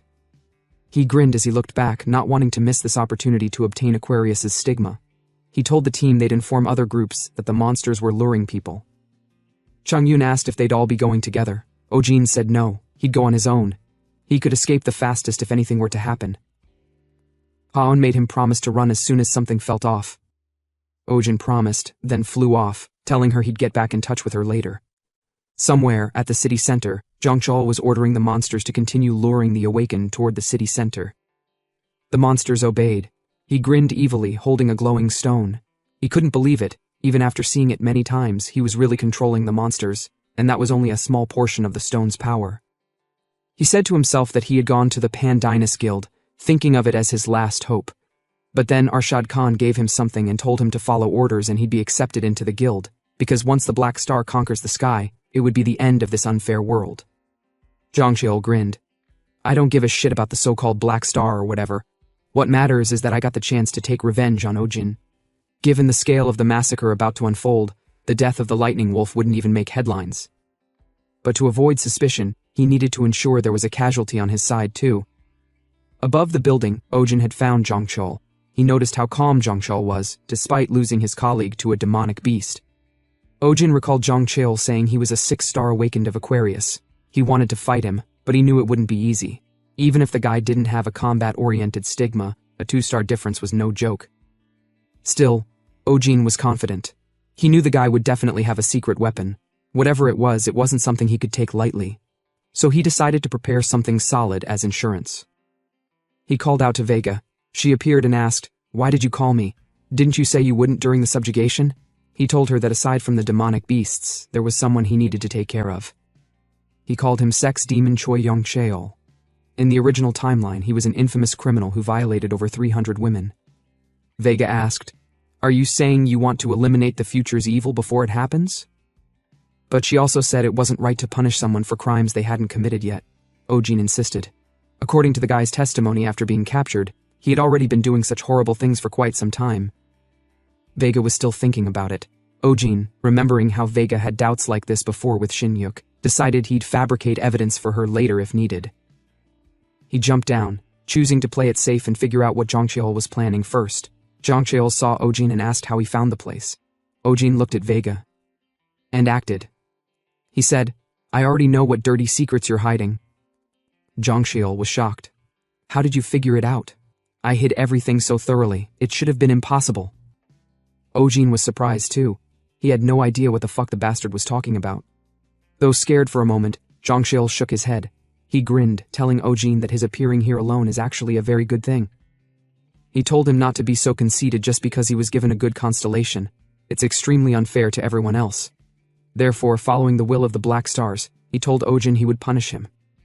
He then summoned all the beasts to attack Ojin. As the monsters stood behind him, Zhang laughed, telling Ojin that he doesn't know how he found out he joined the Black Star organization, but he'll pay for his recklessness in coming here alone. Ojin was speechless the entire time. In his mind he was shocked. He had no idea what kind of situation was unfolding before his eyes. He never knew Zhang was in the Black Star organization. He then told Vega that what he's about to say might come out of nowhere, but he has no choice. He decided to request a blessing, but she apologized to him. She told him that, honestly, she felt a bit reluctant about punishing evil acts before they happened, even though she should have been the one to trust and support him the most. She had been suspecting him until the very end, until she saw the moment with her own 2 eyes. She then placed her hand on Ojin's face, telling him to hurry and go. Once again, he should rewrite the pages of fate with his powers. She then gave him a blessing. A huge amount of energy coursed through Ojin's body. He was surprised. It was a completely different feeling from the blessing he received back at the Mokdong Gate. He realized it was a result of his training. Maybe it's because he's on a whole different level now, which is why he can't accumulate more of Vega's power. He then charged out to end things quickly. He took down the first monster with his spear. He stretched out his hand imbued with energy, and told the monsters they posed no threat to him. The lightning energy took down quite a number of them. He was impressed himself. Creating a lightning bolt out of thin air was something he was never able to do before. He might really get addicted to it. But suddenly, he noticed a tremor from below him, so he immediately jumped. What came from below was a really irritating monster. He grinned, saying the bastard monsters were wasting their efforts. Well, it's easier for him if they come at him like they're doing now. He then used the bracelet on his wrist to create a rope imbued with mana and took down the monster at once. Ojin exhaled. That was rough, he remarked. Zhang panicked. He commented, "This doesn't make sense. How can a 3-star awakener do something like this?" Ojin told him to stop spewing nonsense. He's now a 4-star. Panic-driven, Zhang tried commanding the monsters to kill and tear the bastard to shreds quickly.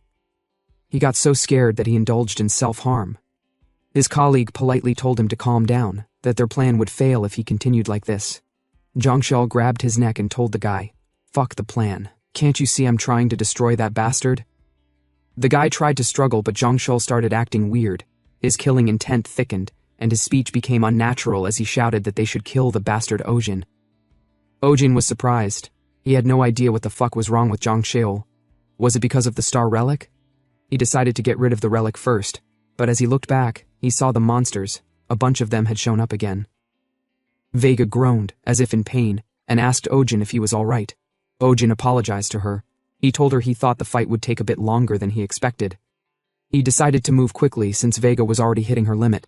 He began taking the bugs down quickly, but their attacks were endless. Vega was already at her limit. He closed his eyes, knowing he was in danger. But then, a flame appeared out of nowhere and took down the bug that was about to attack him. He was surprised. He heard a voice. It was Haeun. Haeun and Shangyun had arrived at the scene. She asked if he had forgotten the promise he made not to get hurt. She then stepped in front of him and told him she had already contacted the subjugation squad. The others would be headed in their direction soon, so he shouldn't rush himself too hard. He should only focus on buying time. She then removed the patch on her eye. It glowed gold, which surprised not just the bugs, but Ojin. It was the dragon eyes. She told Ojin that she didn't want to use the dragon eyes since she was still not fully accustomed to them.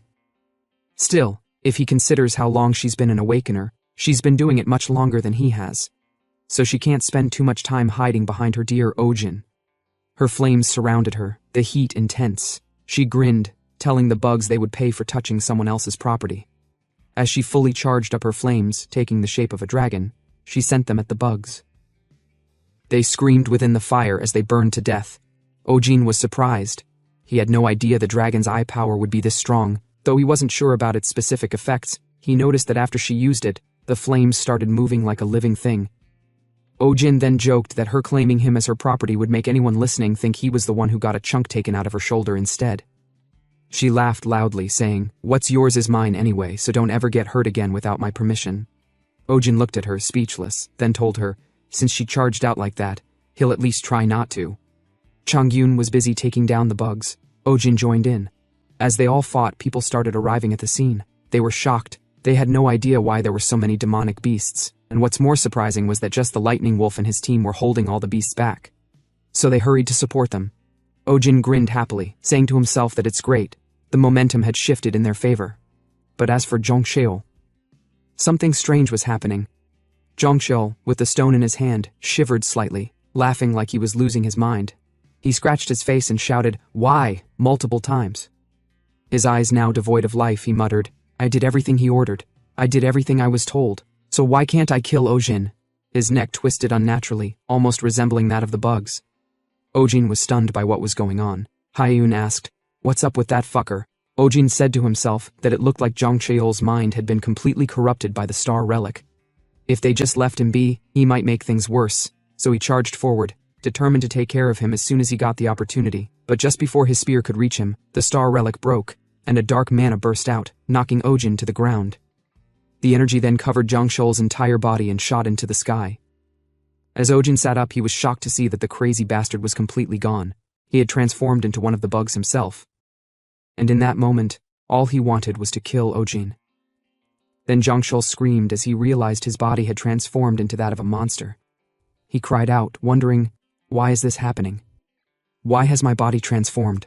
Ojin was in disbelief. A person had just turned into a demonic beast. There was no time to think. He picked up his spear and told Vega to hang in there just a little longer.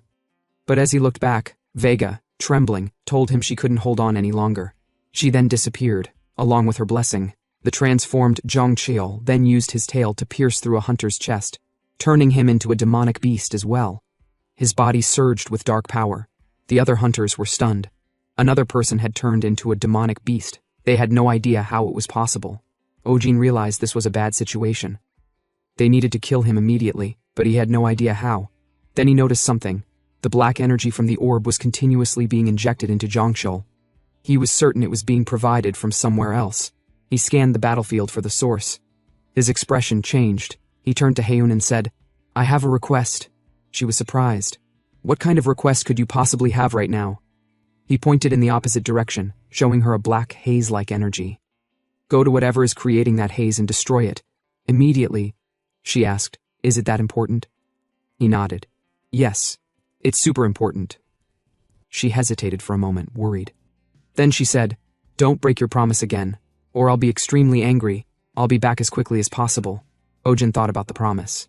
But since she was the one he made it to, he decided to keep it, if it was still possible, because the monster before him had completely transformed into something else.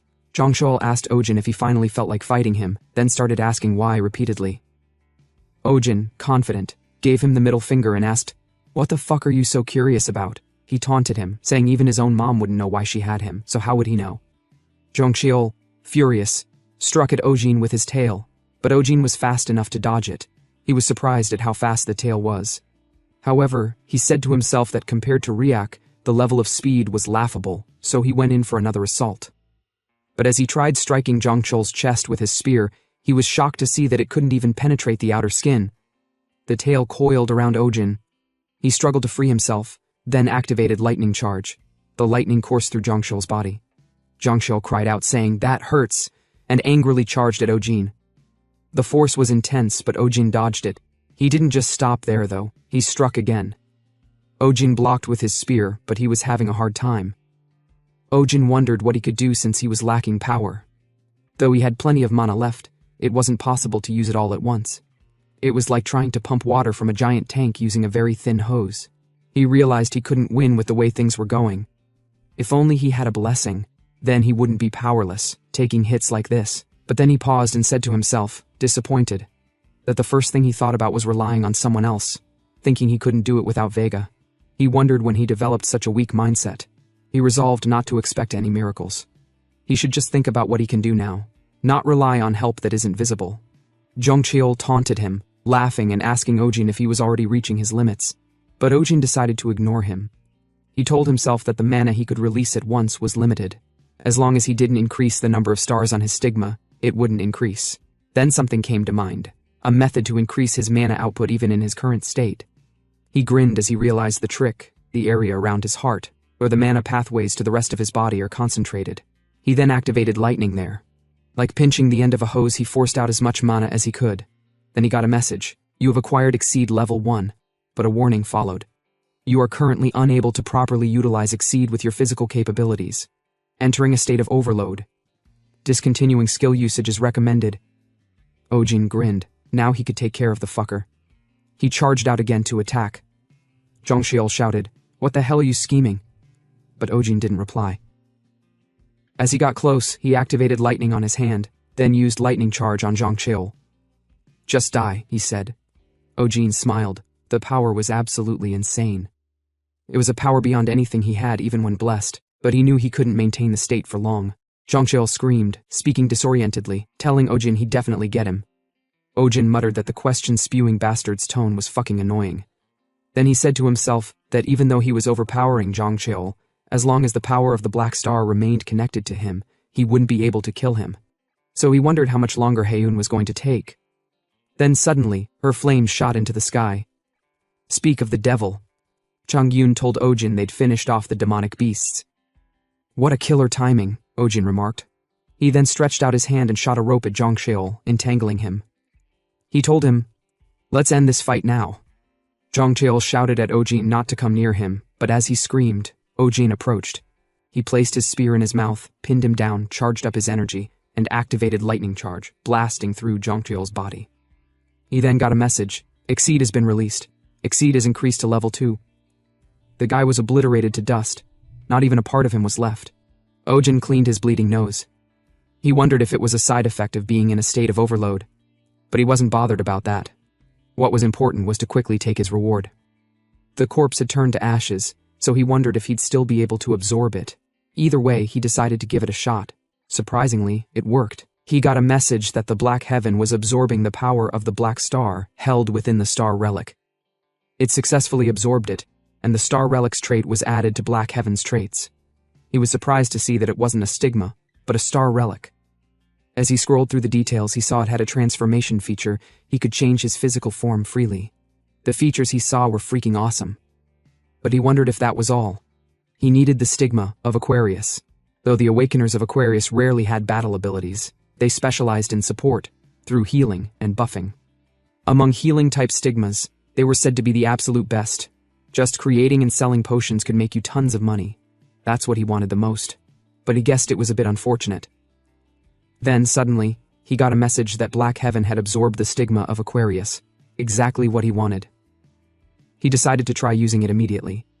He realized it was a bit weak right now, but about as strong as a mid-rank potion. But then, something strange happened. The stigma of Lyra and the stigma of Aquarius started connecting. With that, he acquired a synthesized skill, Water Affinity, level max. Ojin was surprised. He never expected a skill to form from the fusion of Lyra's lightning energy and Aquarius's water energy. As a result, he could heal wounds just by absorbing water. He decided to test if it could work on others, but was disappointed to see it only worked on himself. Heiyun arrived back at the scene. She screamed, saying her Ojin looked like a torn rag, and that his face looked miserable. Who dared to destroy his face like that? Ojin told her he didn't injure his face, though. Then she sarcastically asked if he always looked this ugly. "This bitch," Ojin muttered. She laughed, patted his head, and told him it was a joke. "It's a relief you're safe," she said. She then asked if he knew how worried she was. He always shoved his nose into things by himself. Ojin was surprised, then told her he was going to touch her leg briefly. She blushed as he touched it. It was unexpected. He was speechless. He said to himself that no matter how similar it was to a real one, it was still an artificial leg. Recalling that the very best Aquarius Awakeners could recreate destroyed body parts and organs, he smirked. Then told Heiyun he would be going to sleep since he was so freaking tired he might die. He told her to carry him to the car. She called him a fucker. Why did he suddenly touch her leg like that? But Ojin didn't reply. It was a secret. 4 days later, in the sanctuary, Vega worriedly asked Ojin if he was alright, if he was injured anywhere, how his body felt, if anything seemed off inside. Ojin told her not to worry. He was fine. He never expected she'd still be small even within the sanctuary. It seemed like the effects of the restriction had been extreme. He told her he had been unconscious all that time as a side effect of a skill called Exceed. She was shocked. "You used Exceed already?" she asked. Still shocked. She told him a person must be at least 7, if not 8, stars to be able to use Exceed. Ojin never expected his feat to be that shocking, but it definitely didn't seem like a skill a 4-star noob should be using. She told him it appeared he was truly born with heaven-defying talent. But Ojin said it was something he had already done before, which was another lie, since he hadn't at all. She told him no, that isn't enough to explain all of it. Anyway, she warned him not to use Exceed again until he had surpassed 6-star. His body might not be able to endure it. He told her okay, he'd be careful. She then told him in a serious tone that if she could do as she pleased, she'd tie him up and thoroughly watch over him. With a sad expression, she said it seemed like it would take at least another 3 weeks before she could appear again. Also, the current situation wasn't one where she could just tie him up and keep him safe.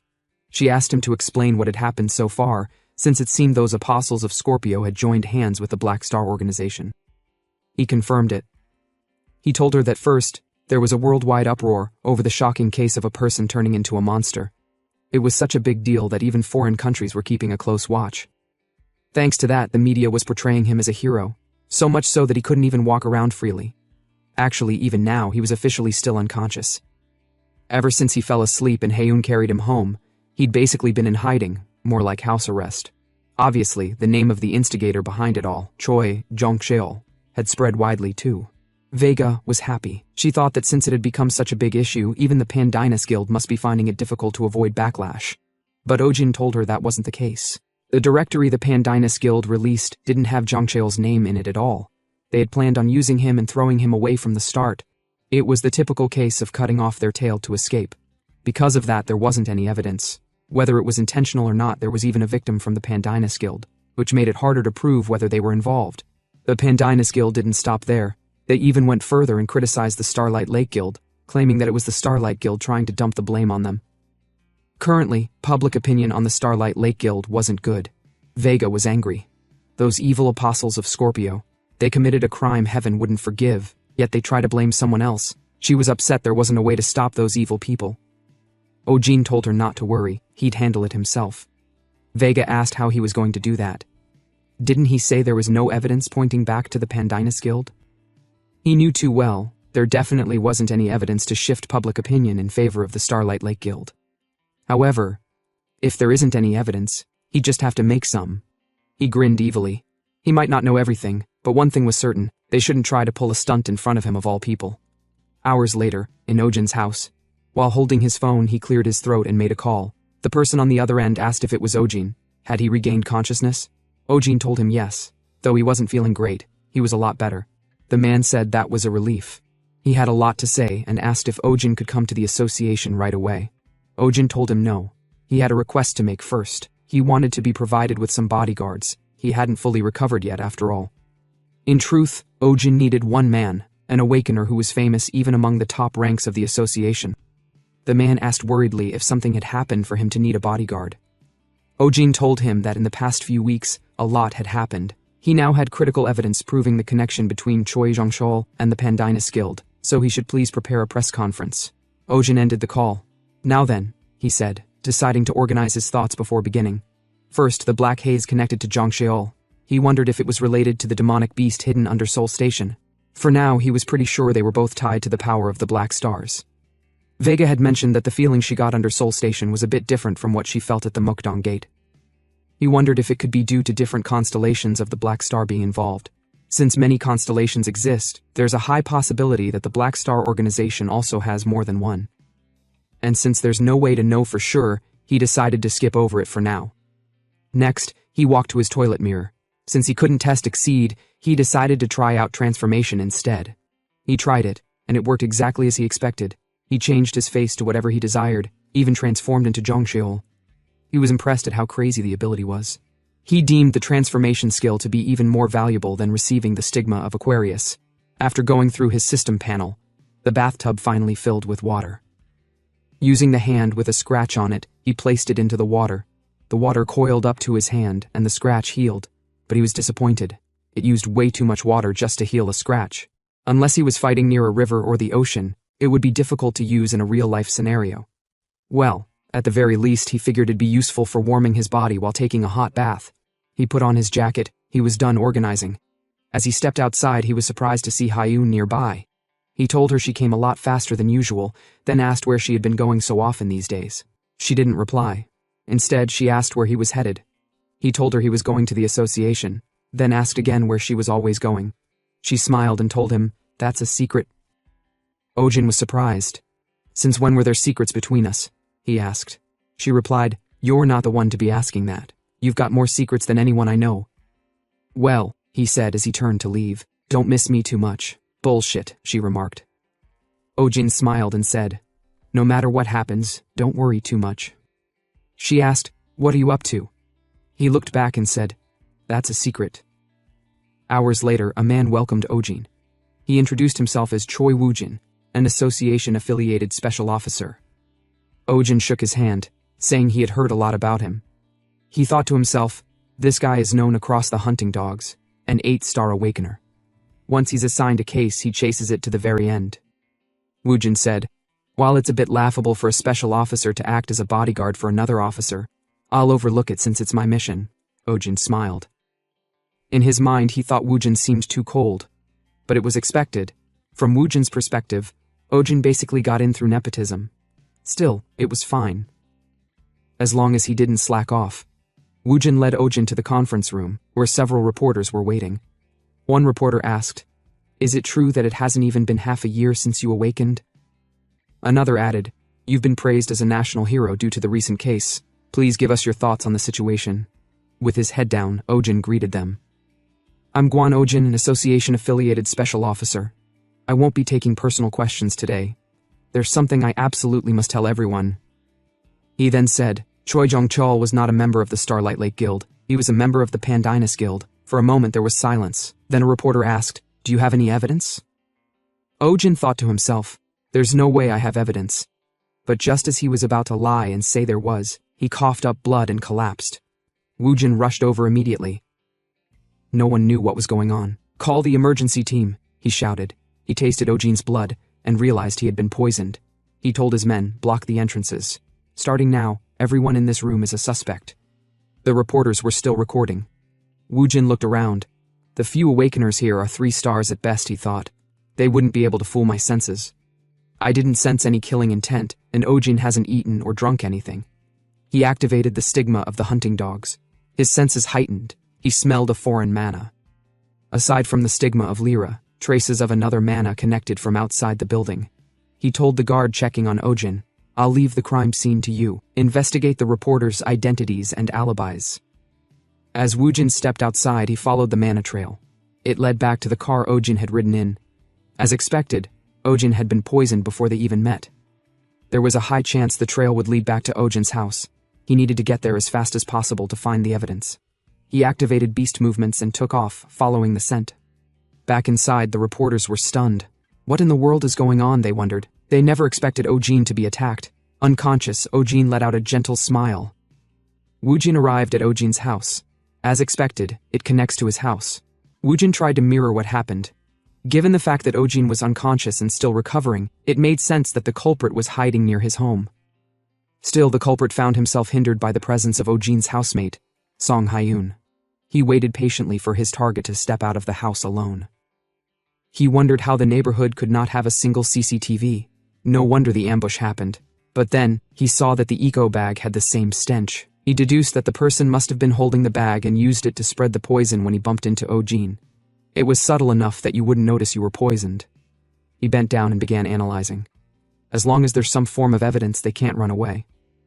After analyzing, though it looked like the culprit tried to hide it, the mana was clearly from the stigma of Scorpio. It's a well-known fact that awakeners of the stigma of Scorpio, with almost no exceptions, are associated with the Pandanus Guild.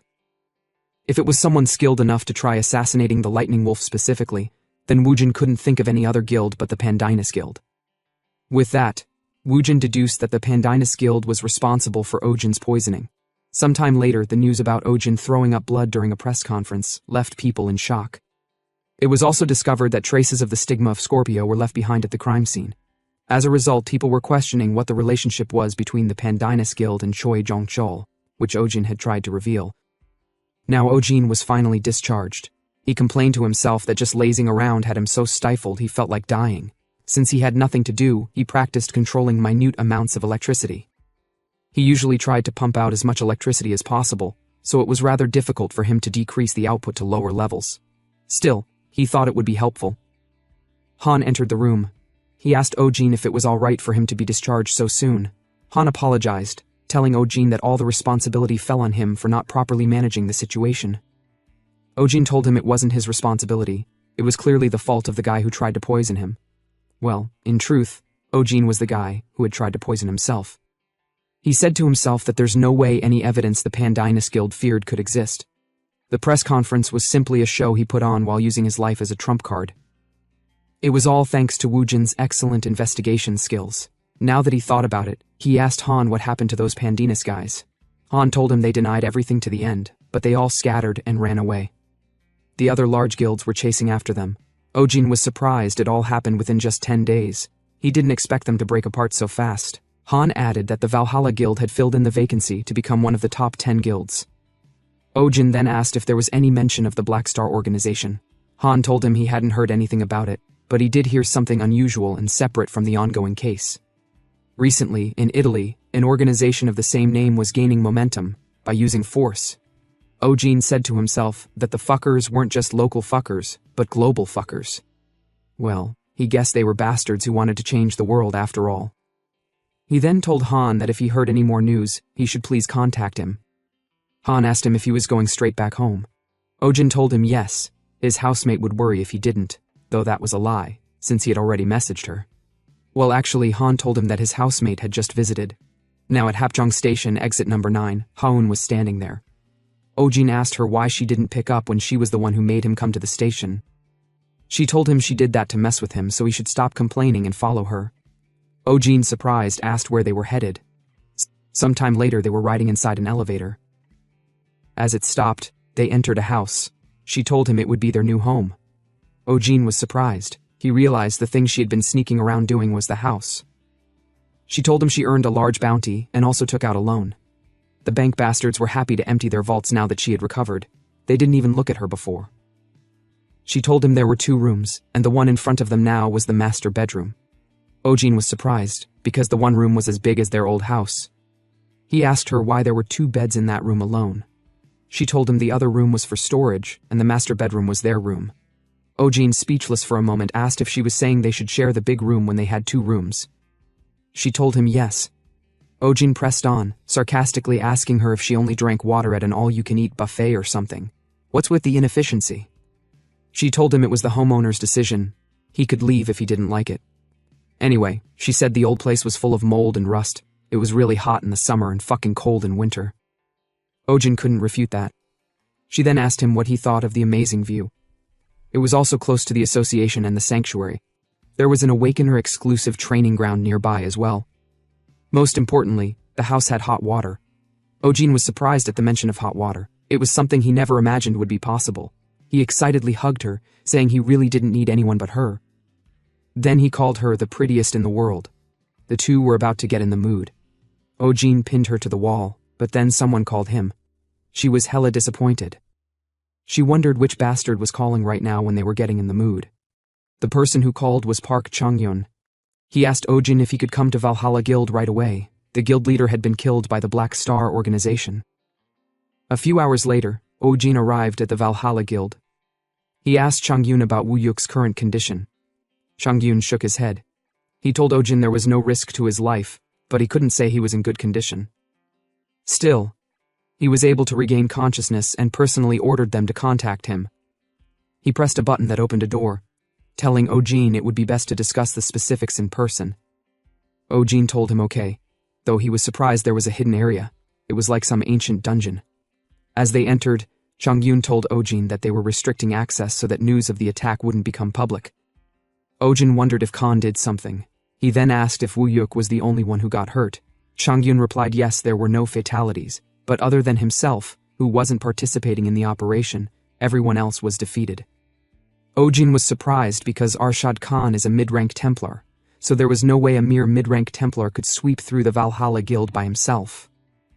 Chongyun knocked on a door and told the guildmaster that he had brought Ojin. The guildmaster told them to enter. As they entered, the guildmaster was coughing. He began explaining what happened. He told Ojin the place was a much larger scale facility than the one in Baeksan Mountain. At the time, they figured out that the place the Pandinus Guild used as a storage facility was actually a hideout. But they couldn't find more than that, so they decided to attack it. Of course, they intended to contact Ojin as well. After they heard he had collapsed from being poisoned, though, they proceeded with the attack themselves. The plan went pretty smoothly. The attack was a success, and they were able to capture most of the people there. At the end, though, right when they needed to capture Arshad Khan, the bastard appeared with an elderly person. The attack from the elder was overwhelming. They were unable to even fight properly and were just one-sidedly stomped. The guild leader clenched his fists disappointedly, saying honestly, just being able to escape with their lives was a miracle. At first, he thought it was a good opportunity to capture a high-ranking member of the Black Star organization. But that was too presumptuous of him. He told Ojin that the elder, Cheon Do-yoon, was called the King of Owls. Ojin was surprised hearing that name. He said to himself that he had the stigma of Noctua that he absorbed from Yujin. And if the elder is the one titled King of Owls, then he's definitely at the executor level. Though he knew he would be strong, he never expected he was strong enough to overwhelm the entire Valhalla Guild alone. He wondered, if they're so strong, then it doesn't make sense for the Black Star organization to be the ones ruining the world, and not him himself. He sighed and told the guild leader, it's a relief that he returned alive. But with this, the bastards would erase all the info they could have used to track them, and it will become much more difficult to find them again. But the guild leader told him that isn't the case. They still have a lead, so he told Ojin there's a job he wants to request of him. A few hours passed. Later that night, while a guy was walking, someone appeared behind him, and his mouth was sealed tight. The attacker was Ojin. He asked the frightened guy if there was anyone tailing him. The guy replied no. Ojin then tied his hands and pushed him forward, telling the guy to speak. The guy turned around and told Ojin it's not proper to greet someone in such a violent way, but Ojin told him the situation at hand doesn't warrant them to chat over a few cups of coffee, since he knows that he's a member of the Black Star organization. Earlier before, Wuyuk stated that they still had a lead and handed Ojin a piece of paper with some contact information. It contained info on a member of the Black Star organization he'd obtained before Cheon Do-yoon appeared. For some reason, the man has a deep hatred for the Black Star organization, and he wants to cooperate with the Valhalla Guild. To put it simply, he's a whistleblower. The guy told Ojin his name is Jiang Suko. He was in charge of the Black Star organization's Star Relic development. Ojin introduced himself to the guy. The guy wasn't surprised since he knows Ojin. He told Ojin that he never heard the Lightning Wolf and Valhalla Guild had connections. Ojin told him with a grin that that's the only reason why he's here. Then he said to himself that everyone in the Valhalla Guild, other than Chongyun, has injuries. Since the Black Star organization's focus would be gathered on the Valhalla Guild, he should have an easier time. He then asked the guy what he could tell him about the Black Star organization. The guy told Ojin he would tell him, if he listened to his request. Ojin was surprised. He asked the guy if he was requesting an exchange, and what if he didn't want to. The guy replied there would be death. But Ojin told him he's not the type of person to easily die. The guy told Ojin no, he's the one who will die. He has a star relic attached to his heart that'll explode if he releases mana into it. If it explodes, it should be enough to kill him at least. Of course, in that case, he told Ojin his opportunity to learn information on the Black Star organization disappears. Ojin was speechless. He realized the guy isn't a simple whistleblower. He has a different objective. He was tricked. He then asked the guy what his request was. The guy immediately bowed and told Ojin that his son is being held hostage by the Black Star organization, so he should please save his child. Everything became chaotic after the Valhalla Guild attacked, so this is the perfect time to move, since they'll be distracted. Ojin realized he was working for the organization because of his son. The guy told Ojin what he's about to say might be embarrassing, but he's quite skilled when it comes to Star Relic development. Since knowledge on Star Relic development is precious, they continued to hold his son hostage. And so it went for 3 years. Just like that, time passes quickly. He slammed his head on the ground harder, blood splashing, and told Ojin he'd tell him everything he knows, so he should please save his son. Ojin wondered if all parents are so passionate about their children. He then asked the guy for his son's age and name. The guy replied, Jung Hyunwoo. Ojin asked for his height and favorite food. The guy replied, 10 years old now, born March 12th, and he loves oranges. He also asked for his height and weight from 3 years ago. Not sure, the guy replied, but he should have weighed about 25 kilos. Ojin didn't know how parents should be because he never had them. He then told the guy to answer everything he asked in reverse. Weight, favorite food, birthday, age, name. The guy had no idea why Ojin was asking all this, but he answered all correctly either way. Seeing this, Ojin told him with a grin that the transaction is established. They should get moving immediately. One thing was certain, Ojin knew that the guy wasn't lying. Sometime later, another scene. Ojin was driving with Suko in the car. On the way to save Suko's son, Ojin was able to learn about the Black Star organization's overall structure.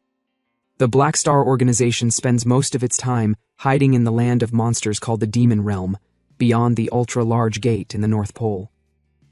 There are 7 different divisions, each secretly gaining influence in different countries. The Korean division is led by the King of Owls, Cheon Do-yoon, ranked 6th in the executor rankings. Ojin never expected the person who swept away the Valhalla Guild by himself was ranked 6th. At this rate, they really might have power comparable to the 7 stars. Suko told Ojin he's really thankful. He then gave Ojin a glowing gold relic, telling him to accept it. Ojin told him to stop messing around, he's driving, but he saw the spec. The relic is called Guardian Talisman of the 3 Virtues. It's a 5-star relic created by a master artisan. 3 times a day, it can create a powerful barrier to protect the wearer. Ojin was surprised it was a 5-star relic. Suko told him he created it with all his life and soul. Originally, he made it as a gift for Hyunwoo. He brought it with the hope that it could help save his son, even if only a little. Ojin told him that if he gave it to him now, there's no taking it back, to which the guy agreed. After driving for a while, they arrived at their destination. Ojin asked if that's the house he's being held in. Suko replied yes, from what he knows. At most, the scale of the operation is 5 people. Ojin asked again if he had seen his son once in all this time. Suko replied no, the occasional photo was all he got. Ojin was speechless. Everything going on right now was giving him a feeling of discomfort. Suddenly, they heard a voice. The person commented, laughing, saying he couldn't believe Suko really showed up. What incredible fatherly love. The person laughed again, telling his comrade that he even brought the lightning wolf. Sir Khan will love it. The guys covered in cloaks were equipped with swords and weapons. Suko, shocked, panic-stricken, asked why Khan's owls were here. Who are they? Ojin questioned. Are they Templars? He replied no, but they are all strong 6-star awakeners at the very least. Ojin was speechless. Though a normal person would have been scared shitless, Ojin wasn't. He said to himself, as expected. The relationship between me and the Valhalla Guild leaked. The men charged out viciously toward Ojin to crush him. Ojin took an offensive stance, his hand shone with thunder energy. He wondered if they intentionally created a weak point in their surveillance, so that Jang Suko would come to him. He then activated lightning charge and took down one of them in one strike, blood splattering in the air. The other guy was shocked. What the hell is this? Ojin grinned. 1 down, he commented. He decided to take out the trash first before going for the intended rescue, and so he took them all down within the blink of an eye and absorbed their stigmas, which increased his proficiency in the absorbed stigma by leaps and bounds. He got a message that Blue Lightning Level 3 has increased to Blue Lightning Level 4. Lightning Charge also increased to Level 4. He also acquired Lightning Shot Level 1. And as a result of Lightning and Thunder Level 6 influencing Lightning Shot, its level increased to 3. Ojin said to himself that even if they're half-baked, a 6-star is still a 6-star, so the mana he got from the guys he defeated is quite considerable. His mana circuit feels more sturdy since he used Exceed before. Fighting is much more effortless. Now it's time to search inside. He told Suko to stop standing around. They need to go save his son. They searched, but there was nothing in the warehouse, so they decided to head to the basement. Suko shouted out his son's name. While they were walking, Ojin activated the stigma of the hunting dogs, but he still didn't smell any human in there, so he wondered if they hid Suko's son somewhere else. He thought, isn't it that the bastards let Suko go on purpose to get to me? But unfortunately, he kept getting an ominous feeling. He thought about something, paused, then slightly opened a box. Immediately his expression changed. He saw something in there. Actually, he expected such a thing to happen from the beginning. Those bastards didn't let Suko meet his son a single time. After all, he wondered why. As Suko was still calling for his son, Ojin told him they should get going. They had searched the entire place. Suko asked if that's true. Then that means his son isn't here. Ojin replied yes, there's nobody here. Though his hand trembled slightly, he didn't show it. Suko scratched his head, saying it seems that they took his son somewhere else. Ojin told him that's most likely the case. Suko asked what they should do now. But then, Ojin told him to keep quiet. Someone had entered the building. Ojin went on alert mode, wondering how many came in. From his perception, he could see that there were at least 5, maybe more than 10. So he told Tsuko to follow him for now. Ojin decided to hide since he couldn't track them with the stigma of the hunting dogs. It was definitely not Cheon Do-yoon. Either way, he decided to run for now. But then, they felt a tremor from below. Everywhere started shaking. That was when Ojin realized that the sons of bitches never planned on coming down to the basement in the first place. They wanted to bury them alive. They needed to escape immediately, but then the place crumbled. Minutes later, as the dust faded, we see a shield. In it was Ojin, looking quite beat up. He wondered if they loaded a truck full of bombs or something. If it weren't for the lightning thunder wall and the bracelet Tsuko gave him, he wouldn't have been able to block it. He then called out to Tsuko, asking where he was. But then, he saw him under a stone, iron pierced through his body. Ojin worriedly rushed over to him. Tsuko, bleeding heavily, asked Ojin if he's okay. Ojin told him he's alright. He gritted his teeth. He can't save him. Though he's still barely alive, it's too late to do anything. He'll die soon. Tsuko laughed slowly. He gave Ojin a USB flash drive saying it's the information he promised. However, he had a final request. If he escapes from this place alive, he should please find his son. Ojin was speechless. He had no idea what to say since there was no need to look for him. He wondered if he should tell him that his son had been dead for a long time already. Tsuko laughed, saying his son was a bit of a troublemaker, so he might make a fuss. Still, he was a kind child, so he should please save him. Ojin gritted his teeth worriedly. He had no idea what to do. He couldn't even count all the times he had lied, but he really didn't know what to say now. But then, from behind him, someone told Sir Arshad that Ojin was still alive. It seemed the rumors about the lightning wolf were true, so he told Arshad he would take care of him. He then charged forward to attack Ojin, but before he could land, Ojin angrily pierced his spear through his throat, telling him he was noisy, he should be quiet for a bit. He was trying to think. Hearing they mentioned Arshad, Tsuko told Ojin to hurry and run. Arshad Khan was dangerous. Ojin told him that's enough, he shouldn't speak anymore. He then used Stigma of Aquarius, water drops of healing on him, to help him last a bit longer. He should not die. He should just wait there for a moment. He'd be right back since he still had one final lie for him. Arshad stood confident. He asked Ojin what he was thinking about. Was he perhaps wondering how he could get out of their encirclement alive? Ojin jumped up high, replied no, then said he was thinking about Arshad's mother. When she passed away, she asked him to take care of Arshad, but it seemed like he wouldn't be able to keep the promise. He shot his rope, then entangled 2 guys. They struggled to free themselves, but they couldn't. He then pulled them in his direction, but instead of letting Ojin kill them, Arshad killed them himself with his blade. Ojin then charged at him. Boom! The collision was intense. For a moment nothing happened. Then Ojin was forced back. He worriedly said to himself that the stigma of the hunting dog had already told him as much.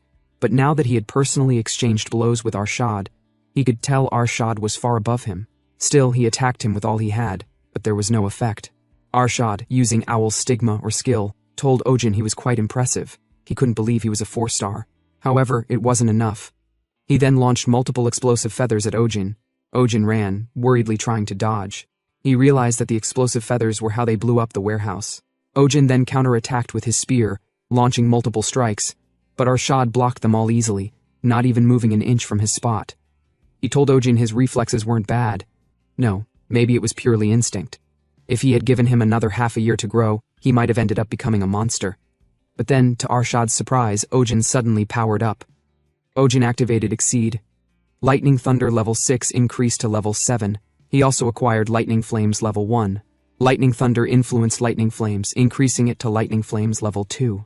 Ojin was feeling quite a bit of pain as he leveled up. He got a warning message, informing him that the current state of his body had not met the standard required to use Lightning Flames, so the amount of mana consumed would be increased dramatically. Ojin grinned angrily, saying the shitty message and that bastard Arshad talked too much. He then launched a fierce strike at Arshad. The strike was intense. Ojin said to himself that he didn't want to use Exceed, but he had no other way. There was too big a difference in the amount of mana.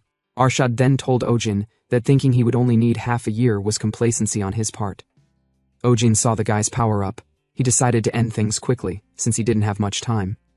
Arshad then said a chant, telling the great Noctua to grant his humble servant his blessing. Immediately he got an insane power boost.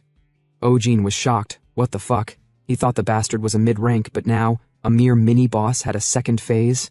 Within a blink of an eye, Arshad charged at Ojin with his explosive feathers, but Ojin dodged by jumping midair. The shockwave was intense. He gritted his teeth worriedly. He couldn't think of any way to beat him. While still midair, Arshad appeared behind Ojin undetected. He told Ojin that at least he was skilled when he was running. He then launched multiple sword strikes at Ojin.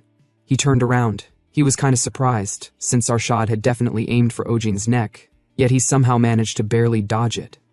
But Arshad told Ojin that he might as well be dead already, since he had lost his arm and weapon.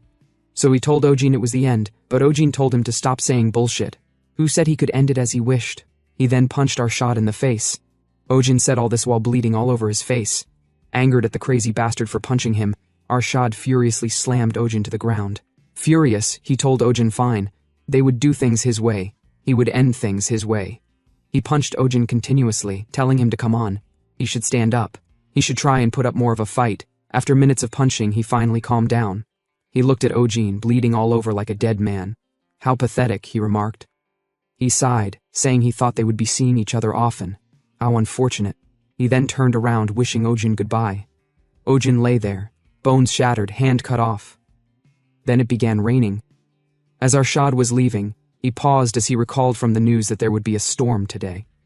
Now, it's pouring. Anyway, he decided to tell his superior that the plan was a success. It seems he would be going to the association to meet him. Then he groaned in pain. He had overused his powers.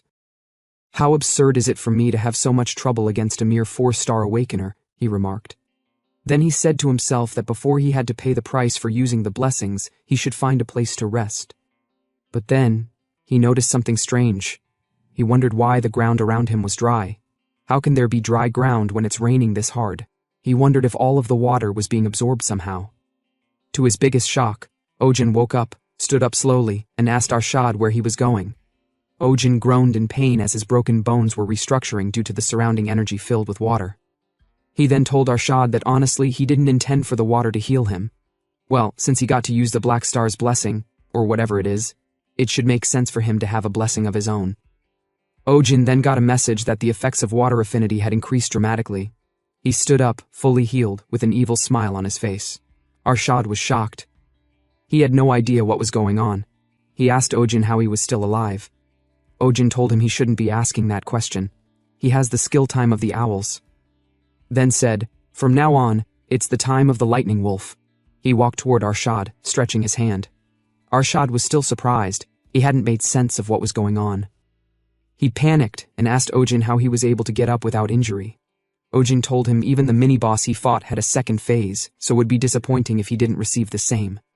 Bullshit, Arshad commented, as he decided to attack Ojin. But then, something happened.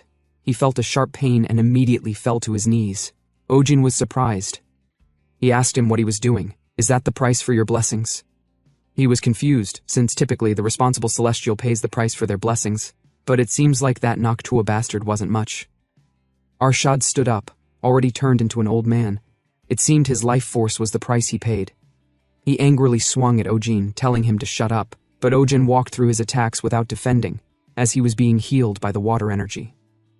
He grinned and told Arshad, now, it's the time of the lightning wolf. He then charged forward and struck at Arshad, but Arshad defended it. The force was intense. Arshad called Ojin a bastard, and told him that even if his injuries were being healed, the pain shouldn't go away. Are you unable to feel pain or something? Ojin imbued his fist with energy and said, no, it still hurts, so much that I feel like I could die at any moment. So what sort of bullshit are you spouting? As Ojin launched the punch, his fingers broke, but then healed back. Of course it fucking hurts, but enduring the pain isn't that hard. He got a message informing him that since he maintained his mana through an extreme situation without losing focus, his lightning and thunder energy level 7 had increased to level 9. Also, his lightning flames level 2 had increased to level 4. Following that was a warning message informing him that the damage to his body had reached severe levels. Should the damage continue, an increased pain penalty would be applied. Rather than being worried, Ojin grinned. He was relieved. It wasn't a penalty that would affect his movement. He wondered if Suko's dead son would return to life if he endured, but the answer was no. He already knew that feeling of helplessness, where no matter how much you endure, you can never get back what you lost. Pain can be ignored, and pain can be endured. So he said out loud, if it's something I can simply solve through enduring, Then it's nothing. He then struck Arshad, breaking his defense. Arshad fell to the ground, engulfed in fear. He stuttered and panicked, telling Ojin to get away from him. "You demon!" But Ojin stepped on him as he tried crawling away.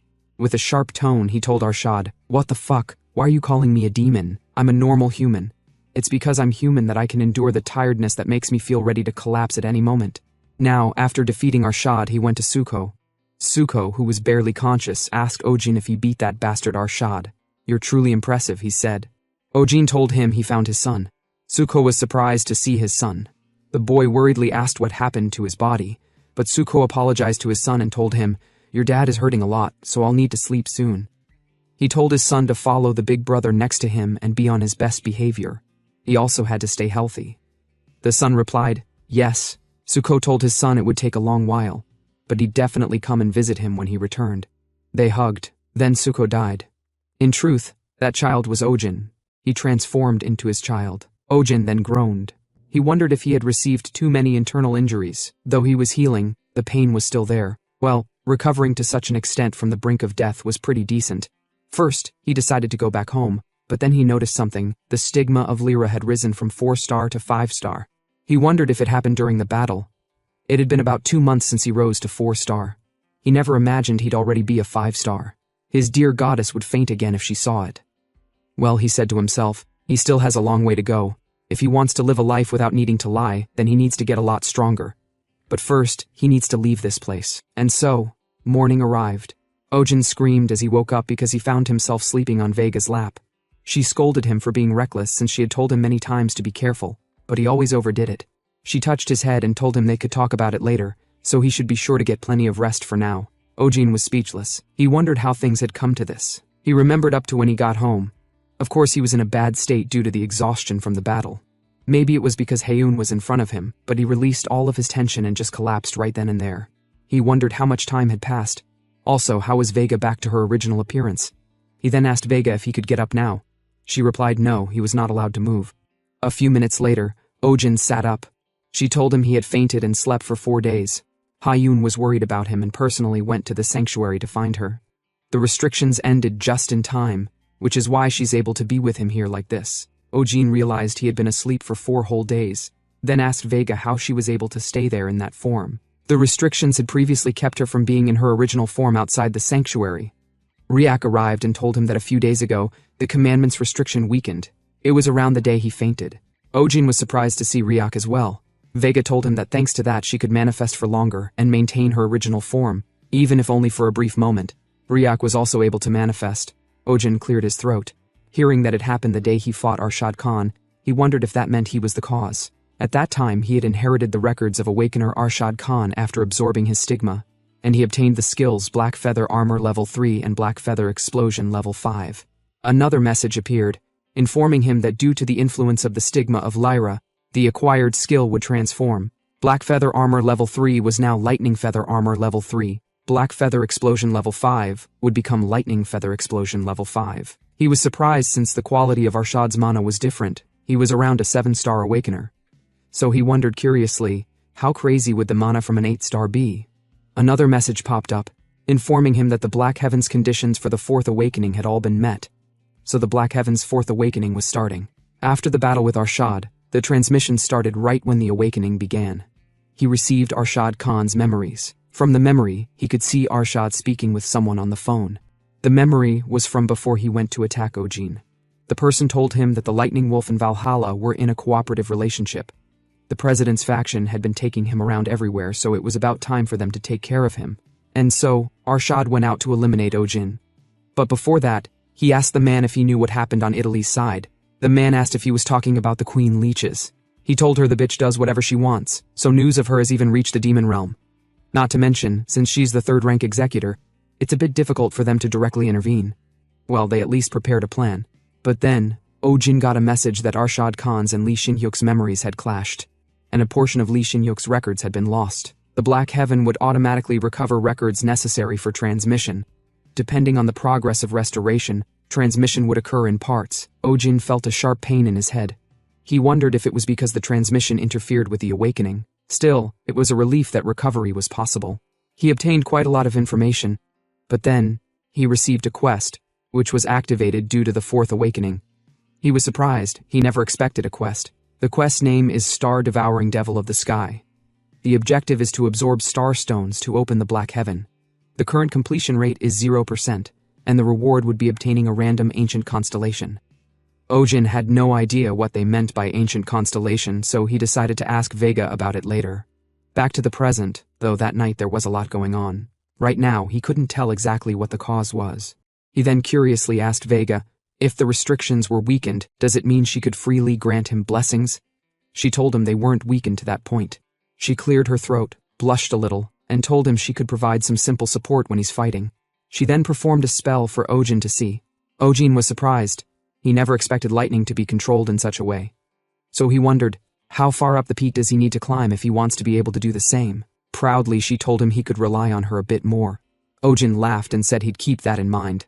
Then he stood up to go outside since he was feeling a bit better physically, but Vega blocked his path, telling him that he needed to be careful right now since there was someone even angrier than her. Then suddenly, Haeun barged into the room and asked if Ojin had woken up. She grabbed his collar. "You son of a bitch!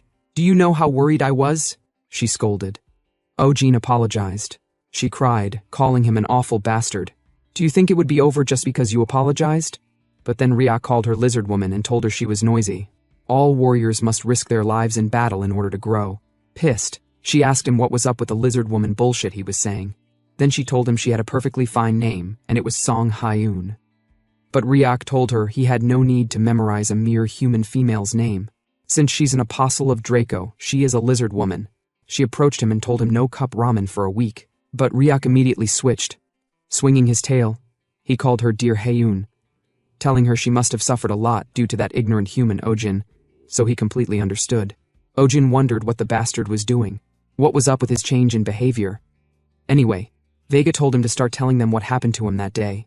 Just like that, he told them everything that happened to him, leaving out the parts about the Black Heaven. They were surprised that such an unfortunate thing had happened. That explains why he looked so messed up when he came back. Then, Haeun asked him if he really beat a 7-star awakener. He told her yes, though he almost died. But the truth is, if it hadn't started raining right then, he wouldn't have won, though he didn't tell them that. Haeun was surprised. She asked him if the stigma of Lyra was that powerful. It doesn't make sense. Even if he's an apostle of the North Star, Vega told her she wished she could say that with her stigma, you can ignore that much of a difference. But honestly, even she finds it hard to believe he defeated an opponent 3 ranks higher. Ryak then asked Ojin, calling him by his nickname Greenhorn, if it's true that his lightning and thunder skill went up to level 9. Ojin replied yes. Ryak called Ojin a monstrous bastard. Anyway, he told him to constantly train his lightning and thunder skill. Once he reaches level 10, he can obtain the lightning flame skill. Ojin was surprised that he mentioned lightning flames. He then asked him if he was talking about his level 4 lightning flames. He told him he learned it during his last fight. Ryak was shocked. He cried in sorrow. It didn't make sense. He called Ojin a fraud. He questioned if Ojin was actually the heavenly demon bastard. He himself had barely reached the finesse needed to use it, but Ojin could use it at will. Vega told him if he had already acquired lightning flames, then it may be that when he reaches lightning and thunder level 10, he'll receive completely different rewards. Ojin told her he guessed he'd know once he raised it.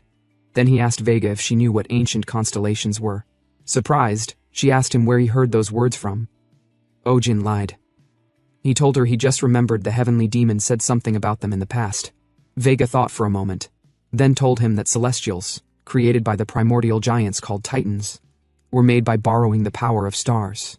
The Titans managed many worlds at the same time through the use of celestials, and the thing called the commandment is a device to make sure the celestials cannot thoughtlessly wield their influence. However, in the distant past, all of the celestials went extinct due to the darkness born in the beginning of time, the Black Heaven.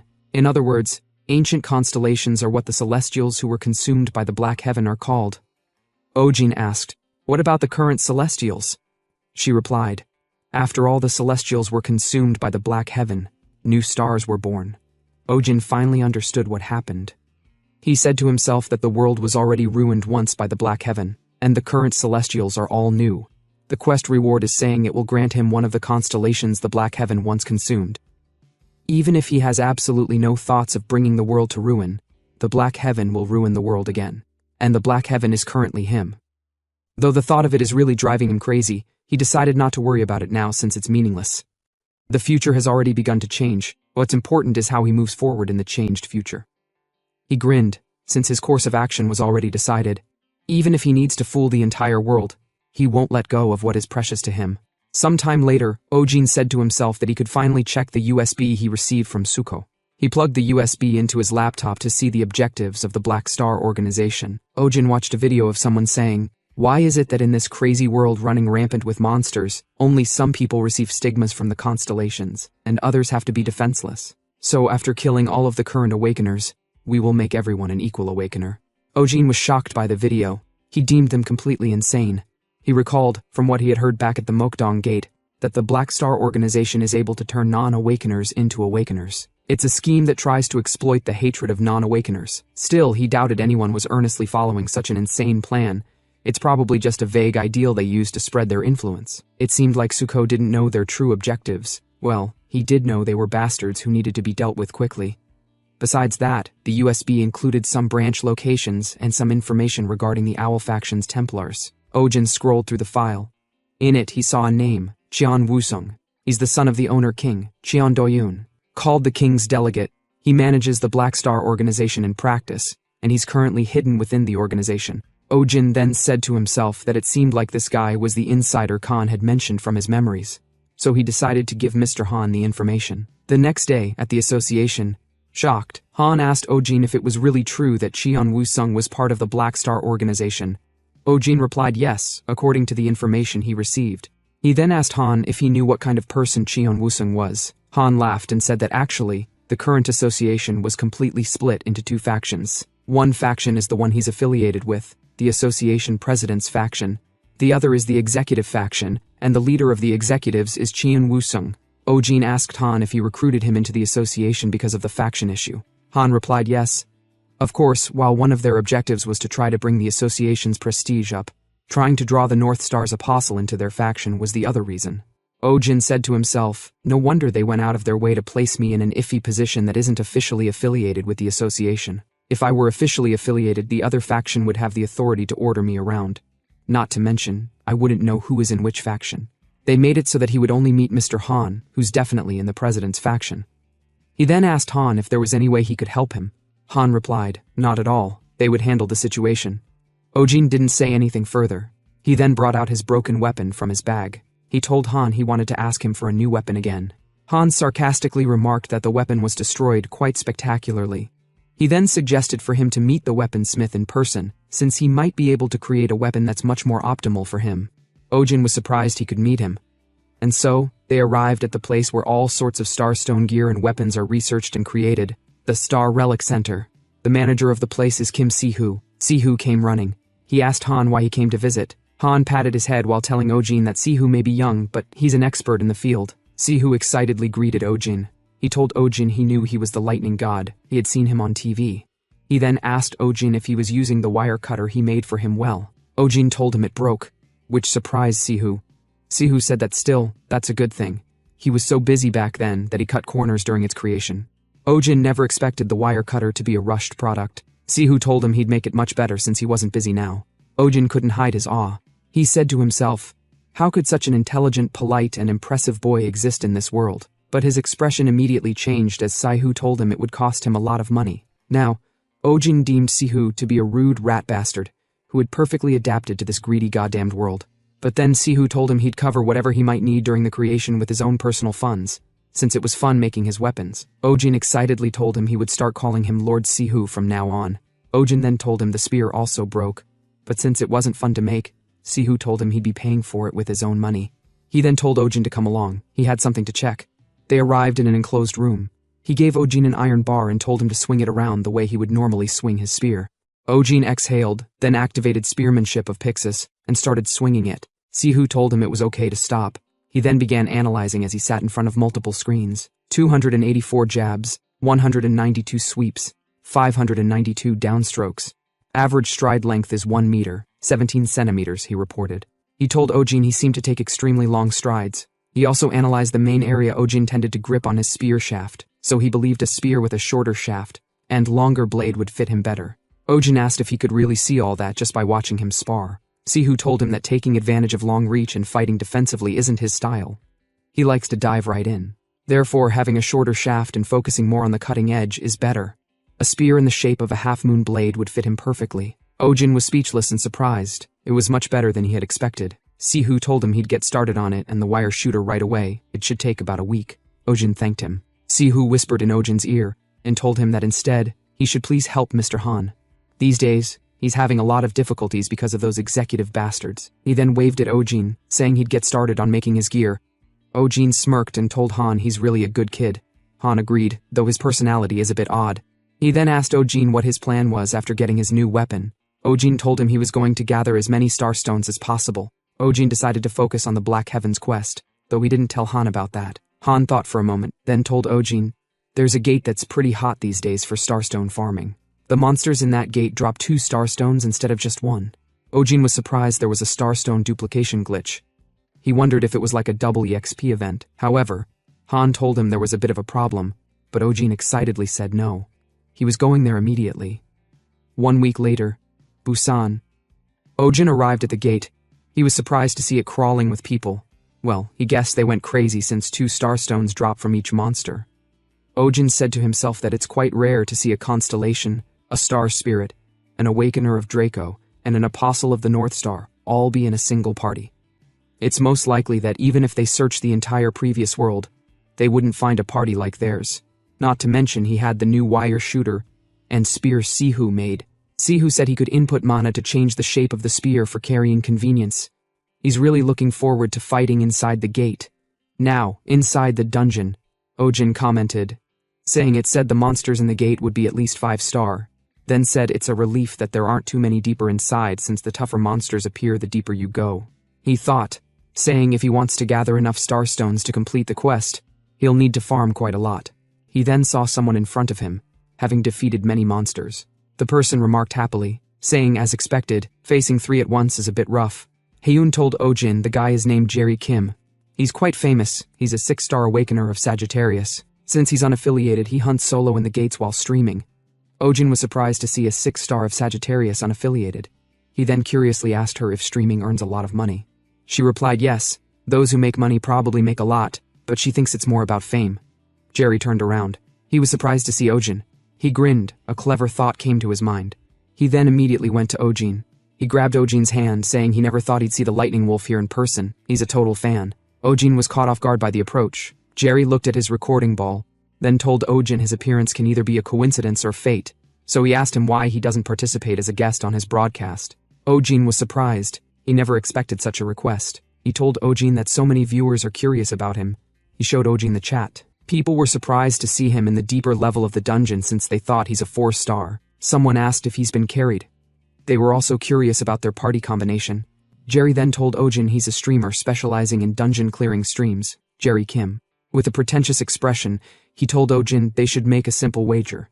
They should see who can hunt more within a limited time or something like that. The viewers called Jerry an insane bastard for asking a 4-star for a timed clear competition. He's definitely going to brag about it for years after a single win. Jerry didn't disagree with what they said.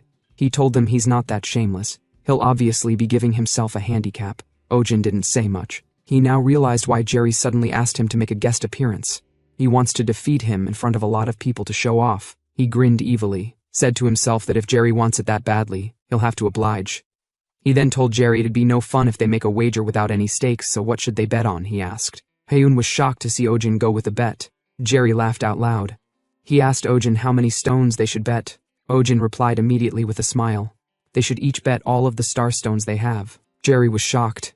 The chat went crazy. Some laughed out loud. Another asked how a 4-star could go all in against a 6-star.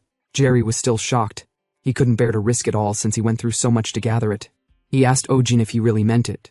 Ojin replied yes, then brought out a small pouch from his pocket, saying in it is his entire fortune. Jerry and the viewers were in shock. The viewers laughed their ass off, saying since Ojin has nothing, it doesn't matter if he's willing to bet it all. Jerry has 1,000 starstones. If he's lucky and happens to win, then that's 1,000 free starstones. The viewers taunted, asked Jerry if he's scared. He should just go die if he's scared. The taunting hit Jerry hard. He then agreed to the bet, but said instead he won't be receiving a handicap. He calmed down, then told the viewers that the challenge was accepted. They should start betting points. He opened the point better. The viewers can choose who can win from the two of them. The viewers were excited. saying they're really gonna win big today. Ojin asked what the hell is going on. Haeyoon told him they're betting points. It's like when people bet on who'll win in sporting events. They purchase points and bet on which side they think will win. It's no different from gambling. Ojin was excited. He said to himself that he'd make a huge sum if he could bet on himself. As expected, the bets for Jerry were overwhelming. 92% of the points were for Jerry to win. But then, the betting ratio for Ojin increased from 8% to 27%, which shocked everyone. The chats went crazy. How much did that person have to bet for it to increase to 27%? They did the calculation, and it came out to 460,000. Ojin wondered who just bet that huge sum. Now, Jerry told them they'll close the betting, then told Ojin the time limit is 30 minutes. The two of them will form a party to hunt monsters. Afterward, they will compare who hunted more monsters and determine the winner. Whoever delivers the killing blow will be considered to have hunted the monster. Now that he thought about it, he asked Ojin where his weapon was. Ojin told him not to worry. His weapon is with him. He brought his spear out. Jerry was speechless, said to himself that honestly, the final blow condition is more advantageous for him, who uses a long-distance weapon. So he wondered if Ojin has some sort of hidden trump card. Even still, this is an opportunity for him. It's his chance to cement himself in the minds of the 150,000 people watching him. So he must take the opportunity no matter what. Then came the monsters, looking exactly like my ex. He stretched his bow, told Ojin he'd activate the timer now. He decided to hunt with the flashiest techniques. He then shot his mana arrow at the monsters. He smiled, thinking he got them, but before his arrow could get to them, Ojin sliced all three of their heads off. Jerry was shocked. Even the viewers went speechless. Next, Ojin decided to go for the 2 to the right, 3 to the left, and 2 below. But then Jerry jumped forward and used Gatling shot. He was happy, thinking he had killed it, but to his surprise, Ojin shot his string through the monster's head. He smiled and told Jerry, "Whoever lands the final hit gets the point." Jerry gritted his teeth angrily, then shot arrow blast at the monsters, but the ones hidden below jumped out, which Jerry never expected. He closed his eyes to brace for impact, but lightning out of the blue struck them down. It was from Ojin. He deemed the monsters' screams to be cute, and so the competition continued. 30 minutes passed. Ojin had 24 kills, while Jerry had 7. Ojin was crowned the winner. Jerry was shocked. He asked Ojin if he's truly a 4-star. Ojin told him with a smile. He never said he was a 4-star, he's a 5-star. Jerry was speechless. He said to himself that even if Ojin is actually 5-star, did he really overcome a 1-star difference, even against an awakener of the 12 zodiacs? He wondered. Ojin's strength meant that the zodiacs are no different from your average constellation in front of the North Star. Anyway, Ojin told him he'd be taking his starstones. A promise is a promise after all. Jerry was speechless, in shock and teary at the same time. Ojin added that while they're at it, they should settle the point betting. The viewers went crazy. They lost money, saying the betting was invalid. It's all a fraud. Jerry then told them he'd announce the username of the person who earned the most points. Haeyoon was surprised. She hurriedly approached Jerry and told him to wait. Why is he announcing their username? Jerry, surprised, asked what she meant. Why? It's part of the broadcast rules and regulations. Flustered, she told him to wait. She never knew there was a regulation like that. She panicked and told him to cancel the betting then, since the viewers made the bet not knowing Ojin's star level. Ojin held her down and told her they can't do that. He then whispered to her and asked if she's the one who made the 460,000 bet. What did she use as a username for her to be acting like this? Jerry then announced that the first place for the bet this time is Cutie Pie Ojin Slurp Slurp. Everywhere went silent. Ojin freed Haeyoon. Vega and Ryuk were both speechless. Even Jerry and the viewers were speechless. Lizard girl, is there something wrong with your head? Ryuk questioned bluntly. Haeyoon told him to shut up as she covered her face in embarrassment. Then, since the betting was over, Ojin told them they should end it here, but Ryuk called his name. Hey Greenhorn, Ryuk was pissed.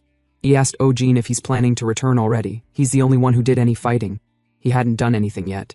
Ojin told him they should head in a bit deeper then. Suddenly, multiple monsters furiously charged at them. Jerry panicked and told Ojin the amount was really crazy. Ojin, unimpressed, asked if such an amount is what he calls crazy.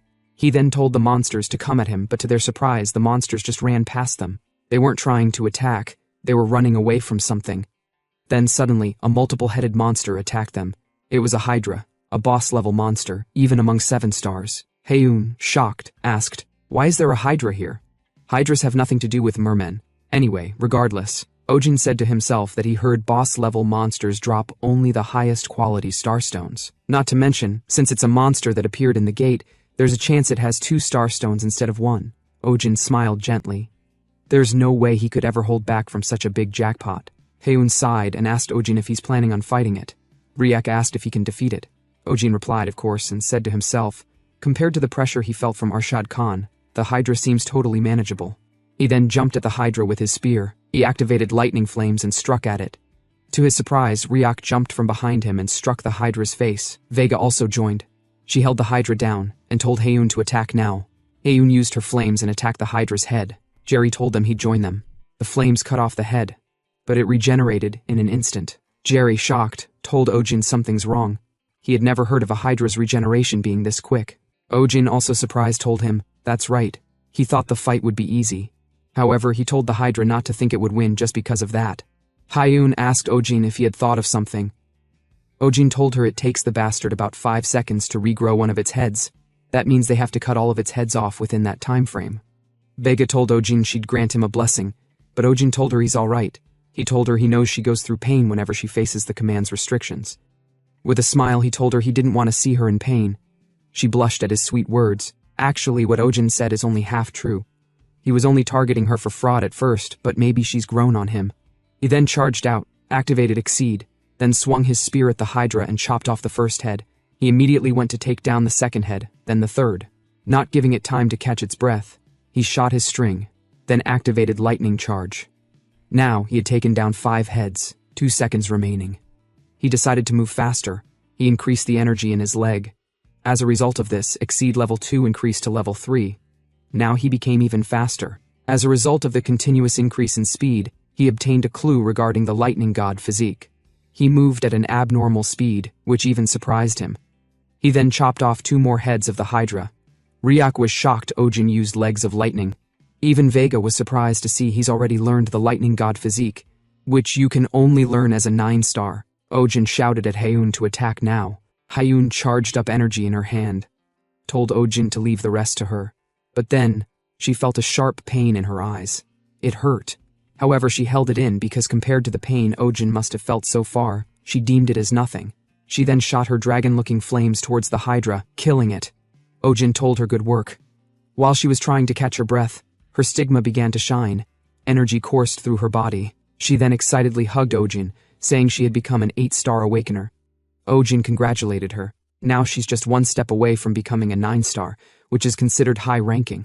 Minutes later, Jerry thanked Ojin, saying he's safe thanks to him. He also apologized about what happened in the beginning. Ojin told him it's alright, his stream was very entertaining. Then he said to himself that if he thinks about all of the starstones he obtained thanks to him, he finds him rather lovely. He then decided to check out today's loot. He poured all the magic stones on the ground and sat cross-legged. I don't know where he's sitting, but he sat cross-legged. He then used Black Heaven to start absorbing them. A message appeared, informing him that according to the Starstone absorption, the first quest star Devouring Devil of the Sky will proceed. Now the completion rate is 8%, and it increased to 42.7%. He was surprised. Just to get to 42.7%, he had already consumed so many Starstones. He may have to use 1,000 to hit 100%. But to his surprise, the completion rate stopped at 50%. He was informed that the progress will no longer continue, and Starstones with higher quality are required to resume progress. He wondered if he would be able to hit 100% using the Starstone that dropped from the Hydra. He then used it, but it stopped at 72.4%. He was like, fuck. So quantity alone wasn't enough. He needed quality of the level of the Hydra at minimum. Since the Hydra was a 7-star boss-tier monster, he needs to hunt 8-star elite monsters at the very least. However, Korea is a relatively monster-purged country. There aren't that many powerful monsters. Thinking about it, he checked his phone since he hasn't received his reward from Valhalla Guild. He then wondered if he should try asking them for high-quality mana stones. But then, he got a sharp headache. A system message appeared, informing him that part of Awakener Lee Shin-hyuk's memory was successfully inherited. From the memories, Ojin saw a place lit up in flames. Shin-hyuk's expression darkened. He commented that the entire city had already been taken over by the pseudo-star cult. He then asked Woo-hyuk if it was 2 years ago, on June 30th, that incident occurred. If only on that day he had been able to meet Isabella. Would things have turned out differently? If only he could have met her. The message ended. The spearmanship of Pixis level 6 increased to level 7. Ojin held his head, wondering what happened on that day. He was sure the location was probably Rome, Italy. Something like a vampire was attacking the people. He sighed, questioned what the hell is the pseudo-star cult and who the hell is Isabella. Why did some unknown people pop up? He looked at the calendar. Today is June 24th. Though he doesn't know what happened on June 30th. But he wonders if that means he needs to meet Isabella on that day to avoid tragedy. Honestly, he deemed whatever happens in Italy to be none of his business, since it's actually hard enough to protect those precious to him. However, as a regressor, he needs to stop it. A few days later, Ojin gave the Valhalla guild leader the flash drive containing information on the Black Star organization. He was speechless. The lady beside him thanked Ojin for taking on the dangerous mission on their behalf. They would continue to track down the Black Star organization with the information he gave them. Ojin told them it wasn't a big deal. As they discussed, he asked them to please reward him with starstones of at least 7-star ranking. Also, there were some questions he wanted to ask. He asked them if they had ever heard of the pseudo-cult. Had they ever heard of such an organization? She replied no, they hadn't. He then asked if she had heard of Isabella. She asked if he was talking about the Saintess of Rome. She's an awakener who is just as famous as him on the international scene. She showed him her picture, then continued. Isabella Colagrande, she's an awakener of Aries. She was able to become a 6-star awakener within a year of awakening. She's a world-famous super rookie, and also a renowned philanthropist. She runs several centers responsible for taking care of people who lost their families in the gate incident. The Colagrande family's fortune is massive enough to support that. Also, there hasn't been any proof of it yet. But recently, there have been several assassination attempts on Isabella. They suspect that the Black Star organization is the culprit. First, forces suspected to belong to said organization have often been seen appearing near Isabella's mansion. The timing uncannily overlaps with when the assassination attempts occurred. Ojin realized they weren't the owls who are active in Korea, rather, they're a different branch. He asked the lady if there was a reason they were targeting her. She told him she wasn't really sure, but her stigma appears to be incredibly effective against demonic beasts. Ojin finally understood why, then said to himself that the existence of the Black Star is very closely related to demonic beasts. If a world-famous figure were to have a power opposed to demonic beasts, that would be more than enough reason for them to target her. Anyway, in the first timeline, Isabella died on June 30th. That means he needs to save her, because if he's unable to do so, then the disaster that would sweep through Italy in 2 years might also affect him. And if he's able to make an awakener who holds power extremely effective against demonic beasts indebted to him, he licked his lips at how sweet that would be. He then said he shall go to Italy to investigate. Hours later, in his house, he told Haeun he would be going to Italy. She asked why was he going to Italy so suddenly. He told her he received a request from the Valhalla Guild, so he needed to go there for about a week, and since it's an infiltration mission, he had to go alone, and he would be leaving today. If he went through Sanctuary, he would arrive there quickly. But the problem is, he's not sure which entrance leads to Italy, though he could just ask once he's in the Sanctuary. She told him that means he won't be returning for a whole week. Ojin asked her what's wrong. Was she lonely without him? She was speechless for a moment, then told him to call her often if he could. Ojin smiled, then told her he'd be back. 1 hour later, Italy Sanctuary entrance. Ojin came through a portal. He was surprised since it only took an hour to arrive in Italy. He put on his interpreter and checked the map through his phone. For now, he decided to go find the Valhalla Guild's informant. They told him he was near Rabibia Station. He jogged to the location but paused, sweating slightly. Though he knew he was in the Romani village somewhere, the place was like a maze. He checked his phone to look for the place, but then someone appeared behind him. He looked back. The girl smelled his body. She told him he had a pleasant smell. Ojin was confused himself. The girl immediately closed her eyes in embarrassment. She told him she didn't know why she did that, and apologized, asking him to please forget all about it. Ojin still had no idea what she meant by scent. She told him she was here on volunteer work, but she became curious when she saw someone she hadn't seen before. She then asked him if he was perhaps the Lightning Wolf. Ojin was surprised that even people in Italy knew him. It seems like being a North Star's apostle is quite incredible. She told him yes, he was the Lightning Wolf. She was amazed. She told him she saw him hunt a hydra on a live stream. She couldn't believe he was just a 5-star. Ojin said to himself that the viewers were in the hundreds of thousands, so it made sense there could have been some foreigners there as well. She then asked if she could be of help to him, since the streets around were actually really complicated. Ojin told her yes, he would be grateful for that. Ojin took a pause as he realized something, then approached the girl. She blushed, tried covering her face, then asked if he knew who she was. Ojin was shocked. He deemed the situation didn't make sense at all. She pulled her cap down and said she thought he wouldn't know since he was from Asia. She then told him, "She's Isabella Colagrande." He was surprised to see her. He wondered if it really was a coincidence. He never imagined he would meet her here. Anyway, she asked what brought him here. He told her he was supposed to meet someone, but he got lost due to all the complicated streets. "I see," she remarked. then told him to follow her. She'd guide him. He then asked if she knew where he was going. Of course I don't. Minutes later they walked through the street. She paused and said they'd been looking for a while, but his acquaintance was nowhere to be found. He told her he couldn't seem to contact him either. Something must have happened. He grinned slightly and said to himself, they were never supposed to meet here anyway, so if he wanted to utilize Isabella, he needed to build rapport with her. Anyway, he asked her if she wanted to have a meal with him. It would feel bad to just send her off. She thought for a moment, then told him they should go to the eatery over there. They bought a sandwich. She chuckled and said it almost feels like a date, but it seems like the place isn't the ideal spot for a date. Her expression darkened. Then she told Ojin that in Italy, the Roma are discriminated against from birth.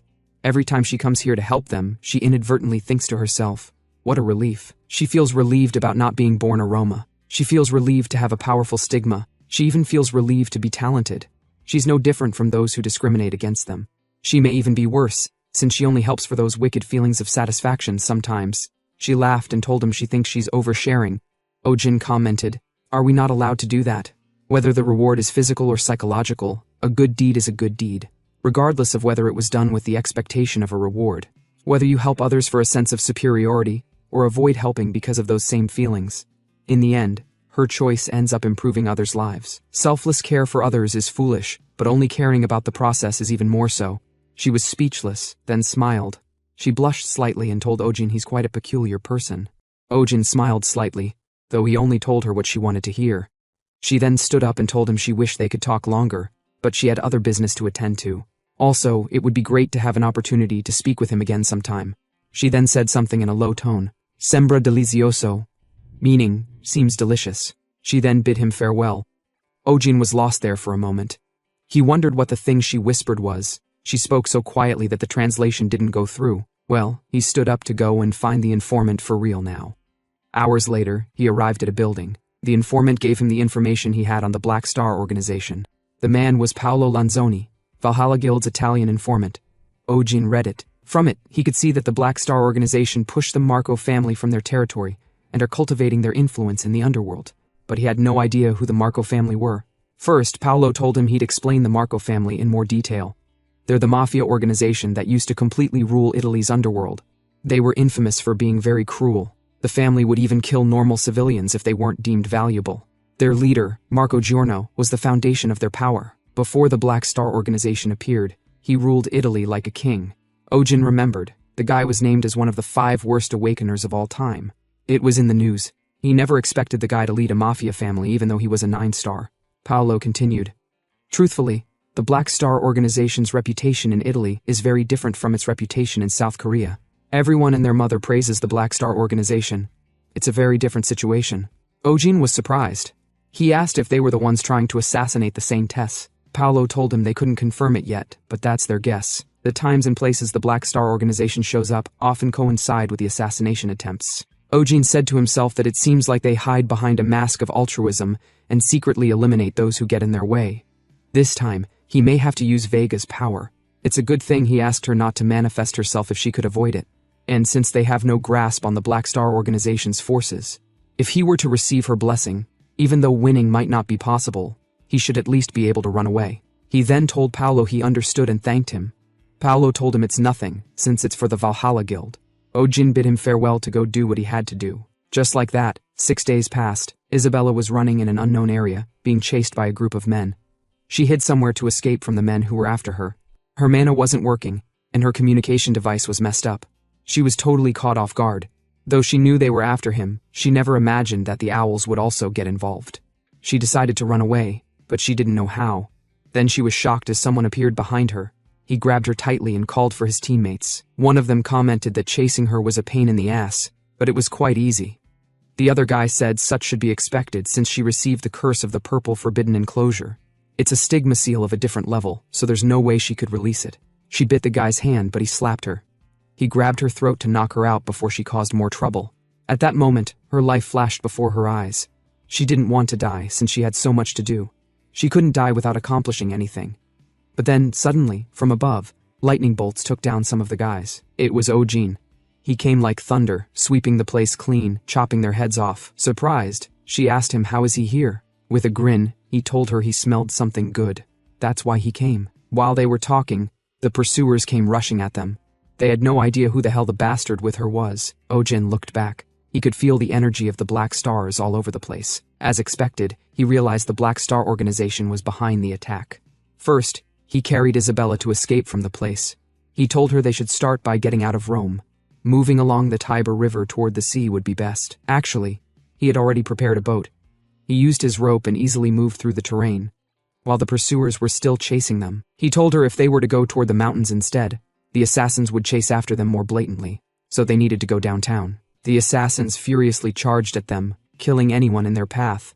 Ojin was surprised. He thought the Black Star organization here was trying to maintain a good public image, but why were they going wild like this? He noticed something was off. He wondered what it was. What went wrong? The assassins surrounded Ojin. He decided to think after he dealt with them first. He swung his spear with one hand while carrying Isabella with the other. The pursuit was endless. From behind, someone sneaked an attack, but Ojin blocked it with his hand, then used his lightning energy to electrocute the guy. He then used his spear to take the guy down. After walking for a while, they arrived at the boat's location. Ojin, blood all over his body, told Isabella to take the boat and that he'd buy some time. She worriedly told him no, she couldn't leave him behind. He shouted at her to hurry and go. While on his knees, she asked why he was doing so much to help her. Speechless for a moment, he touched her face and told her he just wished she would be safe right next to him, just like now, so she should run quickly. Then he fainted. She cried, not wanting to leave him. But then, the stupid boy smirked. He said to himself that he really nailed the acting. He looked so fucking cool. And now, right when she would be falling into mortal danger, he'd act as if he received a blessing and kill all the assassins. The assassins then arrived. The boss told Isabella she was like a rat. Unfortunately for her, there was nowhere else to run. Immediately, she was engulfed in fear. Ojin peeked with one eye. He wondered if the guy was the boss. He looked rugged as fuck, as expected of a 9-star. Now then, he decided to awaken Vega. He heard the guy telling someone to toss the awkward acting aside.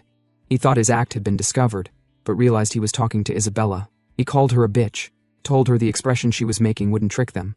Ojin had no idea what was going on. He wondered why the guy was talking to her. Isabella then stood up. Her expression changed. She told the guy it seemed he hadn't changed, still saying such crass words to a beautiful lady like herself. The guy grinned and told her to stop acting all relaxed. The curse was stopping her from using mana, so they'd just kill her here. She chuckled evilly and told them the curse was certainly quite persistent. However, he should know that her stigma is many times stronger at night. The guy, shocked, told her that's not possible. It's the curse of the purple forbidden enclosure. They were barely able to complete the curse thanks to the owl's support. So even if she was a 7-star, she shouldn't be able to escape the curse. She laughed and told him that would be the case for a mere 7-star. You crazy bitch, you're just bluffing, the guy angrily voiced out. Ojin on the other side had no idea what the hell was going on. Not to mention Isabella just said a mere 7-star, so he wondered if that meant she had been acting. He then got a message, informing him that part of Awakener Lee Shinhyuk's memories had been successfully inherited. From the memory, Shinhyuk stood in front of a burning flame atop a building, saying, if he had been able to meet Isabella, would things have turned out differently? If only they could have met her and killed the bitch.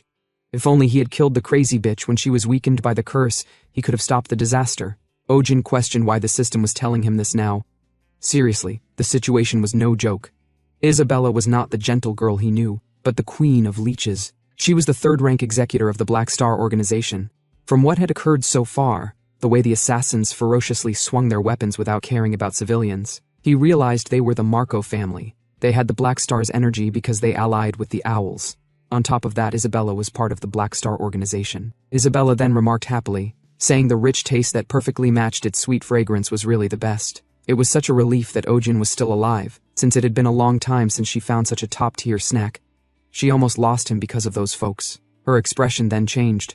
She said to them, "It seems like you children don't know the value of life," then activated a spell with her finger and shot it at them. Though their boss blocked it, it was still able to kill some of them.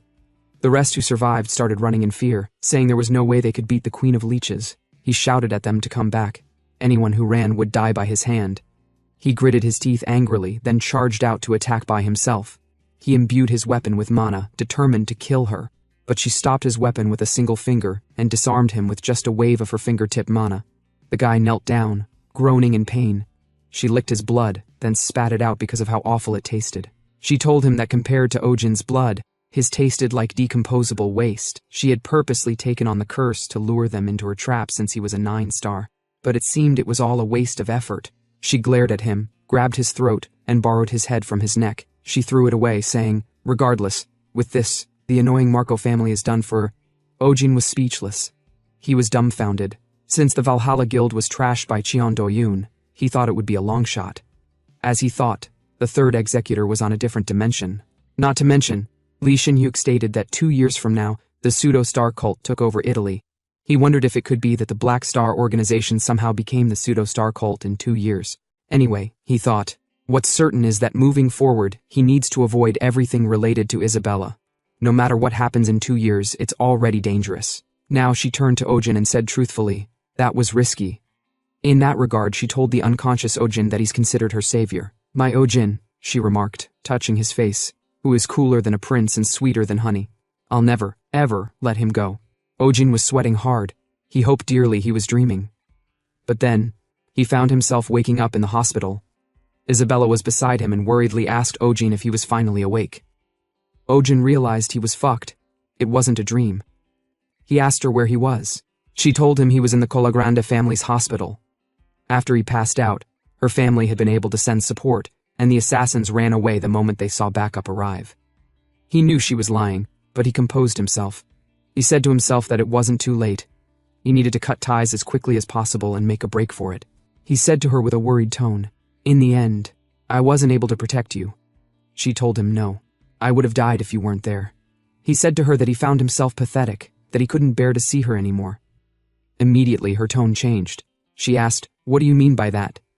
Ojin flustered. She told him he was the one who said that he hoped she would be by his side, so he'd have to be with her from now on while he was in Italy. Ojin immediately told her that wasn't what he meant. He gulped, grabbed her hands, and asked if she could give him a little bit of time. When he finally believed he was good enough to stand by her side, he'd definitely return to Italy, he promised. She was touched by his words, then told him with a smile, "Promise it is, then." And so, she escorted him to the gate. She asked when he would come back. He told her he'd return when he became strong enough to be with her. Speechless for a moment, she then kissed his cheek and waved at him, saying she'd contact him later. Ojin was surprised. He finally arrived at the sanctuary. Vega worriedly went to him. "My child, do you know how worried I was since you didn't contact me?" She asked what happened. "Did he save the saintess?" Ojin told her, "I think I'm fucked." Minutes later, he explained all that happened to Vega. He told her he saved the saintess, but the situation became really annoying. In his past life, he didn't know the saintess's identity because she had died, but he couldn't have guessed Isabella is an executor of the Black Star organization. Vega told him, "Doesn't that mean things have become worse compared to his last life?" He replied no. Isabella doesn't know that he's aware of her identity. If he can use the situation to his advantage, he should be able to dig up information on the Black Star organization. If he can even go further and control the situation well, she'll make for a perfect weapon. More importantly, he told her he's sorry. He moved recklessly. He kept thinking that he had to change the future, so he ended up making a mistake. Vega was speechless.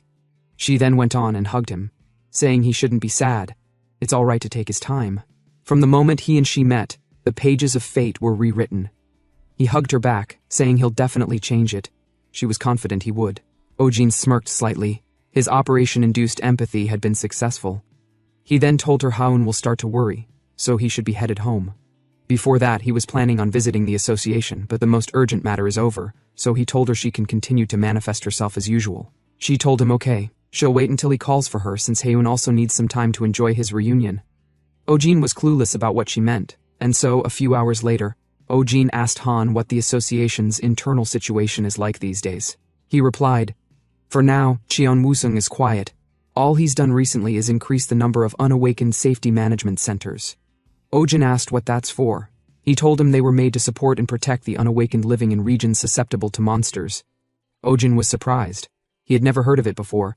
Han told him it's expected, since they haven't gone out of their way to promote it, saying it's for public welfare.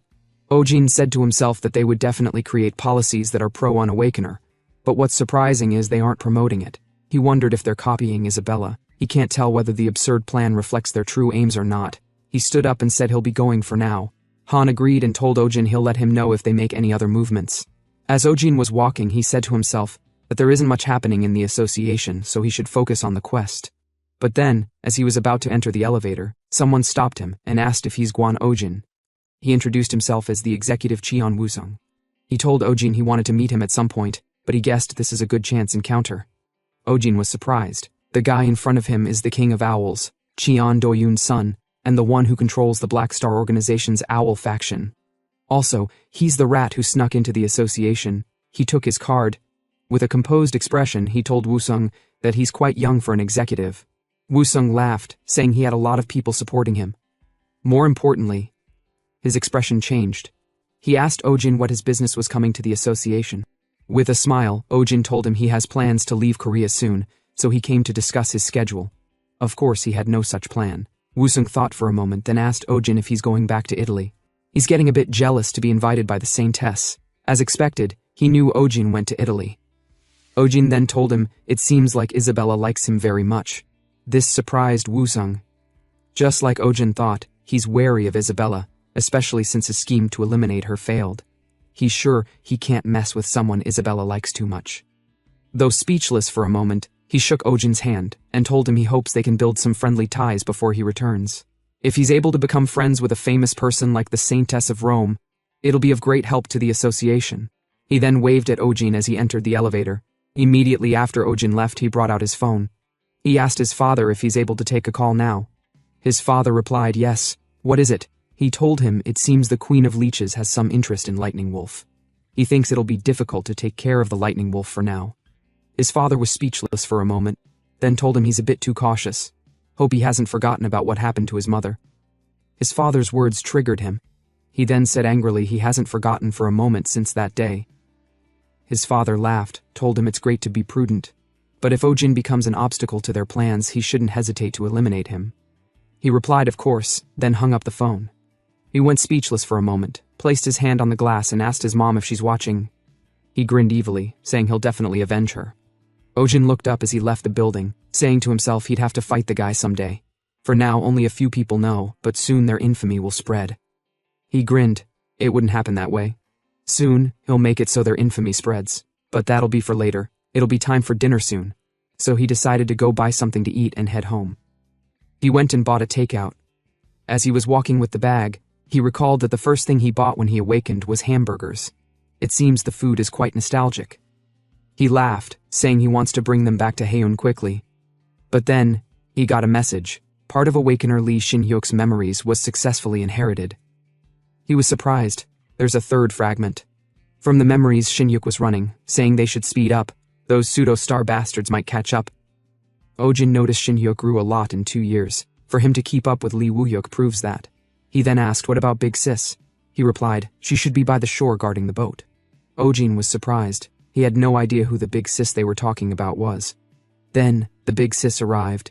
You bastards are hella late, she scolded. Ojin was surprised. The Big Sis is Haeun. He wondered what Haeun was doing here. Then, she immediately opened her eye patch and worriedly shouted at Shin-hyuk and Woo-hyuk to duck. She then shot her flames at the people behind her, but suddenly felt a sharp pain in her eye. Shin-hyuk ran to her, worried, and asked if her eye was all right. He apologized, saying he didn't think they'd catch up to them. She told him it was somewhat manageable. He used a ton of money to buy it for her, so she needed to at least make it worth it. Shin-hyuk blushed and told her he didn't buy the dragon's cursed eye for her with that in mind. She poked his head and told him it didn't matter. She'd definitely repay the debt someday, though it'd be difficult for now. Right now there was a guy he needed to take care of, but first, they should hurry and leave Italy. And so, the memory ended. All the memories that had been lost were now recovered. Ojin was speechless. He never expected Shin-hyuk to be the one who bought the dragon's cursed eye for Haeun. But what about him, he wondered. What the hell was he doing at that time? Was the guy Shin-hyuk needed to take care of actually himself? Haeun was alive. Then why did he bring the world to ruin? His head ached thinking about it. There wasn't enough information. He arrived home. Haeun worriedly rushed to the door. You son of a bitch, why didn't you contact me? I told you to call me often. Without saying much, Ojin hugged her, saying, I'm home. She was surprised. She asked, what's wrong? Did you miss me that much? He then asked her if she believed she was indebted to him. She was surprised by the sudden question, then told him she used to think that way, but these days she didn't, since she had already paid him back just by staying with him as she was doing now. Ojin was speechless, then said, what a relief. She was a bit shocked, then said, if you just ignore my statement like that, it'll only make it more embarrassing for me. Ojin didn't reply. Instead, he gave her the hamburgers he bought. She took them happily and told him they should eat some right away, since it had been so long since they last had any. She then paused when she saw Ojin's saddened expression. Seeing this, she told him to go get the car keys. They should go on a drive. After driving for a while, they arrived at a beach. They sat at a spot. She told him to bring out the burgers. Ojin took a bite, told her the burger is cold as expected. She agreed, saying it hasn't been that long since they ate only frozen burgers. Ojin's expression darkened, then said, if they were going outside, should they have invited Vega and Riak? Annoyed, she asked if he didn't like being with just her. He told her, that's not it. While eating the burger, he said to himself that it had become natural for him to think about Vega. He recalled the hug and was speechless. He knew the Vega right now completely trusted him. But the more trust one builds up, the greater the feeling of betrayal. So he had become more and more scared of Vega discovering his identity. It was a warmth he barely managed to obtain. He wasn't the regressor she believed him to be. And if Vega ever discovered the truth, he would have to watch that warmth shatter into pieces. He wondered if he would be able to endure such a thing. He wanted to give up the regressor act. However, if he collapsed here, he might not be able to protect Haeun. He may have to live without knowing who's aiming to be next to her. And he absolutely hated that. If he were to lose Haeun as well, he wondered how ruined he'd become, because Haeun was so precious to him. Then, she interrupted his thoughts and told him to raise his head. She told him that, though she might not know what happened, he could lean on her when he was troubled. She was always by his side after all. He was touched. He smirked, then rested on her shoulder. She was surprised, then asked how he was going to live without her. He told her, yes, I wouldn't be able to live. She was speechless by what he said.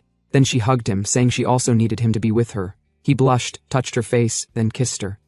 Though he may not be a real regressor, he decided to protect the world. Finally, they kissed, after 55 chapters. This story covered all 55 chapters of Season 1, and it's been 9 months since it ended. Season 2 has yet to come out. If you liked this story, don't forget to support us by liking and commenting.